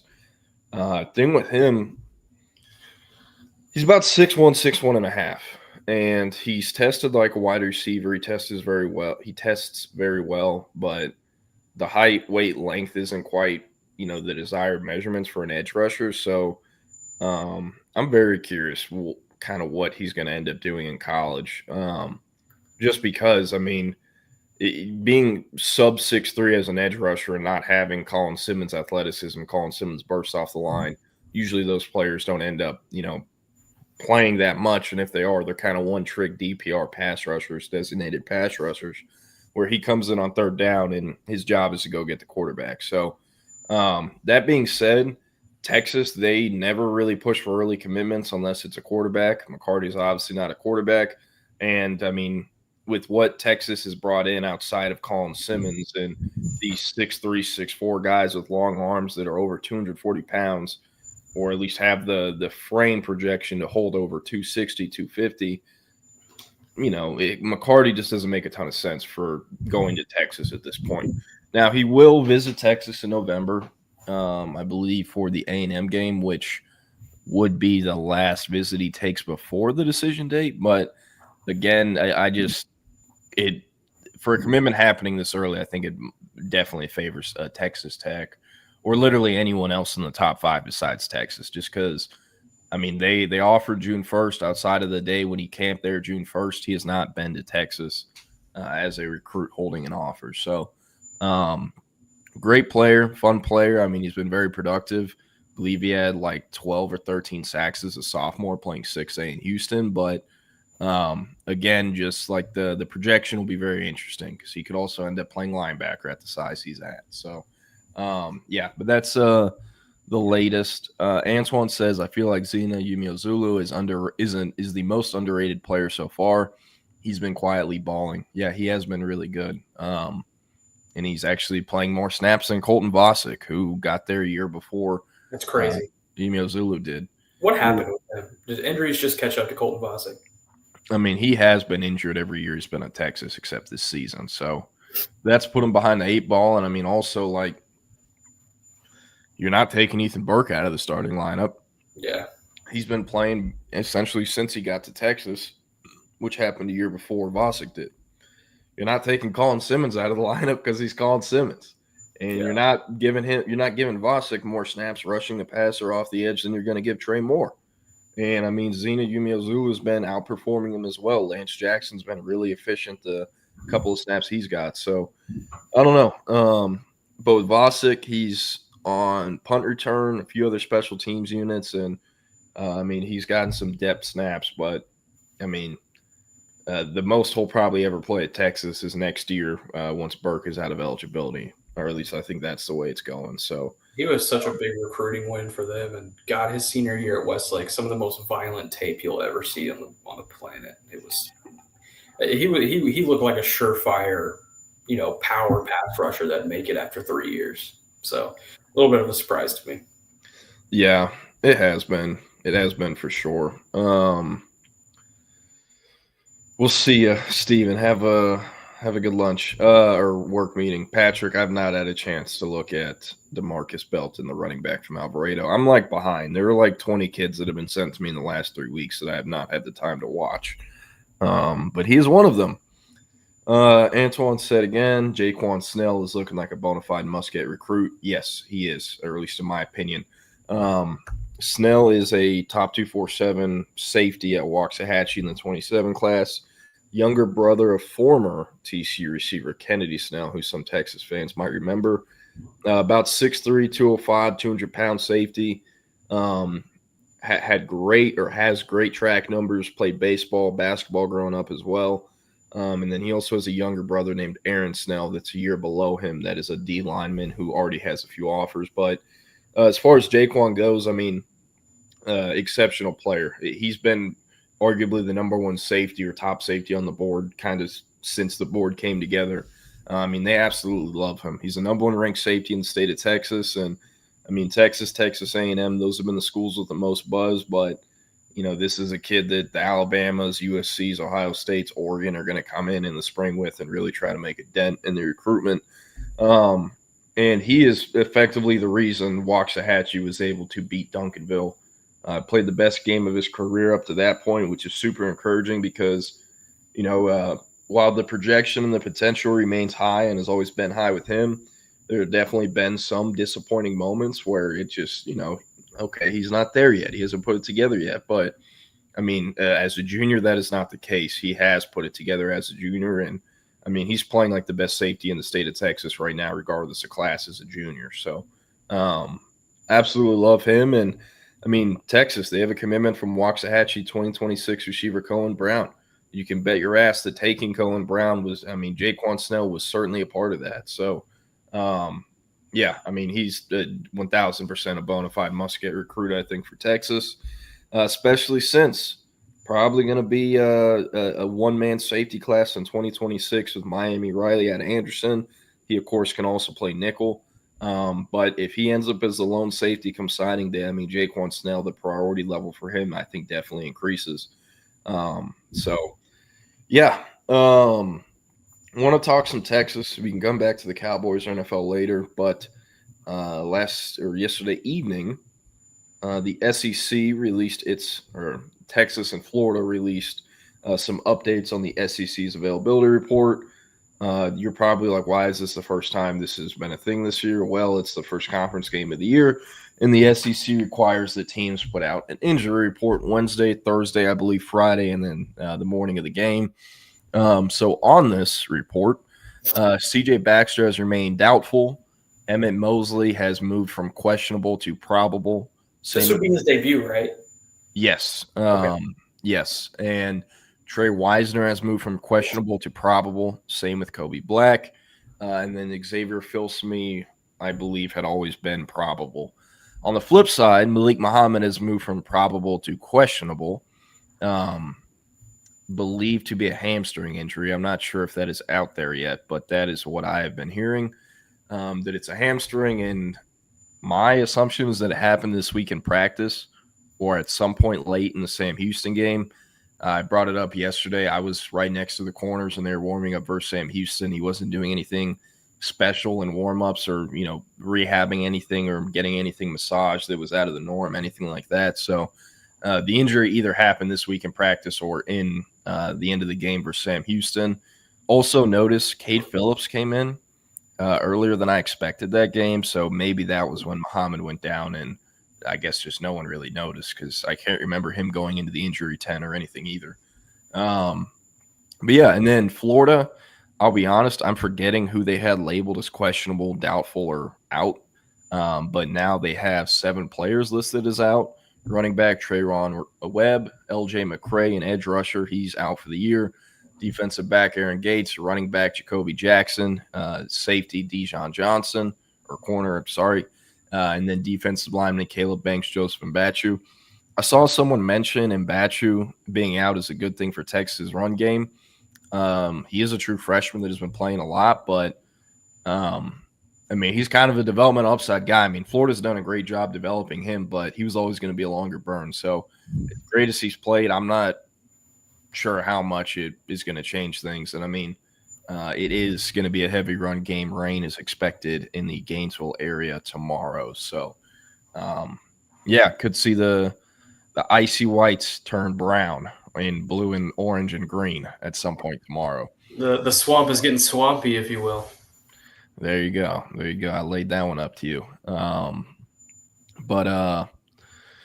Hey, Nick, maybe you catch up with Salvatore when you're in the city this weekend. Yeah, come on. NYC, baby. Yeah. Hey, Texas, Florida, how are you feeling about this game? My score prediction for our Horns 24/7 staff score prediction was 23-13. Longhorns, 2 touchdowns, 3 field goals. Florida, 1 touchdown, 2 field goals. I don't feel great about it because forgot to check the weather, and it had been worse since I last saw the weather Tuesday. So probably going to hit the under on that. This is how I know we're locked in because my score prediction is 24-13. So I think it's going to be kind of a similar muddy vibe for Texas tomorrow. I think, certainly those injuries on the defensive front for Florida will be able to help out this run game get going in the rain.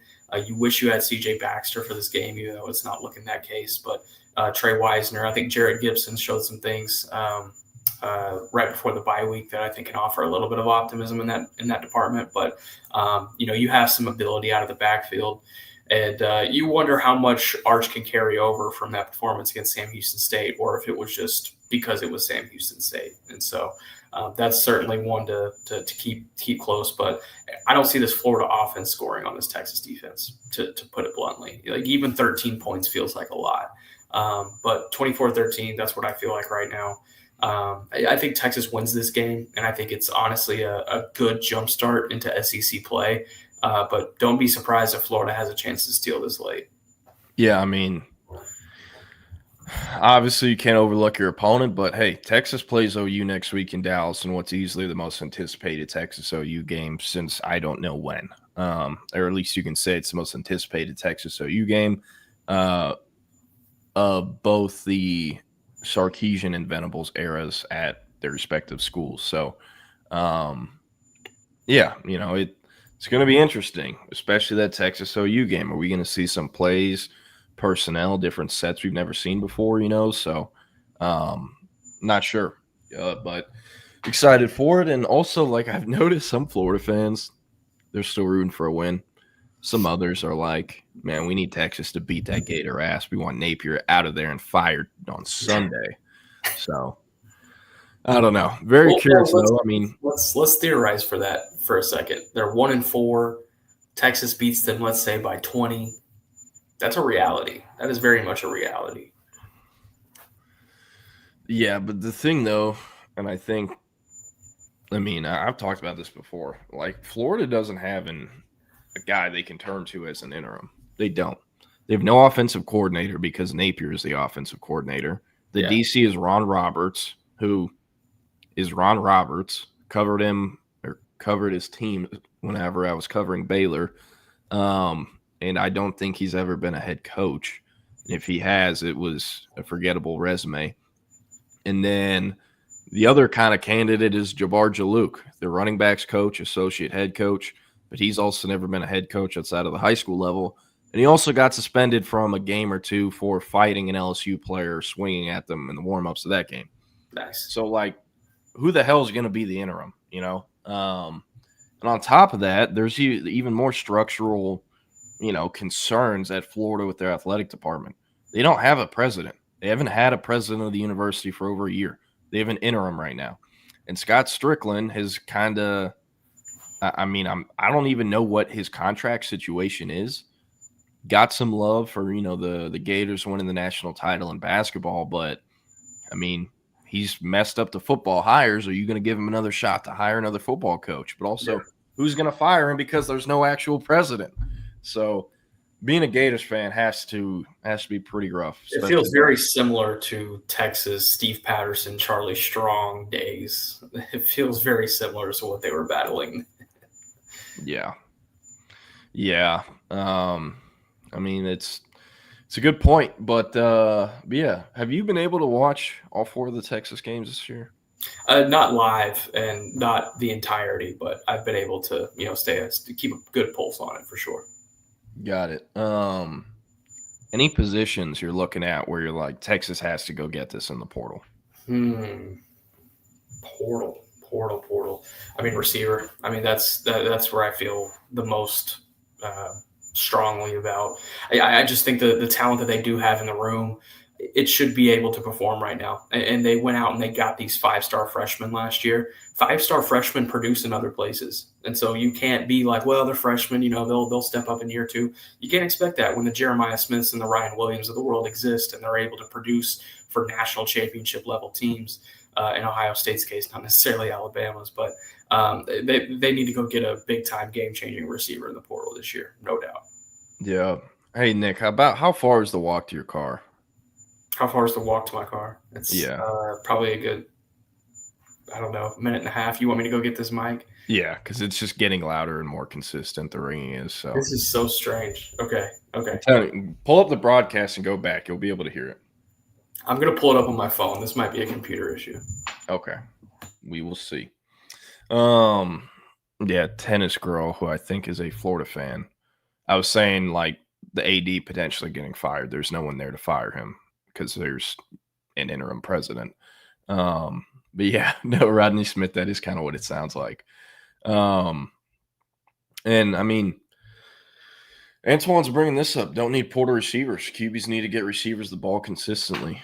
Well, I mean, good points, but I mean, I'm in agreement with Nick. I would love to see Texas go get a Matt Golden type, a A.D. Mitchell type, even an Isaiah Bond type, a true difference maker. So, because, I mean, that can help. Like Ryan Wingo, it's kind of been hit or miss. He played very well versus Sam Houston. DeAndre Moore played well in his first game back. Parker Livingstone has shown flashes as well. Obviously caught a touchdown caught a touchdown versus Ohio State, and I believe had 2 the following game versus San Jose State. But I don't know. It is interesting. The entire receiver room can come back next year, except DeAndre Moore. If he were to leave for the NFL, he will likely come back at this point, though. So I mean, how much are they going to improve? Can this offense be helped with a difference maker at receiver? Yes, I very much think so. So, I'd be very surprised if Texas doesn't go get a receiver at this point. Also, think offensive tackle is a necessity, regardless of who they figure out, who they're going to flip in 2026, or regardless of if they get Trevor Gooseby to come back. Like, they have to go get a portal offensive tackle, at least for depth. And I wouldn't mind it for guard either. Like, if Connor Stroh and Nato Umeozulu are playing at this level and are still fighting for the starting job, you can go get someone out of the portal that's better, and guards aren't that expensive either. At center, Connor Robertson, he stayed at Texas this long. I would expect him to stay for his 5th year. He has a redshirt year, so he can come back next year. And I mean, a 5th-year player on the offensive line at center, it doesn't get better than that. Unless, I guess they're Jake Majors, where they're pretty much a 5-year starter, not just a 5th-year player. Y'all are ridiculous in the chat. But there are definitely positions Texas is going to go get in the portal. Tackle, receiver, linebacker for sure. They're going to get a linebacker. After this year, Trey Moore, Anthony Hill, they're gone. That would leave Anthony Hill, Leonga LaFowl, Ty Anthony Smith, Bo Barnes, and that's it. Because Brad Spence has been playing edge. Jonathan Cunningham, who they originally took as a linebacker, has been playing safety/nickel. So next year, I mean, they're setting up to have 3 scholarship linebackers return. Obviously, Tyler Atkinson, Kosi Okpala, they'll be in the mix as well. But, I mean, Kosi Okpala won't really be able to do anything besides special teams as a freshman because he is an edge rusher at high school that has to be spun up and taught more of the linebacker position in college. Atkinson, meanwhile, I mean, he's good enough and they're paying him so much that he has to play as a freshman. You don't leave 7 figures on the bench. That's why Jonah Williams is playing as well, besides that he's a really good player. So, being in line for 4 or 5 scholarship linebackers, really only 4 that can play because Kosi Okpala won't be able to. They're going to have to go get a linebacker. Safety will be interesting. I think Jelani McDonald is gone after this year. I think he's playing too well to not be an NFL draft selection, at least day 2 next year, next April. Michael Taft will also be out of eligibility. And then you have Derek Williams, who has really not played much this year. I don't know why that is, but I don't know with how much Texas is playing him if he's coming back next year at this rate. Not going to the draft, but the other option. So that's something to monitor as well. Xavier Filsme has improved year over year. Same with Jordan Johnson-Rubell. And then you obviously have Jonah Williams as well. But I could see Texas going and getting a safety.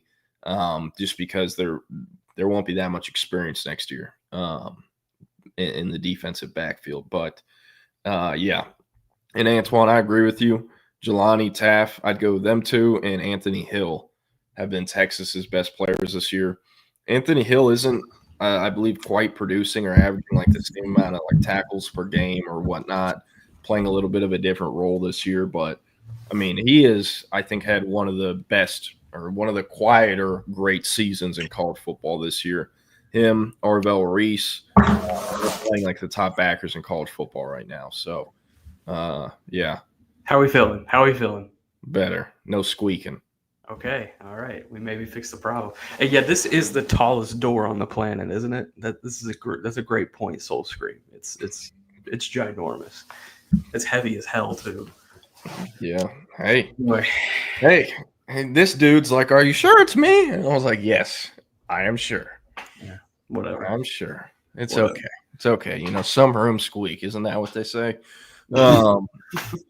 Antoine said, thoughts on Lathan Wissington and Kadarius McMiller, both 2027 running backs in the state of Texas.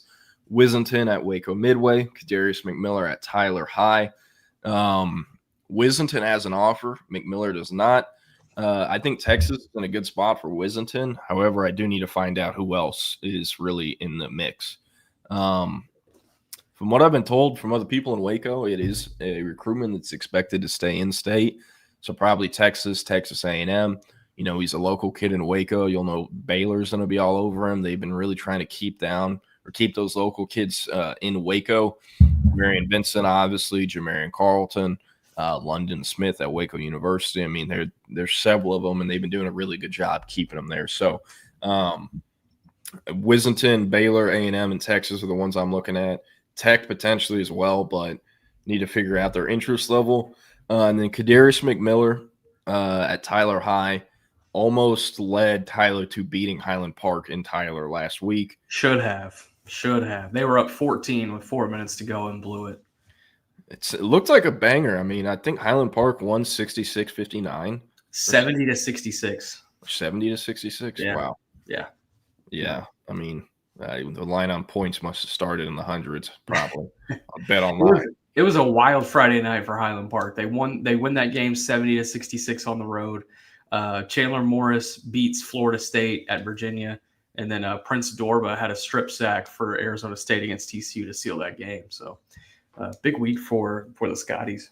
Man, it's kind of Highland Park has taken a dip. I know they're still winning, but very few recruits are coming out of there now. I know Dorba was a transplant, kind of. They were never really pumping out recruits though. They just hit a strong stretch where they had Dorba and Chandler.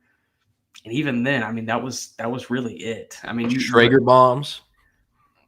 I wouldn't call him a recruit. The same I wouldn't with John Stephen Jones, even though John Stephen went to Arkansas, I'm not calling these guys big recruits, Yeah, I think good point. What else do we have here? Okay, but with McMiller, though, Texas is a dream school. He grew up big Longhorn fan, still is one. If they were to offer, I think that's very much where he ends up, but they have not offered. I think part of that is they know he'd probably try to commit right away or pretty soon, or at least that's my assumption. But I don't know. I mean, he's one of the top running backs in the state. They have Derek Cooper committed. They want him to be the only take in 2026, which means they're going to need 2 in 2027. And I mean, I honestly think McMiller might actually be the best running back in the state, not named Landon Williams-Callis in 2027. So yeah, those are kind of the thoughts there. Kind of sounds like a Ricky Stewart situation. Yeah, a little bit. I think McMiller's a better prospect than Stewart, though. No, I mean from a recruitment standpoint, because Ricky Stewart's dream school was always Texas, and the second that they offered, I mean, he was always going to jump on that. Yeah, that is a good point. So maybe we see Kadarius McMiller pick up his offer at the junior day. That's what they did with Ricky Stewart. Yeah, that's what we got. Back to some NFL college talk. Nick, did you know every Oklahoma starting QB from 2015 to 2023 is starting in the NFL this week? That is impressive. Six of the 32 quarterbacks in the NFL starters are Oklahoma Sooners. Baker Mayfield, Jalen Hurts, Kyler Murray, Spencer Rattler, Caleb Williams, and Dylan Gabriel. Dylan Gabriel is the 41st Browns quarterback to start since 1999. That's bad. Yeah. That's bad. Yeah. Antoine brought up Ezekiel Angbale. They have definitely hosted him for visits. I mean, he's been on campus at least 4 times, but they have not offered. He is a interior D-line prospect out of Langham Creek in the Houston area. His father is Dwayne Brown, former longtime Seahawks, Houston Texans offensive tackle. And then his mother is Sierra Aingbale, which holds like half of the shot/discus records at Virginia Tech, which is also where his father went. So the recruitment's been kind of slow. I mean, he has a lot of tools, just hasn't quite put it together or produced at the level that people want, and he's now a junior. So, I mean, hey, if all else fails, he's got free college at VTech. We know that. And I mean, if whoever VTech hires, if I'm that coach, I would so right away go all in on Aingbale because that's an easy win. He's a top 247 kid. He's a legacy, and he's someone you can beat your chest about, get boosters excited to get some more money pumping and get more difference makers. But I don't know. Well, hold on. Let's go back to that Oklahoma stat. You said that every starting quarterback since 2015? No, from 2015 to 2023. Okay, from 2015 to 2023, every starting quarterback is starting in the NFL this week? Yeah. That's a lie because Davis Bevell is not starting in the NFL this week. Shut up. I wonder what Davis Bevell is doing right now. Not playing football. I'll tell you that. There's no damn way. Man. Let me look into that. Yeah, find his LinkedIn. Someone find his LinkedIn. Let's see what he's up to. Here's a good one. Nathan said, Nick, as a media member, what do you do when a player starts miming in an interview? Yeah, walking away. I'm not. I couldn't believe that when I saw it the other day. I was like, geez, man. Like, I'd hate to be covering the Browns, having to deal with that circus. B, I would hate even more to be a Cleveland Browns PR guy having to deal with that circus. So, yeah, that's one. That's a special one right there. What do you think about the rolling with Dylan Gabriel saying, I don't want to play with you anymore, Joe Flacco? Did he say that? No, I was. Oh, okay. Toy Story. I don't want to play with you anymore. I see what you're saying. Yeah, I give Dylan Gabriel a lot of credit because I don't know if he's intentionally sneak dissing, but if he is, he's the best sneak disser on planet Earth. You know, when they asked him this week, they were like, so, you know, you feel like it's a good time for you to be able to, be the starting quarterback? He's like, yeah, actually, I think it's perfect timing. I was like, damn, Dylan Gabriel, this is great. This is great content. Yeah. No, it is. I don't know. There's a lot of truth to Antoine's comment there, though, too. Stop interviewing a third-string quarterback just to pick them apart. There's a lot of truth in that. Let's hear your thoughts. Because I see some where, like, they're saying this. Why is Shedeur even getting interviewed? Why is he available? Well, he's Shedeur Sanders. He does a lot of clicks. Your job, or some of these guys' job, is just to get clicks. Either it's to break news. Either it's to aggregate information. Regardless, they talk to him because anything he says does very well engagement-wise. Yeah. That's how it is. So they're going to talk to him no matter what. It's the same reason that everyone was talking to Arch Manning his freshman year and no one wanted to talk to Quinn Ewers, that famous photo of them at the Sugar Bowl. Yeah. And it's because the CFP requires that every player is made available.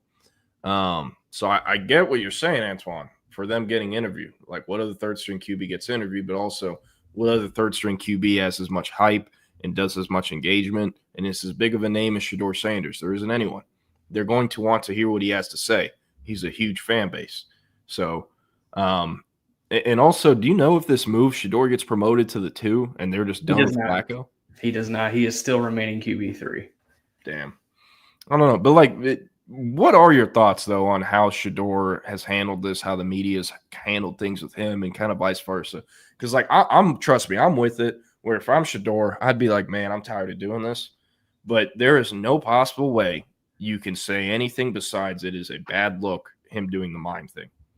Yeah, like, it's an awful look. At least just give one-word responses or something, I feel like. You know what I mean? Yeah. I don't know. Yeah.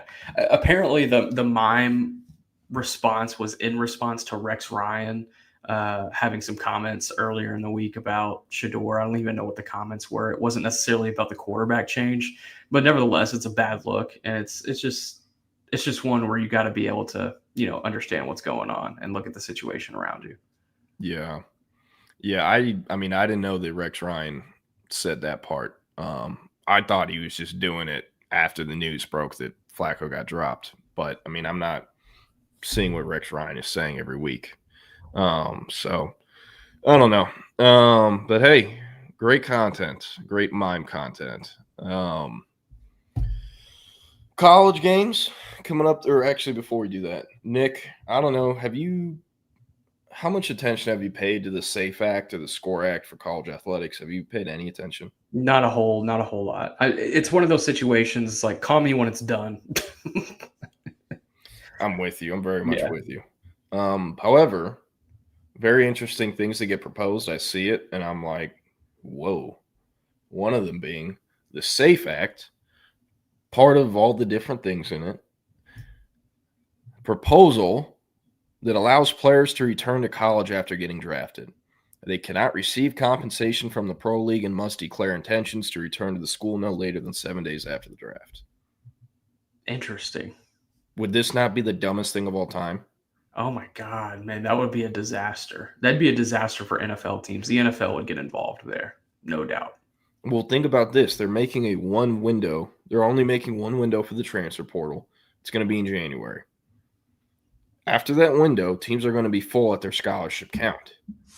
Like, if Anthony, the example I brought up, let's say the Browns draft Anthony Hill, and he's like, screw this, I'm not playing here. Yeah. And he just comes back to Texas for his 4th year. Well, by the time you're in late April, within 7 days of the draft ending, these teams are done with spring ball. Yeah, exactly. They can't just add a new scholarship guy. So I don't know how it works, but I think it's super dumb. And even like if it were to be for players who are on the cusp of getting drafted and don't get drafted and want to come back, even that's dumb because you're still working with the scholarship problem. So I don't know. I don't think there's any way it passes, but I just thought it's interesting to talk about. Also, something interesting. Arkansas, obviously open. Rhett Lashley is the name with a lot of buzz. Played at Arkansas, grew up in Arkansas. And, you know. Gus Malzahn. No. Just telling you. Keep an eye on Gus Malzahn. No. But. Okay. You forget I know people that know things at Arkansas. Yeah. I know the guy you're talking about. Right. But I do not think Gus Malzahn is the hire. I don't know. They also just need to fire Hunter Yurachek and get an actual AD that knows what the hell they're doing. That's very fair. Is awful at his job. But with Lashley, talk to someone who is connected over in University Park. The job Lashley and the Ponies want is Auburn, not Arkansas.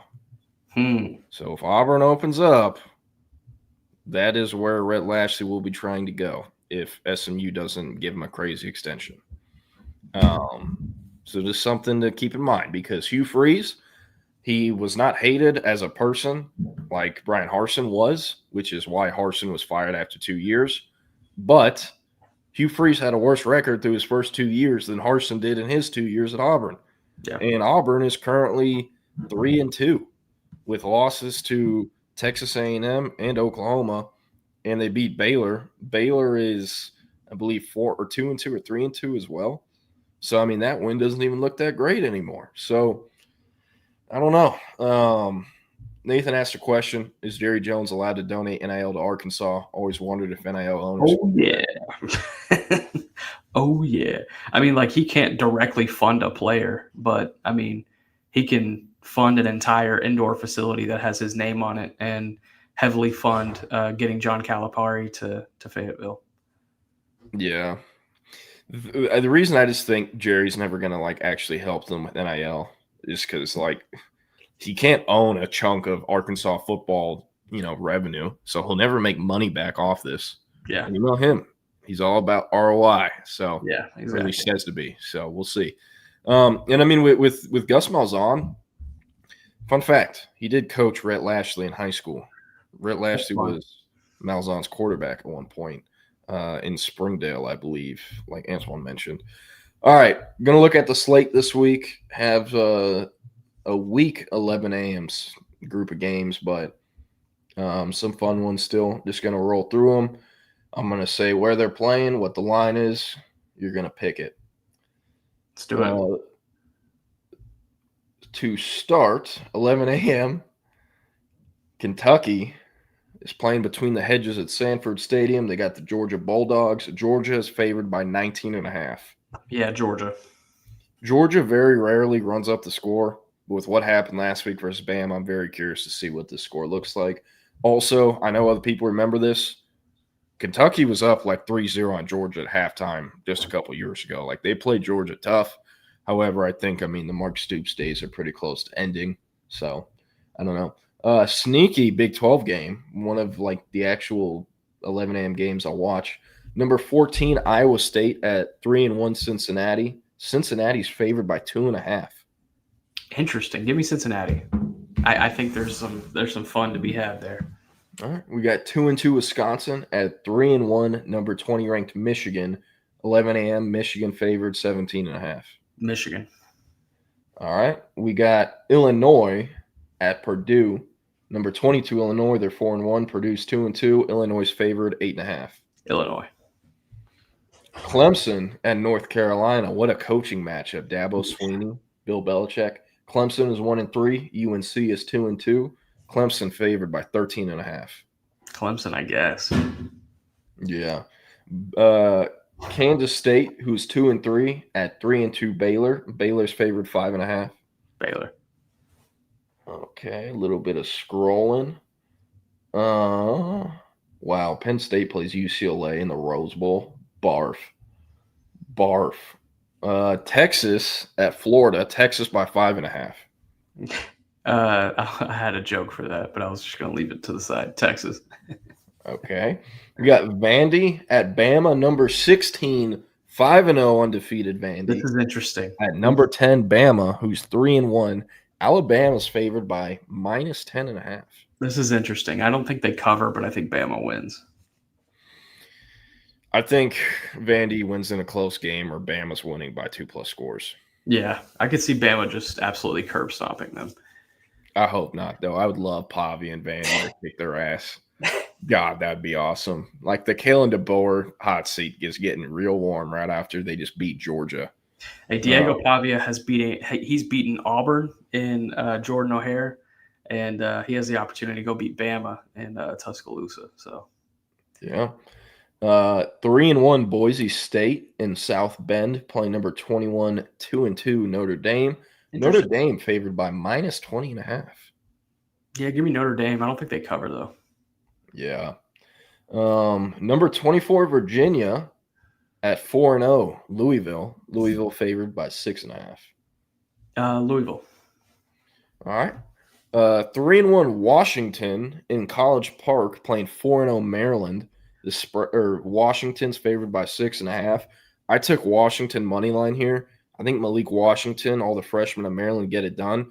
Maryland has played more true freshmen this season, like over 100 snaps. They have 8 of them than the entire Big Ten combined, by the way. They got a young team. They're good. Wow. Michael Loxley's job has been saved by Malik Washington. But yeah. Washington Washington versus Maryland, and Maryland, who you got? Yeah, Maryland. I like this Maryland squad and what Loxley's built over there. All right. 3-2 Syracuse coming to Dallas to play the 2-2 SMU Mustangs. SMU favored by 17.5. Also, a homecoming for Jonte Cook. Give me Syracuse. I'm just gonna believe until they prove me right. Why not? Yeah, the degenerate I am took Syracuse money line. It's like plus 400 something, by the way. If anyone else wants to hop on it, Kent State versus OU. OU's favorite, or OU by 46.5. You think they cover? Why are we picking this game? Yes, they cover. Well, not picking. I just meant the cover part. 3-1 Michigan State at 3-1 Nebraska. Nebraska by 11.5. Nebraska. All right, we got number 11 Texas Tech. Everything runs through Lubbock. Red Raiders at 4-0 Houston in Houston. Tech is favored 11.5. Yeah, take the over because the over is like 52.5 or something like that. But Tech definitely. I'm just worried that Houston's not going to be able to score. We'll see. Yeah, it's going to depend on Houston's O-line and their receivers. I don't have a ton of faith in that, but I'd love to see the Cougs win. Number 3, Miami going to Tallahassee to play the number 18, 3-1 Florida State Seminoles. Miami's favored 4.5. Give me Florida State. Bounce back game for the Noles. I'm very curious to see how Carson Beck plays. Like, very few RPMs off the ball whenever Miami played Florida. How does that look this week? Mississippi State, who's 4-1, only lost to Tennessee, lost at the wire, playing number 6, 4-0, Texas A&M in College Station. A&M's favored by 15.5. I can't get 15.5, but I did find 14.5 and chose Mississippi State to cover. I think Mississippi State wins this game. I love Mississippi State. And I think if A&M's offense played like they did last week against Auburn, Mississippi State's going to outscore them in this one. Yeah. I mean, I don't know about that, but I think they're going to cover. I don't know about win, but I think they'll cover. Okay. Colorado. Circle back. 2-3 Colorado at 3-1 TCU. TCU's favorite 13.5. The first time Deion Sanders and Colorado have been in Fort Worth since his first ever game at Colorado, where Chandler Morris was the QB. Frogs. Yeah. Kansas, 3-2 Kansas at 3-1 UCF. Kansas by 5.5. Kansas. All right. 2-3 Tulsa at 5-0 Memphis. Memphis by 19.5. Memphis. Yeah. All right, last one. 3-2 Duke. Going out to California to play the 4-1 California Golden Bears, the woke agenda. Duke favored by 2.5. Give me Cal. By the way, this is a 9:30 game. Do you know what time that means in Durham, North Carolina? What time that is at 9:30? 6:30 or 12:30. I'm sorry. Yeah, these guys are kicking off past midnight at their local time. The 9:30 Pacific time. Yeah, it's a 9:30. Wait, I'm dumb as hell. It's a 9:30 Central Time, but still, a 10:30 kick is ridiculous. Okay, yeah. Imagine being a Duke fan. You're getting to bed at 2 a.m. I'm with you. That is crazy. But anyways, it's past 11, so we're going to get out of here. Up next, Fanatic Perspective gives their deep dive of Texas, Florida. Chip and Zay, they'll be back in the live stream at 2, going for 2 hours till 4. YouTube, Facebook, Twitter, Twitch, wherever you get your live stream. We will see you on Monday from 10 to 11. Thanks for watching the Lone Star Playbook. Tennis Girl, Jake Bayless, Patrick, Jack Burton, Bruce, Antoine, Nathan, Longhorn Bear. Did the mic work? Yes, we have not heard squeaking since. So you got to keep that thing in your car and bring it in there. All right. Noted. Jose Rodriguez, everyone who tuned in. Appreciate everyone who dealt with the squeaking, but hey, we got it fixed. So, yeah, we'll see you. Peace. Y'all have a great Friday.